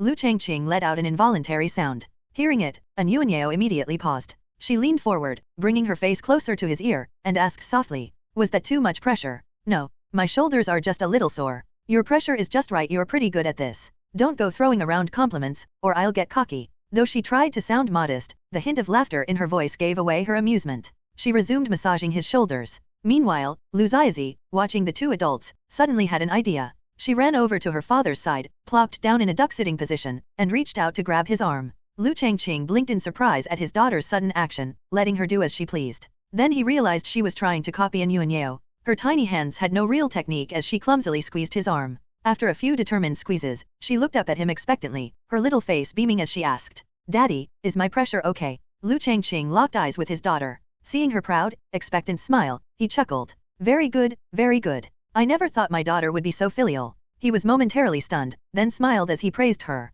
Behind him, Anyuanyeo, witnessing this father-daughter interaction, let out a soft laugh as well. With a faint smile on his face, Liu Changqing slowly closed his eyes, quietly enjoying this moment. Maybe, things weren't so bad after all. Meanwhile, for Liu Xiao, the start of his third year of middle school didn't bring any major changes. Aside from being placed into the rocket class, which meant the usual chaos during breaks had decreased, there wasn't much that was different. If anything, the biggest change was that his deskmate was no longer Zhao Sunwen. Now, he was sitting next to a girl who had been glaring at him ever since they were assigned to the same desk. Liu Xiao had some impression of her. Before summer vacation, she had blocked his and his father's path, rambling a bunch of nonsense. She also had the strange habit of always wearing a baseball cap, even in the blazing sun. At first, he had suspected she wore it because of some kind of hair problem. He had even entertained the malicious thought that she might be suffering from premature baldness. But when she finally took off the cap, the answer became clear. Not only was she not balding, but her hair was actually quite thick. Although her insistence on always wearing a cap still made him curious, Liu Xiao preferred to avoid unnecessary trouble, so he never bothered to ask.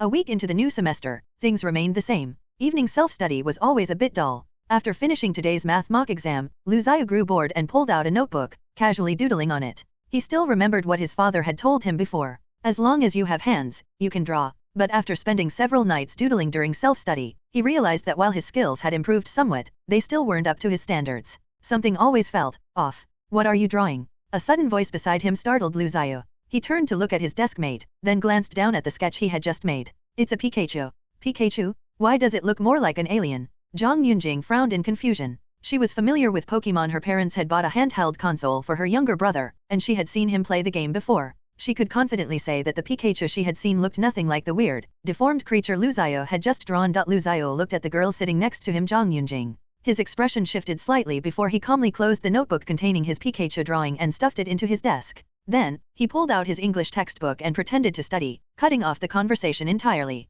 Zhang Yunjing was visibly surprised by his sudden silence. Ever since the school year had started, she had been suppressing the urge to challenge this annoying guy to a real fight. She had deliberately avoided talking to him, waiting for him to break the ice first. She had assumed that at some point, he wouldn't be able to resist starting a conversation. But after more than a week of school, Liu Xiao had said nothing to her. Not a single word. This made Zhang Yunjing start to doubt her own charm. She had always been one of the top 10 students in school, but last semester, Liu Xiao had suddenly appeared out of nowhere and knocked her out of the rankings. After the parent-teacher meeting, she had stormed off, determined to confront this intruder who had stolen her spot. But when she reached his classroom, she found it empty. After asking around, she learned that Liu Xiao had been accused of cheating and had gone with his father to dispute the accusation. At first, Zhang Yunjing was shocked. Then, a wave of excitement surged in her heart. If he really had cheated, then his ranking would be invalid, and she could reclaim her rightful place in the top 10 along with the reward her parents had promised her. Ecstatic, she rushed to the teacher's office, eager to witness his downfall. But instead, she saw that scene.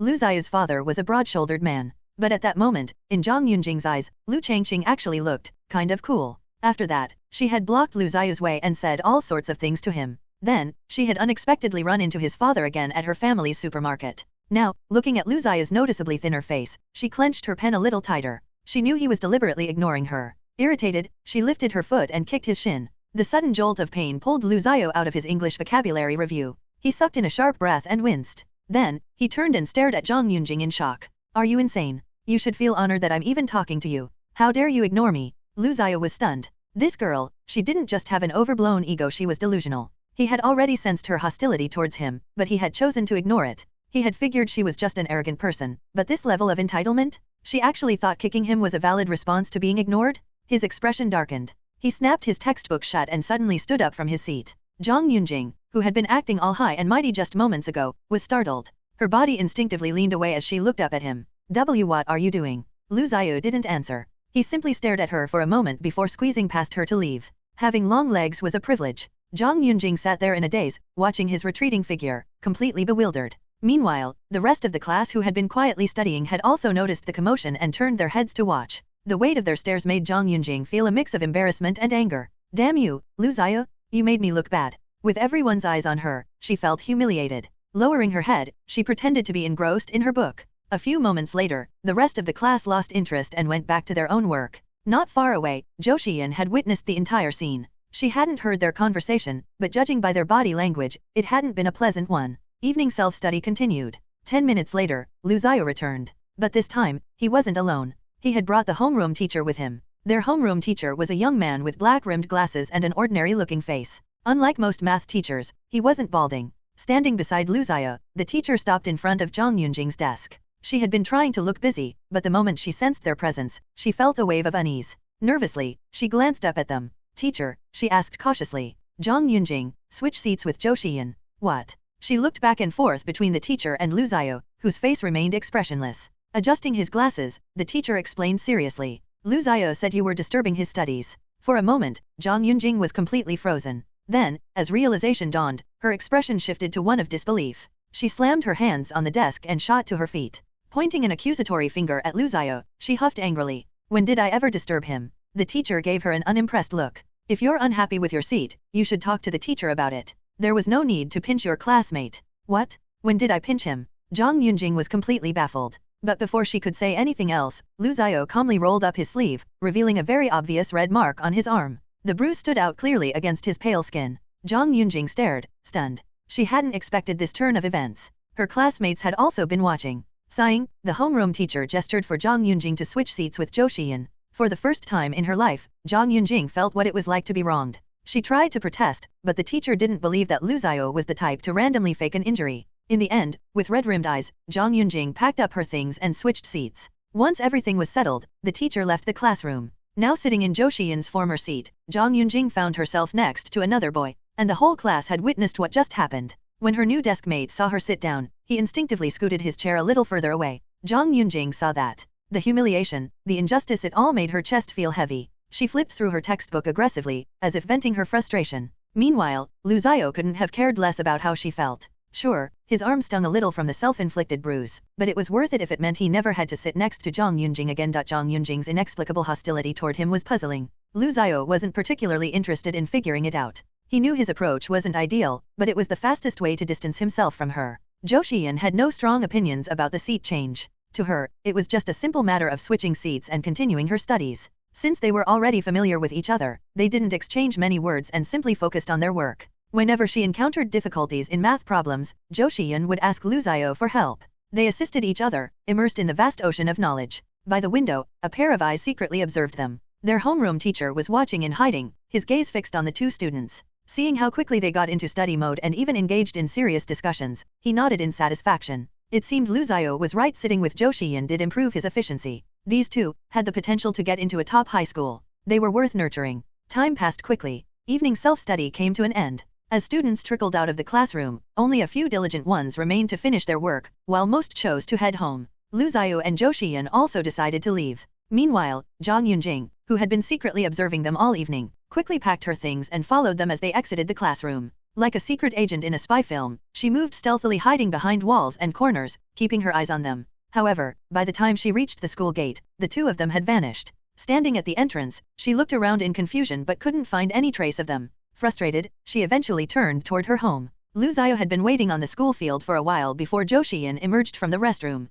Only then did they leave the campus together. They walked in silence. As they moved further away from the school, the number of students around them dwindled. Their homes were in relatively remote areas, and the farther they walked, the fewer classmates remained in sight. Eventually, it was just the two of them. At this point, Zhou Xian finally spoke. I didn't see Zhang Yunjing pinch you. Who left those marks on your arm? I pinched myself. The night was cooler than the stifling daytime heat. Liu Xiao glanced at Zhou Xian, who was looking up at him slightly, and replied. Since the first day of school, she's been glaring at me. I don't know why, but I had a feeling she'd become a problem if it continued. She ranked 11th in the entire school last semester. Liu Xiao frowned in confusion. And what does that have to do with her glaring at me? You probably knocked her out of the top 10. No way, just because of that. Liu Xiao was surprised. If she held a grudge over something so trivial, then Zhang Yunjing was seriously petty. Looks like what he did today was the right move. Sitting next to someone like her was too dangerous. Snapping out of his thoughts, Liu Xiao glanced at Zhou Xian's blank expression and, after a brief hesitation, asked. By the way, is Aunt Lan still making those savory pancakes?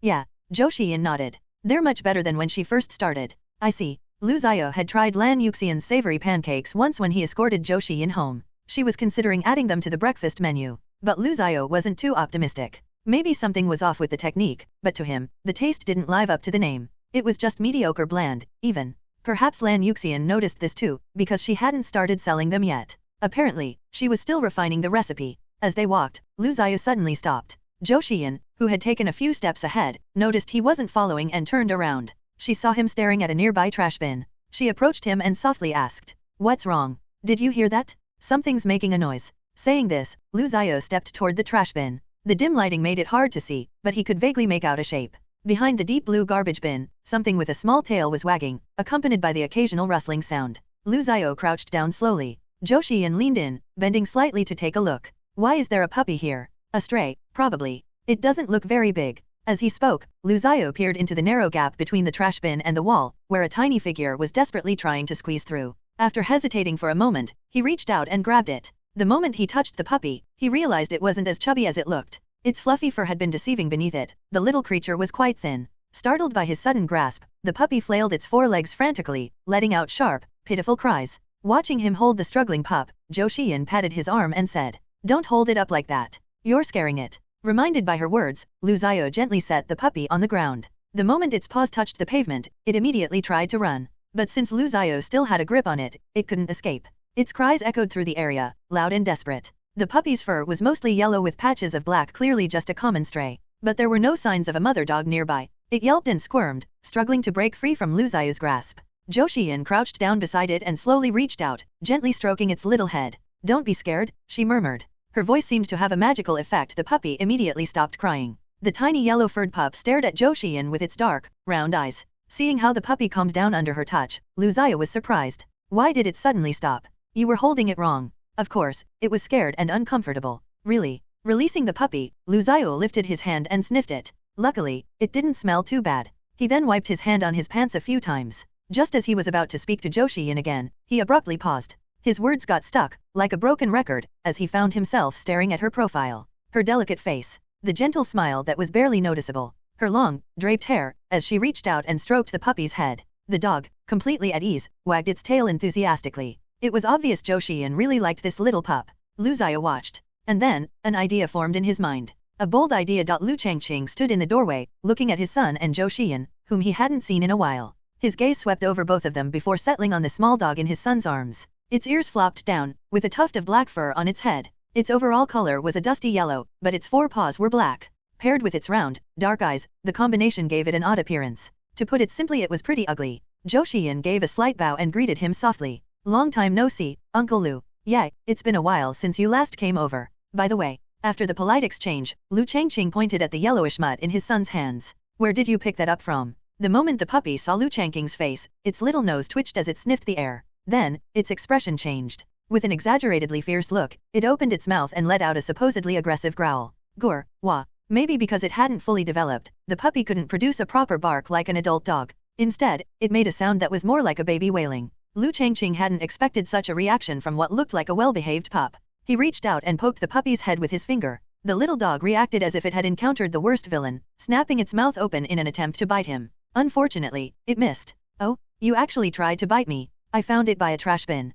As Liu Xiao spoke, he stepped inside, took off his shoes, and gently placed the puppy on the floor. In the short moment while he was switching to slippers, the puppy suddenly bolted like a madman straight toward Liu Changqing's feet, where it clamped down on his pant leg and started shaking its head wildly. After putting on his slippers, Liu Xiao grabbed a pair of older slippers that Zhou Xiyan used to wear and placed them at her feet. Then, he turned back, watching the puppy viciously gnaw at his father's pants with an intense expression. After hesitating for a moment, he spoke with some uncertainty. Dad, is it just me, or does it seem to really hate you? I've noticed that too. Liu Changqing sighed. With that, he gently lifted his leg, and the puppy, still holding onto his pants, was flung across the floor. It tumbled a few times before landing on all fours only to launch itself at Liu Changqing again. This time, it switched targets. It started biting his slippers instead. The scene quickly became chaotic. Ah, a puppy. Hearing the commotion, Liu Xiaozi, who had just finished her bath and returned to her room, pushed open the door. Seeing the little dog ferociously attacking her father's slipper, she let out a shriek and immediately rushed forward. Unfortunately, she didn't get far. Just as she passed by her father, Liu Changqing grabbed her by the collar. Puppy. Trapped in his grasp, Liu Xiaozi whined with longing, stretching her arms toward the pup that was still determinately gnawing on the slipper. You just took a bath. Don't touch it, it might have bacteria. After saying that, Liu Changqing turned to his son and added, you should wash your hands too. Got it. Liu Changqing watched the puppy for a moment before shifting his gaze to Zhou Xiyan. Then, he asked, so, are you two planning to keep it? He could pretty much guess what had happened. On their way home from school, they had stumbled upon this stray. He wasn't sure about the exact circumstances, but since his son had brought it home, it likely meant they wanted to keep it. The moment Liu Changqing finished speaking, Liu Xiaozi, still held back by him, perked up in excitement. She spun around, grabbed onto his shirt, and looked up at him with eyes full of hope. Dad, let's keep it, please. Our apartment isn't suited for keeping a dog. And it's not a toy, it's a hassle to clean up after it. I'll take care of it. You will. He raised an eyebrow, tapped his daughter lightly on the head, and sighed. You and your brother both have school. How do you plan to take care of a dog? Liu Xiaozi was stumped. She racked her little brain for a solution, thinking hard for a long time before finally shouting. I won't go to school anymore. Don't even think about it. Her father shot down the idea without hesitation. Watching the father-daughter exchange, Zhou Xiyan's eyes dimmed slightly. Liu Xiao, standing beside her, caught this subtle change in expression. For the first time, he made a direct request to his father. Dad, let's keep it.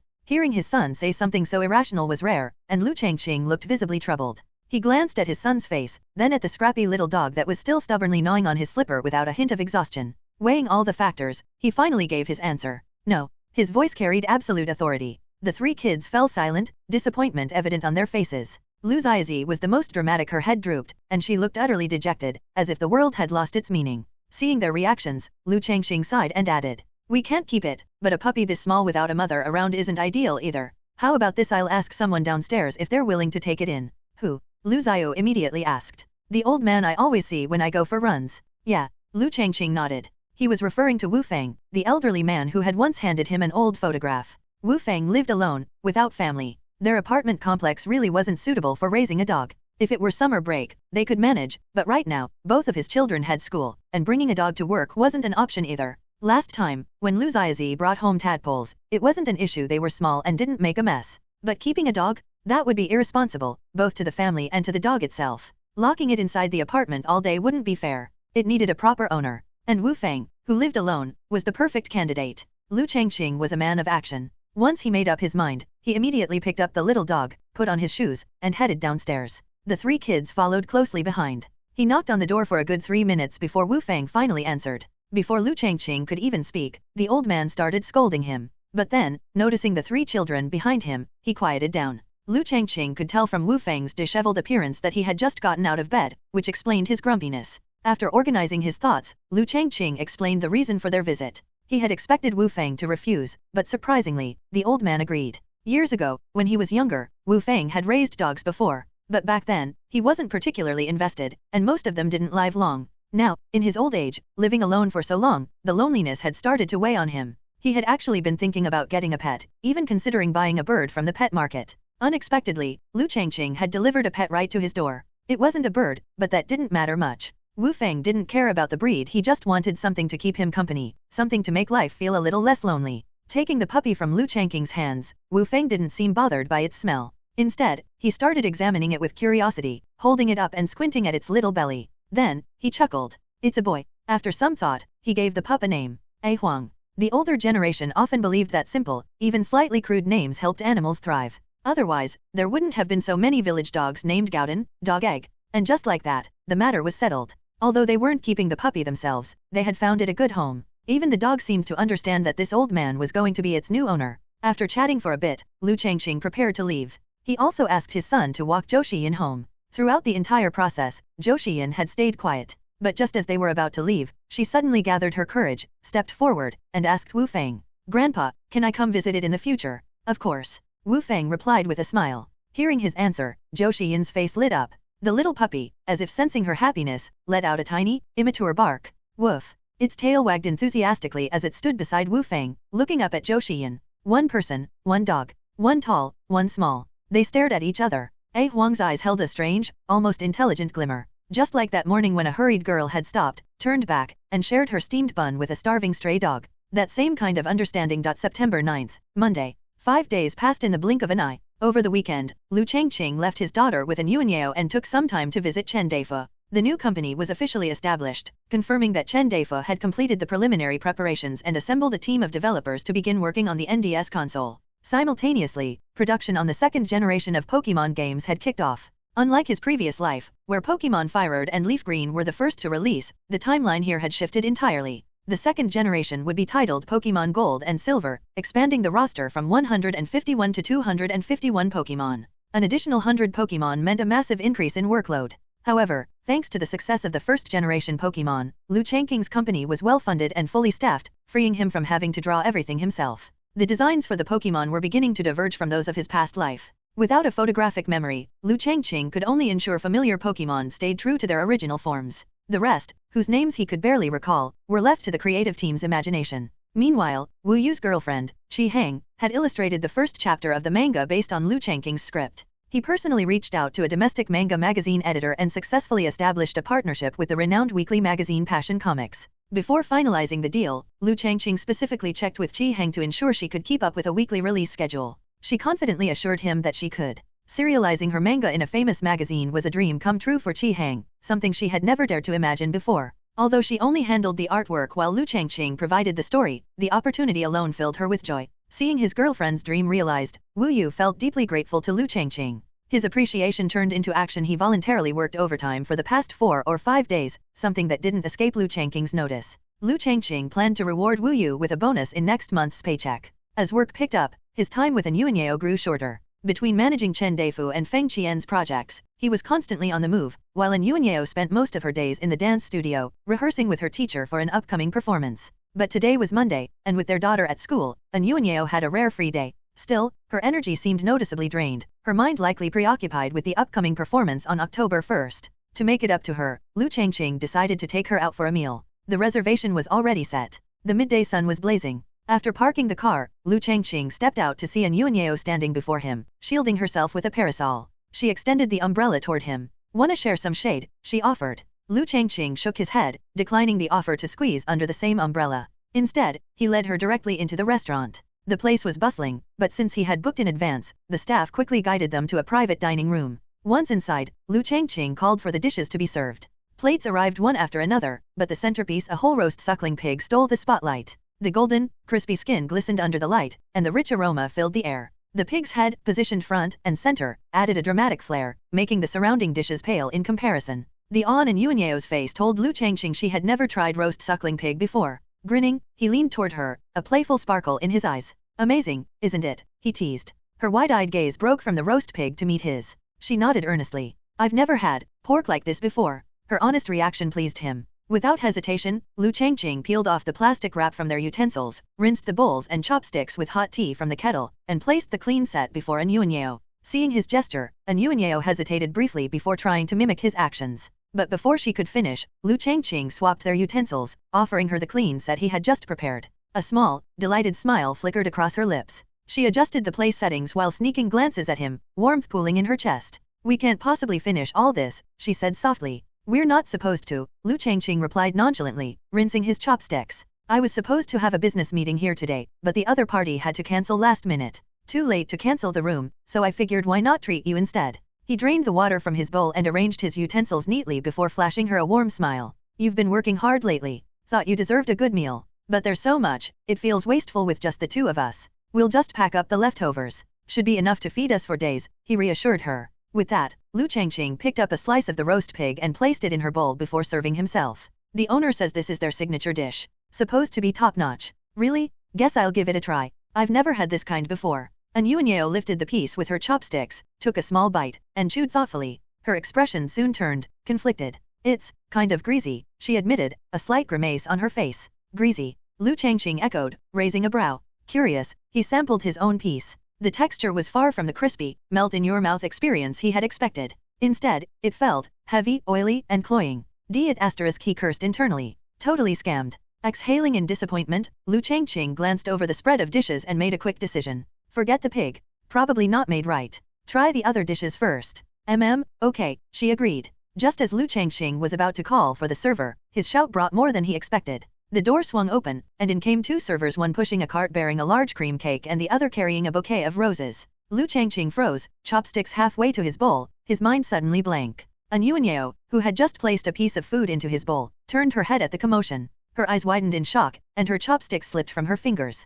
Covering her mouth with both hands, she stared at the scene, her face flooded with surprise and joy. The three servers, young and smiling, broke into song. Happy birthday to you. Happy birthday to you. Happy birthday, dear. Happy birthday to you. The cake-pushing server clapped first, quickly followed by the one holding the roses, who stepped forward and presented the bouquet to An Yuanyeo. Tears shimmered in her eyes as she reached out, her fingers trembling slightly as she accepted the roses. She then turned to Liu Changqing, who sat there, jaw slack and utterly dumbfounded. His mind raced, trying to piece together what had just unfolded. What the hell? Whose birthday was it today? An Yuanyeo could no longer remember the last time she had celebrated her birthday. After her student years, when her naive younger self married Liu Changqing, birthdays had quietly disappeared from her life. Over time, she even forgot the significance of the day herself. September 10th, her birthday. She was certain she had never told Liu Changqing her birth date, nor did she have any idea where he had gotten such mistaken information. But, even if the date was wrong, even if today wasn't her actual birthday, seeing this scene, the kind that only seemed to happen in TV dramas, An Yuanyeo felt something inside her begin to unravel.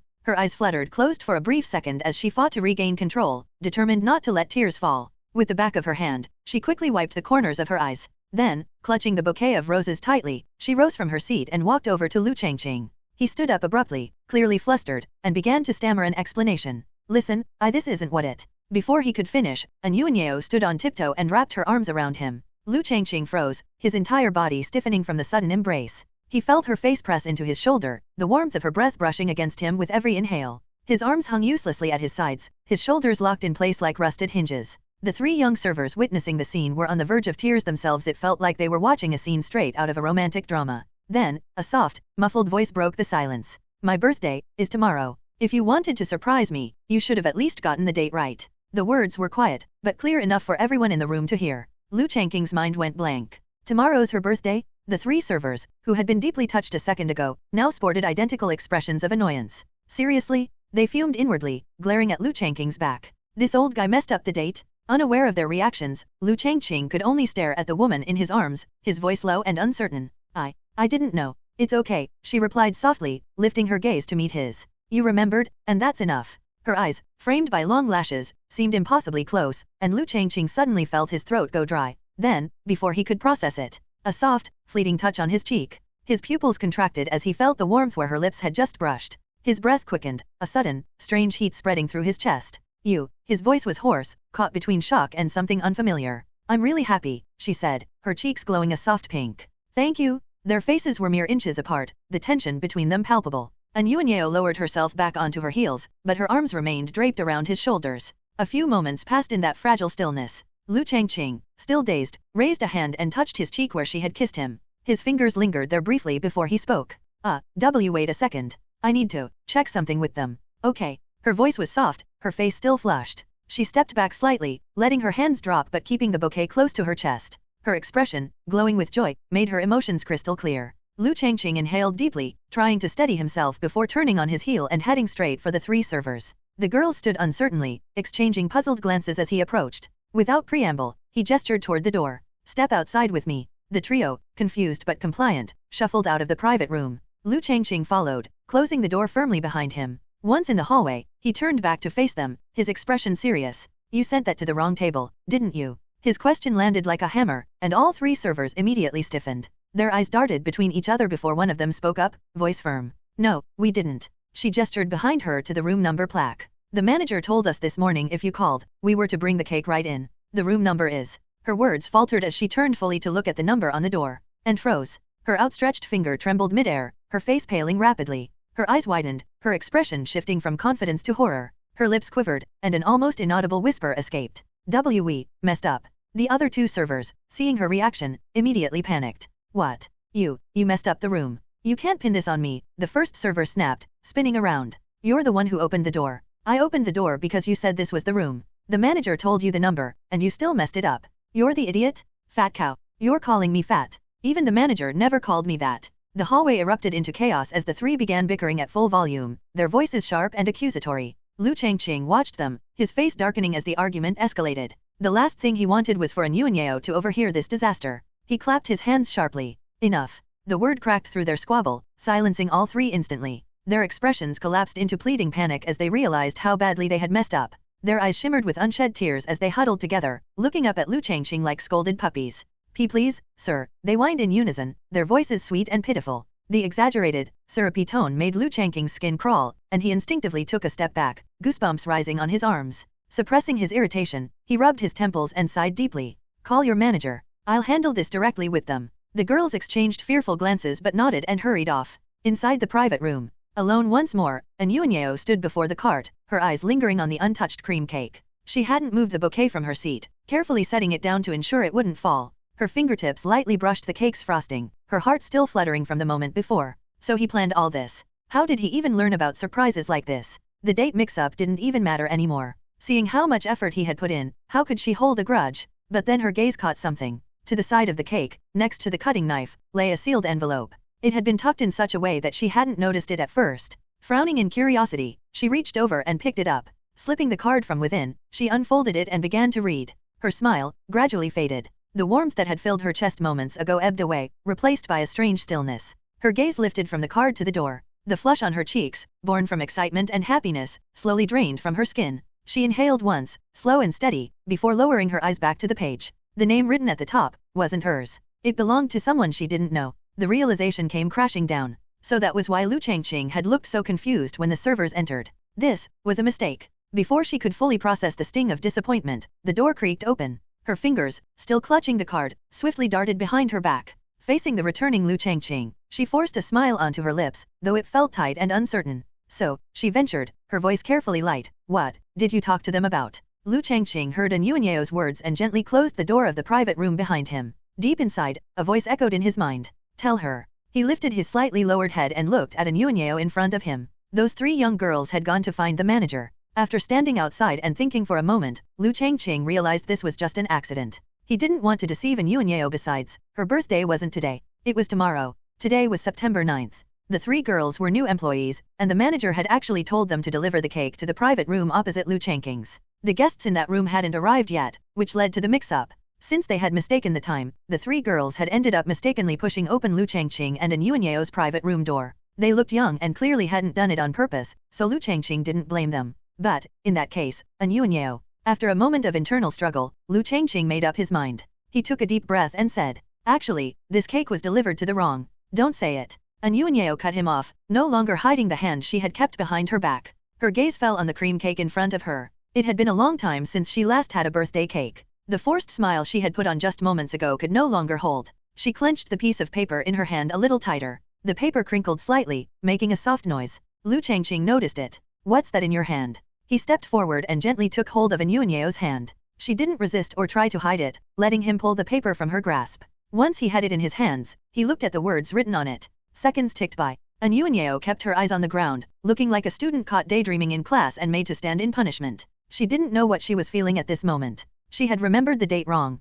Today wasn't even her birthday. Even he had looked surprised just now. And that cake, it wasn't something he had prepared for her. And Yuanyeo had grown up in a loving and privileged household. Her mother had always told her that their family would never arrange a marriage for her. Unlike other children who had their futures decided early on by their parents, she was free to marry whoever she liked. But when she had announced her intention to marry Liu Changqing, her mother had fiercely opposed it. After being raised with the belief that she had the freedom to choose her own love, she rebelled against her family's disapproval. In the end, she cut ties with them, convinced that she was choosing her own happiness. But she had failed. Marriage wasn't what she had hoped for, and Liu Changqing wasn't the man she had imagined him to be. Her life was nothing like she had dreamed. Loneliness, confusion, fear. These three emotions mixed together, growing deeper inside her as time passed, like seeds taking root. She had been prepared to not go on living. She had been ready to end it all. Until she met Liu Changqing, the man she often saw around. The unkempt, overweight man. That day at the cafe, when they parted ways, Liu Changqing had told her she shouldn't live for others. The night she had gotten drunk with nowhere to go, he had been the one to take her in.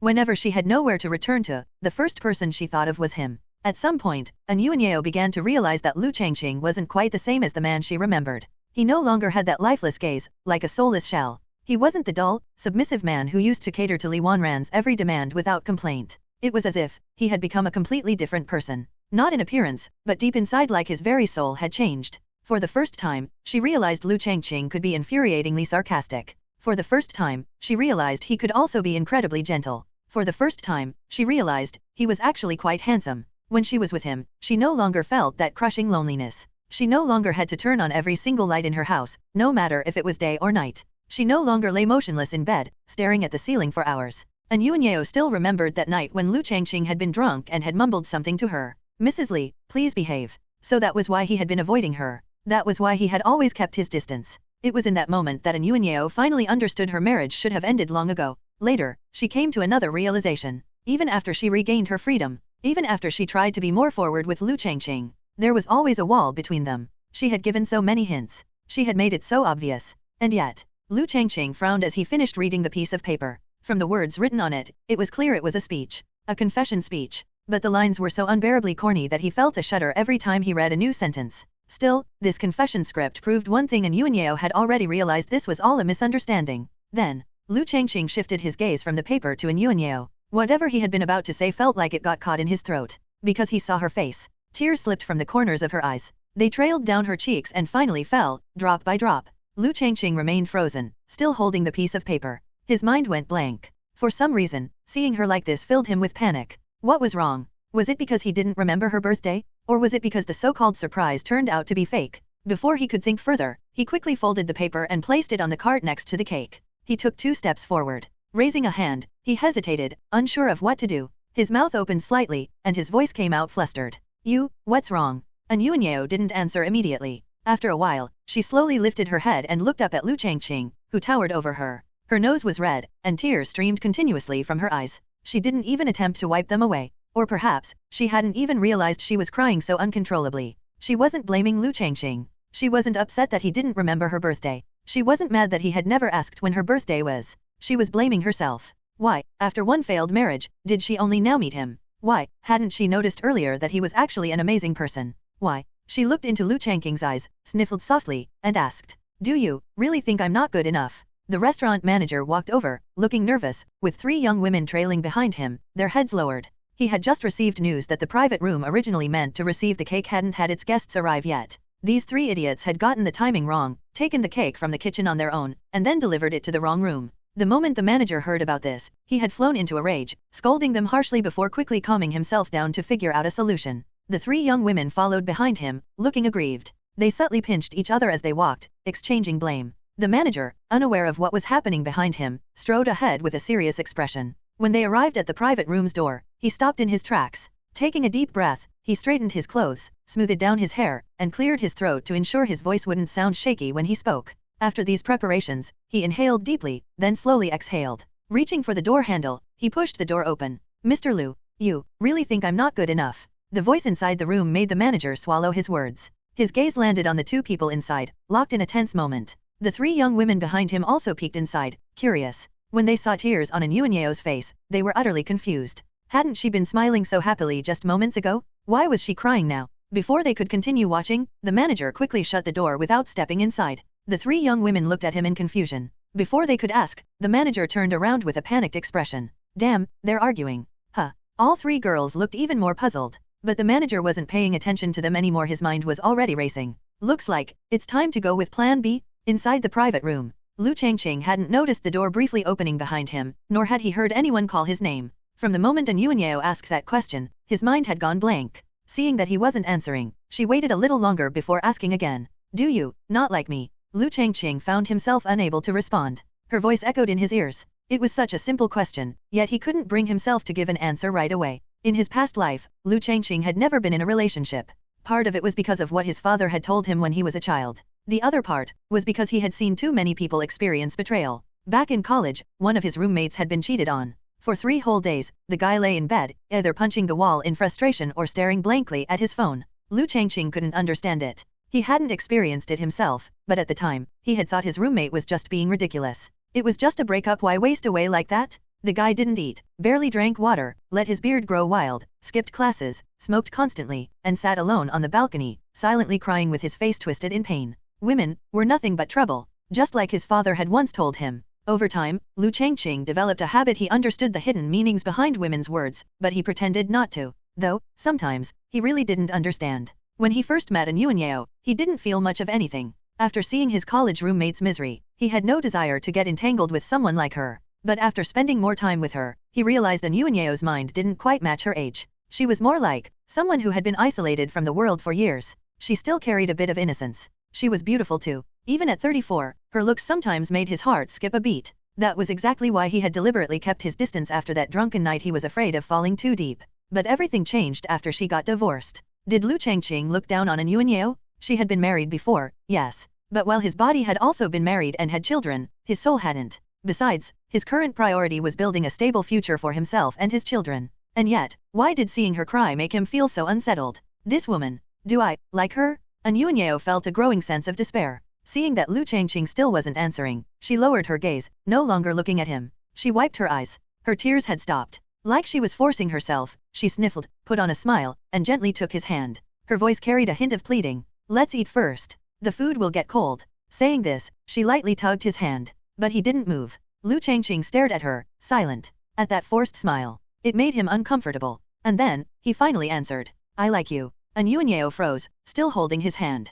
She stared at him, wide-eyed. Liu Changqing held her gaze and continued. Logically speaking, with our complicated relationship, people would definitely gossip if they found out. Your parents would oppose it too. Don't say you don't care. You're not a kid anymore. You can't be reckless like before. The truth is, we shouldn't even be this close. Yuanyao listened to his calm voice. Her grip on his hand slowly loosened. A sharp pain spread through her chest. She regretted asking him that question. Because if he rejected her, what then? And now, he was saying exactly what she didn't want to hear. Before she could dwell on it, she suddenly felt his hands cup her face, forcing her to look directly at him. Liu Changqing's expression was serious. But for some reason, I just can't stop thinking about you. He watched as her face filled with confusion. Then he smiled. And asked. So, do you have the confidence to become a mother to my 2 children? Their eyes met. At that moment, time seemed to freeze. Slowly, tears welled up in Yuanyao's eyes again. Her vision blurred as she looked at Liu Changqing. She could no longer hold it in. As she nodded, she stood on her tiptoes. And kissed him. Not on the cheek this time. Outside the private room, the door opened once again. The manager had rehearsed his words and was walking in as he spoke. Mr. Liu, we. But he never finished his sentence. Because the moment he saw what was happening inside, he froze on the spot. As if his soul had left his body. The atmosphere was a little awkward. In the end, the situation was resolved with a simple decision as compensation for the mix-up. Their meal was on the house. Liu Changqing ended up with 2 surprises. The first was the free meal. The second was Yuanyao, her face flushed, had hidden behind him like a shy ostrich after realizing that others had witnessed her bold move. Yet, despite her embarrassment, she refused to let go of his arm. Having lived 2 lives, this was the first time Liu Changqing had ever said something like that to someone. He had to admit this woman, Yuanyao, had some skills. He wasn't the type to make promises easily. Otherwise, he wouldn't have gone out of his way to avoid her so many times before. But now that things had come to this, he had no intention of running anymore. Since there was no avoiding it, he would face it head-on. After the manager left with the 3 waitresses who took both the flowers and the cake with them, Yuanyao finally stepped out from behind Liu Changqing. She clung tightly to his arm, pressing herself against him. The flowers had been taken away. The cake wasn't hers. Neither was the bouquet. Liu Changqing noticed her reaction and tilted his head slightly, glancing down at her gaze, which was fixed on the door. After thinking for a moment, he asked in a testing tone. Do you prefer cake or roses? Flowers. The word slipped out before she realized it. Catching herself, Anyuanyeo quickly turned to Liu Changqing, her expression carrying a hint of accusation as if blaming him for teasing her. She tightened her grip on his arm. You always trick me into saying things. Heaven is my witness, I wasn't trying to trick you. You were staring so hard at those flowers when they took them away you practically looked mesmerized. Liu Changqing chuckled as he spoke. Let's eat first. Afterward, I'll take you to a flower shop. As for cake, how about tomorrow? Hearing this, Anyuanyeo nodded enthusiastically. Okay, whatever you say. After dinner, Liu Changqing packed up the leftover food and drove home. On the way, he stopped by a flower shop and bought her the bouquet he had promised. At the apartment entrance, as Liu Changqing unlocked the door, he turned back and saw Anyuanyeo still standing at the hallway entrance, hugging the large bouquet and grinning like a fool. He couldn't understand the appeal of flowers. So expensive, yet completely useless. You couldn't even eat them? Even so, seeing her so happy, he held back any complaints. Carrying the takeout bags inside, he kicked off his shoes and slipped into his house slippers. With his free hand, he grabbed another pair and handed them to Anyuanyeo, but she made no move to change shoes, still staring lovingly at the bouquet he had bought her. Seeing this, Liu Changqing sighed. Can you stop staring at it and change your shoes first? They're so pretty. Yes, they're pretty. I'll buy you flowers every day if you want, but can you put on your shoes first? At that, Anyuanyeo's gaze finally shifted from the flowers to him. Her face lit up with surprise. Every day? Really? Of course not. Where would we even put them all? His response immediately made her pout. She stared straight at him, hugging the bouquet tightly to her chest, and stomped her foot. Then, using a tone he had never heard from her before, she whined. There's plenty of space. The room fell into silence the moment she said that. Liu Changqing gave her a strange look, saying nothing. He didn't move either, just stared. His reaction made Anyuanyeo's face turn an even deeper shade of red, and she slowly realized something. He didn't seem to like it when she acted coy. She had read a post online recently where a female netizen claimed, "There's nothing a little whining and acting cute can't solve. No man can resist it." She had planned to use this attack strategy on Liu Changqing, but things had progressed faster than expected today, and they were already officially a couple. Still, she had wanted to test it out, and from the look on his face, she now understood. Not all men fell for that. After a long moment, Liu Changqing finally moved. He reached out and placed the back of his hand against her forehead, his face showing confusion. Did you burn your brain? You. All right, let's not fool around. Put on your shoes. Before she could swat his hand away, he pulled it back, laughing. While she changed into slippers, Liu Changqing went to the kitchen, sorted the takeout boxes, and stuffed everything into the fridge. Looking at the now fully packed fridge, he thought, great, I won't have to cook for the next few days. In the living room, hearing the security door close, Liu Changqing walked out of the kitchen and glanced at Anyuanyeo. Are you still practicing with Xiaozi tonight? Yeah, after she gets out of school. Speaking of which, don't you two need to buy costumes? The dancers in competitions on TV always wear flashy outfits, but you two just wear regular practice clothes all the time. I already had some custom made. Her response surprised him. You got them tailored. This competition is important for Xiaozi's future. We have to make sure everything is perfect. As she spoke, Anyuanyeo started glancing around the living room. Liu Changqing raised a brow. What are you looking for? I want to put some flowers around the house. Don't you think the living room looks a little plain? Now that she mentioned it, Liu Changqing looked around. Other than the place being a bit old and the furniture looking a little worn, he didn't see anything that needed decorating. I think it's fine. Besides, I don't own a vase. After scanning the room and finding no suitable place for the flowers, Anyuanyeo gave up searching. There was no air conditioning in the living room. So, in this sweltering September heat, the apartment felt like a miniature furnace. Hugging a large bouquet for so long, Anyuanyeo inevitably began sweating. Strands of her hair stuck to her forehead. Noticing this, Liu Changqing asked casually, want a soda? I bought some the other day.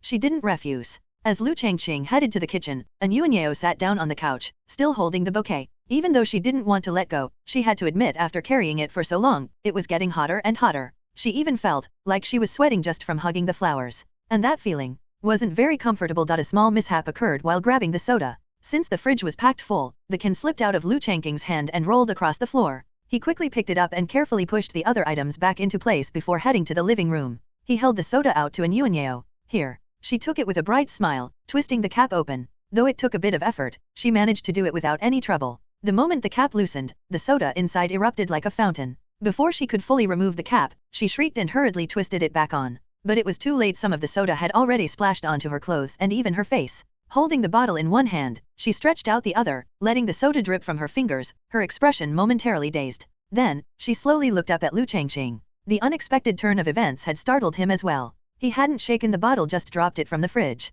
I'll get you a towel. Snapping out of it, Liu Changqing rushed into the bathroom, grabbed his own face towel, and handed it to her. Anyuanyeo placed the soda on the coffee table and used the towel to wipe her face. But her clothes Feeling the dampness on her chest, she pouted. My clothes are wet, it's so uncomfortable. My bad. I should have warned you that I dropped the soda earlier. Feeling guilty, Liu Changqing sighed. Looking at her discomfort, he made a decision. 10 minutes later, Liu Changqing sat stiffly on the couch, his eyes on the TV, though he wasn't really watching it. The sound of running water came from the bathroom. Yuanyao was showering. She had taken off her soda-stained clothes before going in. Since there weren't any women's clothes in his house, Liu Changqing had given her one of his short-sleeved t-shirts to wear. For some reason, he felt restless. This body was 35 years old, perfectly healthy, and had 2 children. His eldest son, Liu Ziyu. His youngest daughter, Liu Ziyazi. No medical conditions, strong physique, and after some recent exercise, he had even noticeably improved his leg and core strength. Back when Lan Yuxian and her daughter had been staying over, Liu Changqing had once had a dream.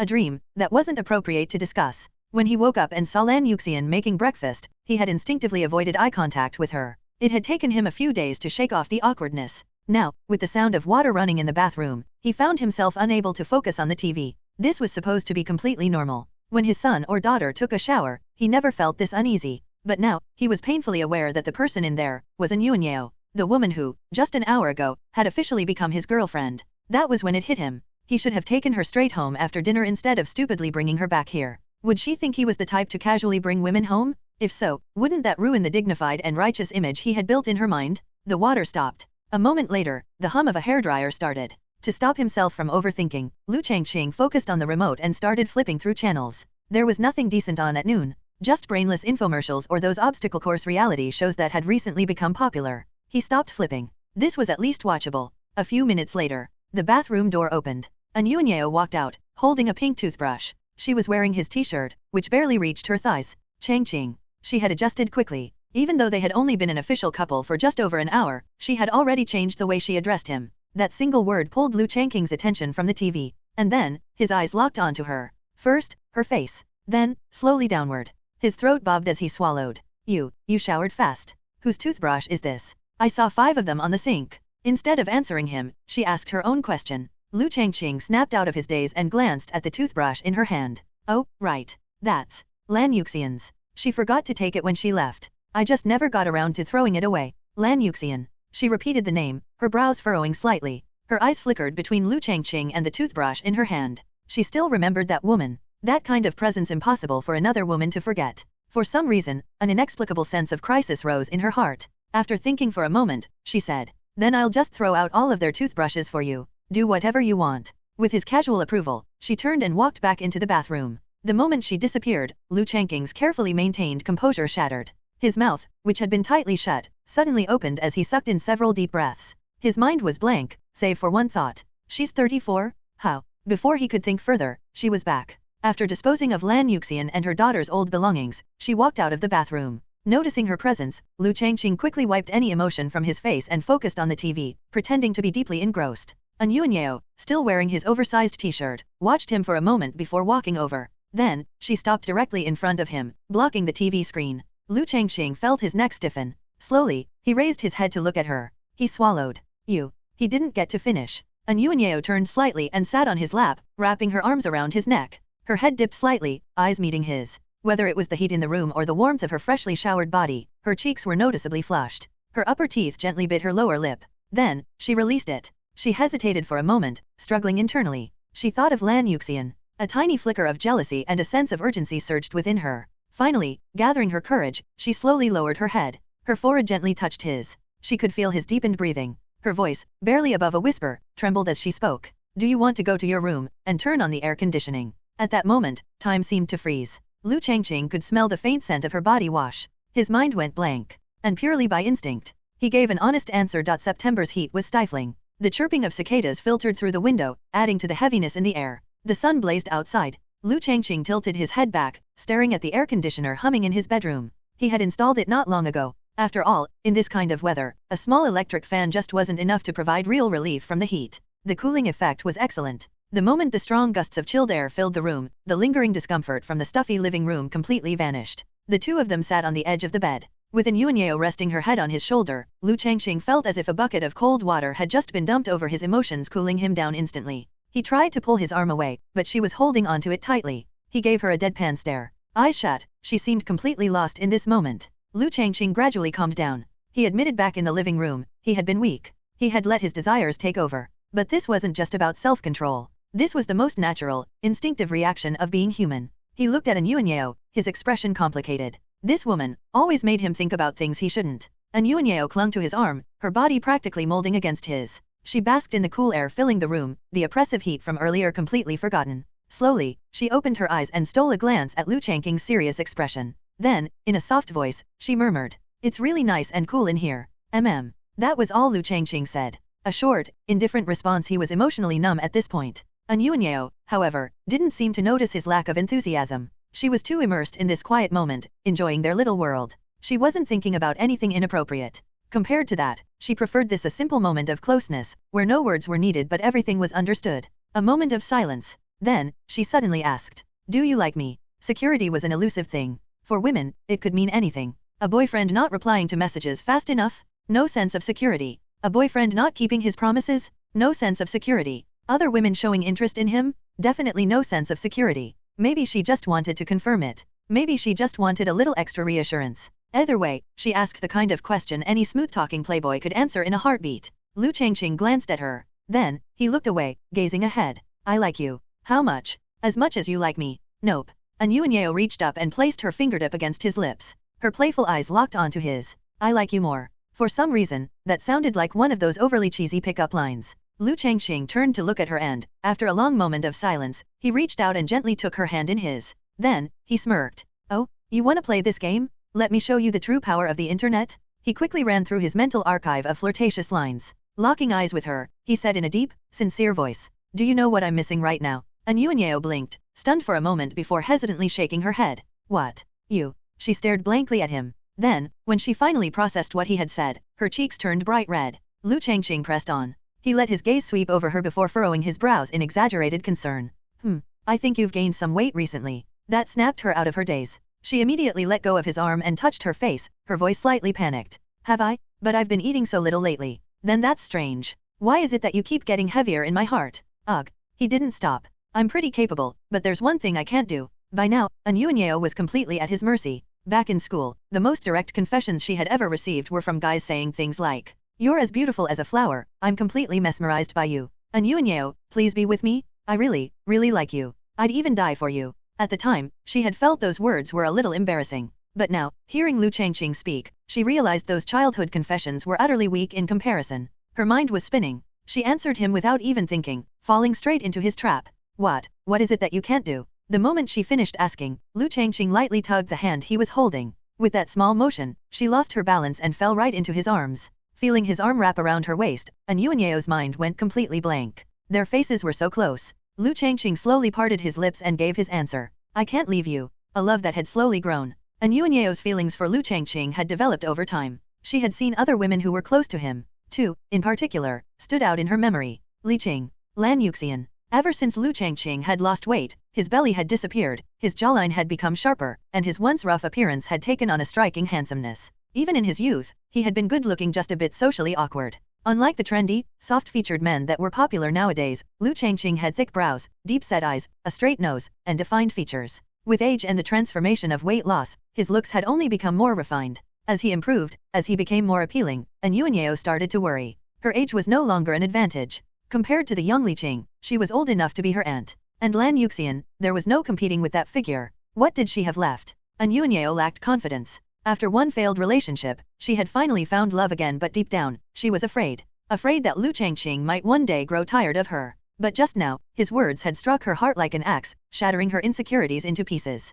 Her eyes filled with love. At that moment, Anyuanyeo made up her mind. For the rest of her life, she would spend it with this man named Liu Changqing. Liu Ziazi gazed at the chubby boy in front of her with admiration. Noticing her look, Hao's chest swelled with pride. He waved his hand nonchalantly, trying to act as if it were no big deal. And then, "My frog ate the fly." His casual tone made it seem like just another ordinary story. During the break between classes, Hao had asked Liu Ziazi about her tadpoles. Upon hearing that the two he had given her had already met their demise, he felt a brief moment of disappointment before quickly recovering. He then started vividly describing the wonders of tadpoles growing into frogs. Hearing that Hao's tadpoles had successfully become frogs, Liu Ziazi couldn't help but feel envious. "So lucky," she muttered softly. But then, her mood slowly sank. Her little head drooped, her expression turning sad. "But I let my tadpoles die. I'm sorry, Hao. I didn't mean to." "It's okay." If you like them, I'll ask my dad to buy you 2 more next time. Really? Instant revival. Lu Xiaozi's eyes lit up with excitement. She practically leaped from her seat and grabbed Ha Hao's pudgy hand with both of hers. Holding his hand tightly, she leaned in close, her large, teary eyes staring straight at him. You promised me, okay? Yeah. I promise. Then, pinky swear. Huh? Pinky swear. Ha Hao's round face turned bright red as he snapped back to reality, looking confused. Seeing Lu Xiaozi release his hand and extend her pinky, waiting for him to link fingers, he hesitated for a moment before shyly hooking his own pinky with hers. Lu Xiaozi grinned.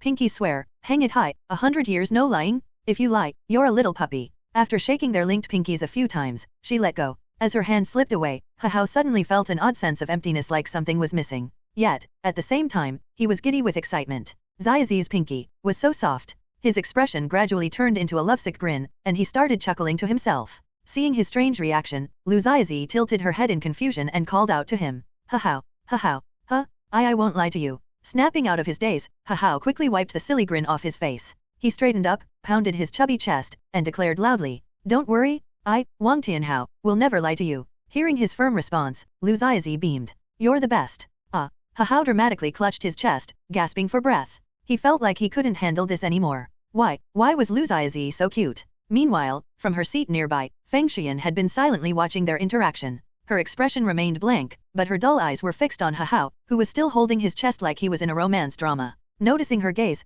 Ha Hao was momentarily stunned. Then, he quickly smoothed down his short-cropped hair and flashed what he thought was a charming smile. TCH. Feng Xian responded with a flat, unimpressed scoff. Ha Hao didn't hear it. Instead, he looked at her little face and thought to himself. Feng Xian is cute too. What do I do? Which one should I choose? Back to Lu Xiaozi. Ha Hao, can your baby sister walk now? Lu Xiaozi's question snapped Ha Hao out of his unrealistic fantasies. He quickly nodded and puffed up his chest. Of course. She's still a little wobbly, but with me watching over her, there's nothing to worry about. He patted his chubby chest again, making a loud thump sound. Lu Xiaozi's eyes sparkled with envy. So lucky. She was the youngest in her family. Ever since she learned that Ha Hao's parents had another baby last year, she would often hear him complain about how much trouble his little sister caused him. But Lu Xiaozi wasn't stupid. Even though he grumbled about his sister all the time, she could tell whenever he talked about her, he couldn't stop smiling. She had always been the one getting spoiled in her family. Lu Xiaozi didn't know what it felt like to have a younger sibling, because she was the youngest. Watching Ha Hao excitedly talk about his sister again, she felt even more envious. I wish I had a little brother or sister too. After school, just before class started again, Ha Hao returned to his seat. As soon as he left, Feng Xian, who shared a desk with Lu Xiaozi, spoke up. You shouldn't touch him. When you held his hand earlier, his expression was really weird. Huh? Was it? Lu Xiaozi blinked in confusion. Yeah. Feng Xian nodded seriously. He looked just like the weird guys in those TV dramas. What's a weird guy? Lu Xiaozi didn't understand the word Feng Xian had used. Hearing her question, Feng Xian hesitated. She didn't really know either. She had just heard it on TV. Anyway, just don't touch him. Otherwise, Uncle Lu will be mad. My dad? Why would he be mad? Didn't he say he doesn't like Ha Hao? My dad was joking. Lu Xiaozi laughed, brushing it off as she tidied up her desk for the next lesson. Feng Xian fell silent for a moment, then decided not to say anything more. Time passed quickly. After school, Lu Xiaozi and Feng Xian walked out of the gates together. The moment they stepped outside, Lu Xiaozi spotted a familiar business van parked among the cars. She recognized it instantly. Excitedly, she grabbed Feng Xian's hand, and the two of them ran toward the vehicle. Inside the car, An Yuanyeo sat in the front passenger seat, looking completely refreshed. She glanced at Liu Changqing with soft, affectionate eyes and said, I'll make some soup tomorrow and bring it to your office. You need to replenish your strength. All right. Liu Changqing chuckled and reached out, gently holding her hand in his. His fingers wrapped around hers. I definitely need to recover. He smirked mischievously at her, then suddenly said, Hey, there's something in your hair. Huh? Where? Don't move, I'll get it for you. He unfastened his seatbelt and leaned toward her. He said it was her hair, but his hand went straight to her face. That was when An Yuanyeo realized he was teasing her. But she didn't push him away. Instead, she watched as his face slowly moved closer, his lips slightly pursed. Feeling shy, her face flushed. She hesitated for a moment before leaning in as well. Then, she suddenly noticed something outside the car window. A face. A little face, pressed against the glass, trying desperately to peek inside. She froze. A second later, she shoved Liu Changqing away. The unexpected force made him fall back into his seat, looking completely confused. What? She hadn't been like this earlier at home. You. Xiaozi is outside. An Yuanyeo whispered urgently, then quickly pointed at the window behind him. Liu Changqing finally reacted and turned his head. Sure enough, Lu Xiaozi's entire face was squished against the car window, her big eyes staring into the vehicle, trying to see what was going on inside. Liu Changqing was completely dumbfounded. After the initial shock wore off, he was left with a mix of helplessness and inexplicable disappointment. He stared at his daughter, whose entire face was smushed against the car window, nose squished upward from the pressure. Is my daughter getting dumber? Meanwhile, Anyuanyeo hurriedly straightened her clothes and fixed her hair, adjusting her posture as she sat stiffly in the passenger seat. Liu Changqing rolled down the window and looked at his daughter, who was tiptoeing and stretching her neck to peek inside. What are you doing, sticking your face on the window like that? I've been calling you for so long, but no one answered me. Lu Xiaozi pouted as she responded, but the moment she saw Anyuanyeo sitting in the front seat, her face lit up. Auntie An is here too. I came to pick you up. Trying to keep her tone natural, Anyuanyeo smiled at her. Behind Lu Xiaozi stood Feng Shuyan, who was also peering into the car with her usual blank expression. The two of them had come straight to the car after school but found the doors locked. Thinking Liu Changqing wasn't inside, Lu Xiaozi had climbed onto the window to check. Liu Changqing unlocked the back doors, and the two girls eagerly hopped in, sitting close together with their backpacks pressed against each other. Lu Xiaozi propped herself up on the seat, tilting her head up to look at Liu Changqing as he started the engine and drove away from the school. From the moment she got in, she had been smiling. Liu Changqing caught a glimpse of her joyful expression in the rearview mirror and grew curious. Xiaozi, what's making you so happy? Hee, Daddy, do you want to know? She teased, deliberately keeping him in suspense, her little face full of mischief. Liu Changqing chuckled at her response. He suddenly remembered something he had heard before when talking to kids. Sometimes you had to use their way of thinking to communicate. So he decided to play along. Come on, tell Daddy. Daddy really wants to know. Silence. The car instantly became awkward. Realizing how ridiculous he sounded, Liu Changqing coughed lightly and rephrased his question. So, what's got you so happy? Hoxio said his dad will buy me 2 more tadpoles. Feng Shuyan, who had been quiet until now, suddenly spoke up.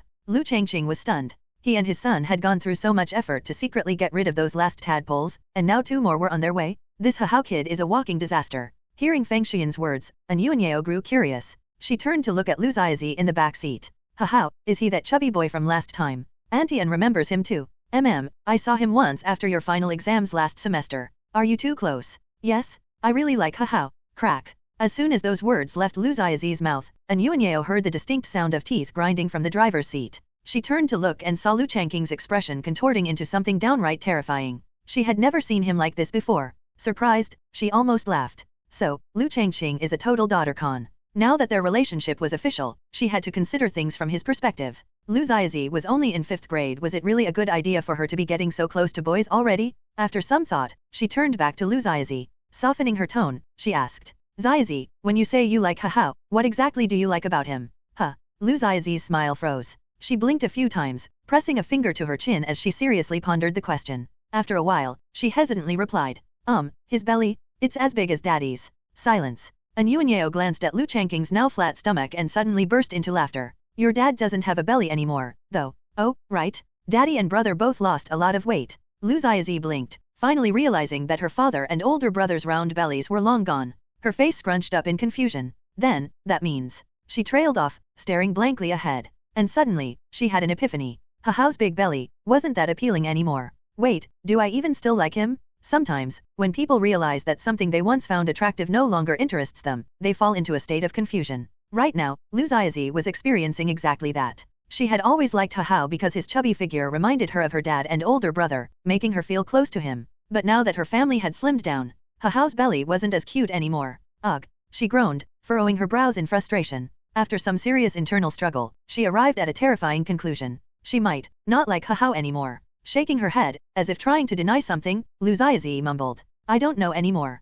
Hearing her response, Anyuanyeo smiled and gently said. A girl shouldn't just accept gifts from boys so easily. Otherwise, they might end up disliking you. Really? Yeah, that's what drama queens do. They just keep taking gifts from guys and never give anything back. Liu Changqing interjected enthusiastically, inserting himself into their conversation. His face was full of satisfaction. Anyuanyeo, on the other hand, was baffled. Drama queen? What does that mean? It's when a girl strings along a bunch of guys, constantly making them buy her things, and even flirts with guys who already have girlfriends. It's disgusting. Hey. She lightly smacked Liu Changqing's arm, glancing at the 2 kids in the back seat with slight concern. Lowering her voice, she whispered near his ear. Don't say things like that in front of the kids. Liu Changqing snapped back to reality and looked at the rearview mirror. The 2 children wore matching confused expressions. Realizing his mistake, he quickly shut up. He had been so thrilled that Anyuanyeo had helped resolve the whole Hahao issue that he had gotten carried away. Now that he had calmed down, his expression softened. Focusing back on the road, he drove on in silence. After safely dropping Feng Shuyan off at Feng Qian's company, Liu Changqing drove home with Anyuanyeo and Lu Xiaozi. At noon, he had packed up a lot of food from the restaurant. But in this scorching summer heat, even keeping it in the fridge wouldn't completely prevent spoilage. He still remembered when he was a child in his past life, whenever his parents took him to banquets, many dishes would go untouched. Sometimes, a whole chicken in a soup wouldn't even be touched. Back then, they always packed leftovers to bring home. The food at banquets wasn't always the best, but once his mom mixed everything together, it somehow became incredibly delicious. With a big bowl of that stew, he could eat several steamed buns in one sitting. In his past life, Liu Changqing rarely ate rice. His family mostly ate steamed buns, reserving rice for porridge. It wasn't until he went to college in the south that he got used to eating rice regularly. He also remembered how, during winter, he had scoured the city looking for a public bathhouse. He had ended up at a bathhouse that, moments after he finished washing up, had a scantily clad woman walk in. Terrified, he had bolted out of there. Not long after, that very bathhouse was shut down in a crackdown. Even though he had fully absorbed the memories of the original Liu Changqing in this world and could mimic his speech patterns well, every now and then, some odd phrases would slip out. Like, "What are you looking at? Why are you staring at me?" Those phrases didn't quite match the local dialect. Feng Qian had even pointed it out once. Liu Changqing had brushed it off by saying, "I traveled all over the country when I was young, so my accent is a bit mixed." Luckily, Anyuanyeo had never questioned it. She simply found his way of speaking amusing. Back at home, as soon as Lu Ziazi changed into her house slippers, her eyes landed on the large bouquet of roses sitting on the sofa. She paused briefly in surprise before excitedly running over and picking it up. Then, she dashed back to Liu Changqing and Anyuanyeo. "Daddy, did you buy these?" Crap. He had completely forgotten about the flowers. With everything that happened earlier, neither of them had time to put them away before heading out. How was he supposed to explain this? Just as he was scrambling for an excuse, Anyuanyeo smoothly stepped in. "These belong to a friend of mine. She asked me to hold on to them for her. I had to pick you up from school, so I left them here for a bit." "Oh, I see." Lu Ziazi immediately accepted the explanation, nodding in understanding. She then handed the bouquet back to Anyuanyeo. As she watched Anyuanyeo hold the flowers, a hint of envy appeared in her eyes. After all, no matter their age, girls loved flowers. Lu Ziazi was no exception. She gazed at the roses longingly, muttering under her breath, "So pretty." Hearing that, Anyuanyeo paused for a moment, then plucked a single rose from the bouquet and handed it to her. "You've been working really hard at your dance practice lately. Think of this as a little reward." "Really?" Lu Ziazi's eyes widened in shock. She quickly accepted the rose and brought it to her nose, inhaling deeply. "It smells so good." Then, looking up at Anyuanyeo, she beamed. "Thank you, Antian. No need to thank me. But, you have to keep working hard, okay? No slacking off." "Got it." Liu Changqing stood off to the side, watching Anyuanyeo effortlessly win over his daughter. He was dumbfounded. When it came to communicating with his daughter, he could never handle things this smoothly. Damn, she's good at this. Noticing his gaze, Anyuanyeo turned to him and smiled. Liu Changqing felt his throat tighten, as if he had swallowed water the wrong way. He coughed twice and lightly patted his cheeks, trying to snap himself out of it. Then, looking at the two women, one big, one small, he paused briefly before saying, "I'll go heat up the food. How about we skip dance practice today and take a break?" "That sounds good. It's important to balance work and rest. I wanna watch TV." Anyuanyeo and Lu Ziazi gave their respective responses. With everything settled, Liu Changqing headed into the kitchen. In the kitchen, as he heated up the food, he found himself spacing out, lost in thought. But before he could dwell on anything for too long, he suddenly felt a pair of arms wrap around his waist. Feeling Anyuanyeo hugging him from behind, he reached up and gently pried her hands off. Then, he turned around to face her. With the sound of the TV playing in the background, he lowered his voice slightly. "Why aren't you watching TV with Ziazi?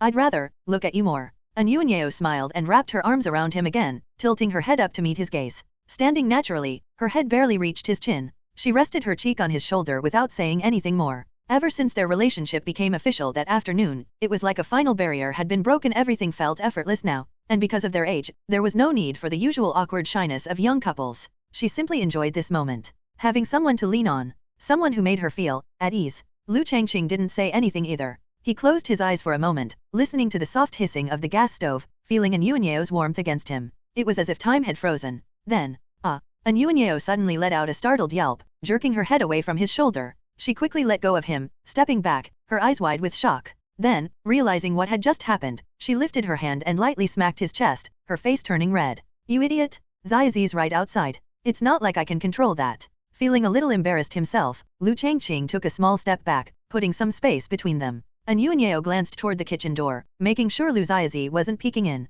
Only then did she let out a sigh of relief. Turning back, she reached out and pinched Liu Changqing's waist lightly. "If you keep this up, next time, I'll really pinch you." "What? You're already resorting to domestic violence this early? Impressive, Anyuanyeo." "I'm not. I was just saying." Noticing the sudden seriousness in his expression, she panicked and quickly tried to explain herself. But then, she saw the smirk tugging at his lips. Realizing he had tricked her, she huffed in frustration and lightly smacked his arm. You always. She didn't get to finish. Liu Changqing grabbed her wrist, pulling her in closer. As he leaned down, she instinctively let out a muffled MMPH sound. They only parted after a long moment. Breathless, Anyuanyeo stared at him. After calming down, she rested her head against his chest and, half scolding, half reminding him, whispered, "Next time, make sure you buy the right one." Liu Ziazi got up from the sofa and walked toward the kitchen. After watching TV for a while, she realized that the good shows hadn't started airing at this time. Feeling a bit bored, she wanted something to wake her up. A soda. As she reached the kitchen doorway, she called out, "Dad, is the food ready?"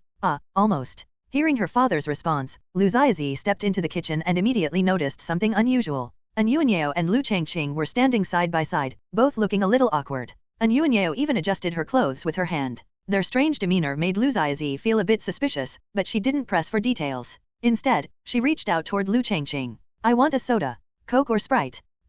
Coke. Got it." Liu Changqing took a bottle of Coke from the fridge and handed it to his daughter. Just as Liu Ziazi was about to leave the kitchen with her drink, she suddenly stopped, as if something had just crossed her mind. She turned her head and looked at Anyuanyeo with a puzzled expression. Her brows furrowed as her gaze shifted from Anyuanyeo to Liu Changqing. Then, with a serious face, she said, "Dad, open the kitchen window. Look at Aunt and she's so hot, her face is completely red." The moment she said that, Anyuanyeo's face turned even redder. Liu Changqing was startled by his daughter's words but quickly let out a sigh of relief. He had thought she had seen something else. Realizing it wasn't what he feared, he quickly responded and opened the kitchen window. Seeing this, Liu Ziazi left, satisfied, hugging her Coke. Only after watching his daughter leave did Liu Changqing finally exhale deeply, as if he had been holding his breath. He turned to look at Anyuanyeo, who remained silent. After thinking for a moment, he said, "Let's wait a little longer, until the time is right to tell the kids." Anyuanyeo nodded, saying nothing more. After the evening self-study session, as usual, Liu Ziao walked Zhou Xiyan home. What he didn't expect was that when Zhou Xiyan opened the door, he saw Lan Yuxian in the middle of cooking, enthusiastically flipping a large pancake from the pan. For a moment, Liu Ziao froze, and a voice echoed in his head, "Run." His instincts kicked in, and he subconsciously took a step back. Lowering his voice, he whispered to Zhou Xiyan, "I'll be leaving now, bye." But his plan failed. The commotion at the door caught Lan Yuxian's attention. After placing the scallion pancake on the cutting board, she turned around and smiled at them. This area was quite dark at night. Lan Yuxian never felt at ease letting her daughter walk home alone. Fortunately, ever since school started, Liu Ziao had been walking her back every day. She really appreciated that. Seeing the two of them, Lan Yuxian quickly approached, wiping her hands on her apron before speaking. "Auntie improved the recipe for scallion pancakes. I just made some. Do you want to try?" "I improved." Liu Ziao's voice wavered as he swallowed involuntarily, his eyes landing on the pancake on the cutting board. He was just about to decline when he felt a poke at his waist. Lowering his head, he glanced at Zhou Xiyan beside him. She still had her usual blank expression, but Liu Ziao could read something from her eyes. Silence fell between them. They stared at each other for a few seconds before Liu Ziao finally forced a stiff smile and nodded. Then, "I'll try a piece." "Great. I'll cut one for you now." Hearing his answer, Lan Yuxian beamed and turned back toward the cutting board. As she started slicing the pancake, Zhou Xiyan took the initiative. First, she gently closed the door behind her. Then, she raised a hand and gave Liu Ziao a small push on the back, urging him forward. Liu Ziao's face carried a hint of helplessness. It wasn't that Lan Yuxian's scallion pancakes tasted bad. In fact, quite the opposite. They weren't bad at all. The first time he tried them, the taste was pretty average. But with every tweak and improvement Lan Yuxian made, the flavor kept getting better. The problem wasn't the taste, it was the quantity. Eating the same thing over and over again inevitably made it feel a bit repetitive. And Liu Ziao had reached that point. Before long, Lan Yuxian handed him a triangular slice of scallion pancake, neatly wrapped in a plastic bag. As he reached out to take it, he immediately felt the heat from the freshly made pancake. He remembered Zhou Xiyan mentioning that Lan Yuxian had even bought a special machine just for making these. Though he had no idea why she was so invested in this, Liu Ziao still stared at the steaming pancake in his hand. After thinking for a moment, he took a bite. The moment his teeth sank into it, his eyes widened in surprise. This was... As he chewed, he could feel the elasticity of the dough and the crispy texture on the outside. Compared to the earlier versions, this was a major improvement. It didn't feel as heavy or greasy anymore. Instead, it had an incredibly rich and fragrant taste. With each bite, the flavor spread more and more in his mouth. This. Delicious? Watching Liu Ziao's shocked expression, Zhou Xiyan hesitantly accepted the pancake her mother handed her and took a bite. She froze for a second, then looked up at Lan Yuxian with surprise. "This is really good." "Really? That's great. I was worried I had made it worse. I didn't even get to try it yet." Hearing her daughter's approval, Lan Yuxian was overjoyed. She quickly cut a small piece for herself, pinched it between her fingers, and took a bite. As she chewed, her eyes slowly narrowed in delight. Just as her daughter had said, the taste was undeniably better than before. Liu Xiao finished eating the scallion pancake in no time. After swallowing the last bite, he exclaimed in surprise, "If you sell this in the morning, it'll definitely be a hit." Hearing this, Lan Yuxian turned to look at him and shook her head slightly. "No, your father once told me, you have to start with some promotions, let customers try it first, and then." "That's not necessary," Liu Xiao interrupted. He wasn't sure when his father had given her that advice, but he knew for a fact that this approach didn't work for breakfast shops. Just sell it normally. When customers come in to buy steamed buns and fried dough sticks, all you need to do is casually mention that the shop has a new product. Lan Yuxian was momentarily stunned. She knew Liu Xiao was a bright kid, but given his age, she found it hard to believe his words were more reliable than Liu Changqing's. What Liu Changqing had told her about marketing strategies was something he had casually mentioned during the time she and her daughter were temporarily staying at his place. She didn't remember the details, just vague ideas: discounts, promotions, clearance sales. She hesitated. Chewing her pancake slowly, Zhou Xian observed for a while before nodding in agreement. "I think his suggestion is good. Our scallion pancakes taste great on their own. We don't need promotions to attract customers." "Exactly." Liu Xiao nodded enthusiastically. The breakfast shop already has a steady customer base. As long as the price isn't too high, and since these pancakes smell and taste amazing, they'll naturally entice people to buy them. Lan Yuxian listened to Liu Xiao's confident reasoning, dumbfounded, and simply nodded along. She more or less understood what he meant, but hearing such words from a 15-year-old still left her shocked. This kid knows so much. It seemed Liu Changqing really was skilled at raising children. There's a saying that parents are a child's first teacher, and Lan Yuxian believed it was Liu Changqing's guidance that shaped Liu Xiao into such an impressive young man. After all, she often heard her daughter mention him at night, praising his academic talent. After a long moment, Lan Yuxian clapped her hands. "All right, we'll go with your plan." Just as she finished speaking, something occurred to her. She quickly walked to the cutting board, sliced half a scallion pancake into small pieces, packed them into a plastic bag, and handed them to Liu Xiao. He took it, a little confused, and after thinking for a moment, he asked, "Auntie, this is a lot. Take it home for your dad to try." "Oh, okay." Realizing he had overthought it, Liu Xiao nodded and took the bag. After chatting a bit more, he was ready to head home. Zhou Xian, still munching on her scallion pancake, walked him to the door. As he reached the bottom of the building, he glanced up and saw her still watching him, quietly eating her snack. He didn't say anything, just smiled and turned away. Standing upstairs, Zhou Xian simply watching as his figure grew smaller in the distance. When Liu Xiao got home, he unlocked the door with his key and saw his father and sister sitting on the sofa, fully engrossed in the TV. It was a bit odd. His father usually spent evenings typing away on his keyboard, so why wasn't he in his room today? But being the understanding son he was, Liu Xiao didn't ask. Instead, his attention was drawn to the flower on the coffee table. After changing into his slippers, he walked over and picked up the rose, examining it closely to make sure it wasn't a plastic fake. Before he could say anything, his sister's voice rang out. "That's mine. You can't take it, brother. I don't even like flowers. What would I do with it? Who gave it to you?" Liu Xiaozi jumped off the sofa, ran up to him, and snatched the flower from his hands. Hugging it protectively like a prized treasure, she answered proudly, "Anton gave it to me. She said I've been really well behaved lately, so this is my reward." "Anton," she came over again. "Xiao, what do you mean again? I told you before, Anton is teaching your sister to dance now. It's hard work, so it's perfectly normal for her to stop by once in a while." Liu Changqing corrected his son with a serious tone. Hearing his father's words, Liu Xiao froze for a moment. Something felt off. Before he could think too much about it, Liu Xiaozi suddenly twitched her little nose and sniffed the air, her gaze locking onto the plastic bag in Liu Xiao's hand. "What's that?" "This? Aunt Lan asked me to bring it home. She called it a scallion pancake."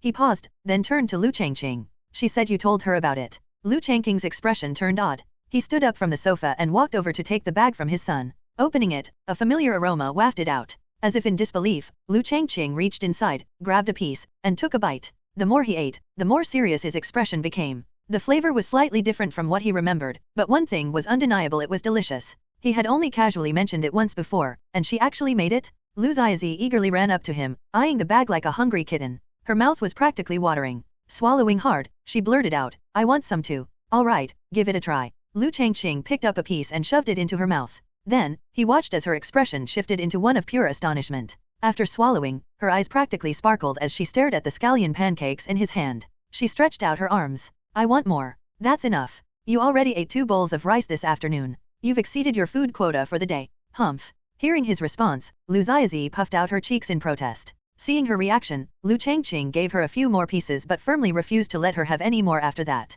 Liu Changqing ate a few more bites himself, while Liu Xiao, having skipped dinner, ended up finishing the rest. As he ate, he casually mentioned Lan Yuxian's plan. "She's going to start selling them tomorrow morning. I think they'll do well. They'll definitely sell well." The only question is how long the hype will last. Liu Changqing muttered, still munching on the pancake. Even if the initial excitement died down quickly, it would still be a good thing for Lan Yuxian and her family. After all, this was scallion pancakes we were talking about. Hello, everyone! As we wrap up this video, I want to share a quick note. I have a Patreon account.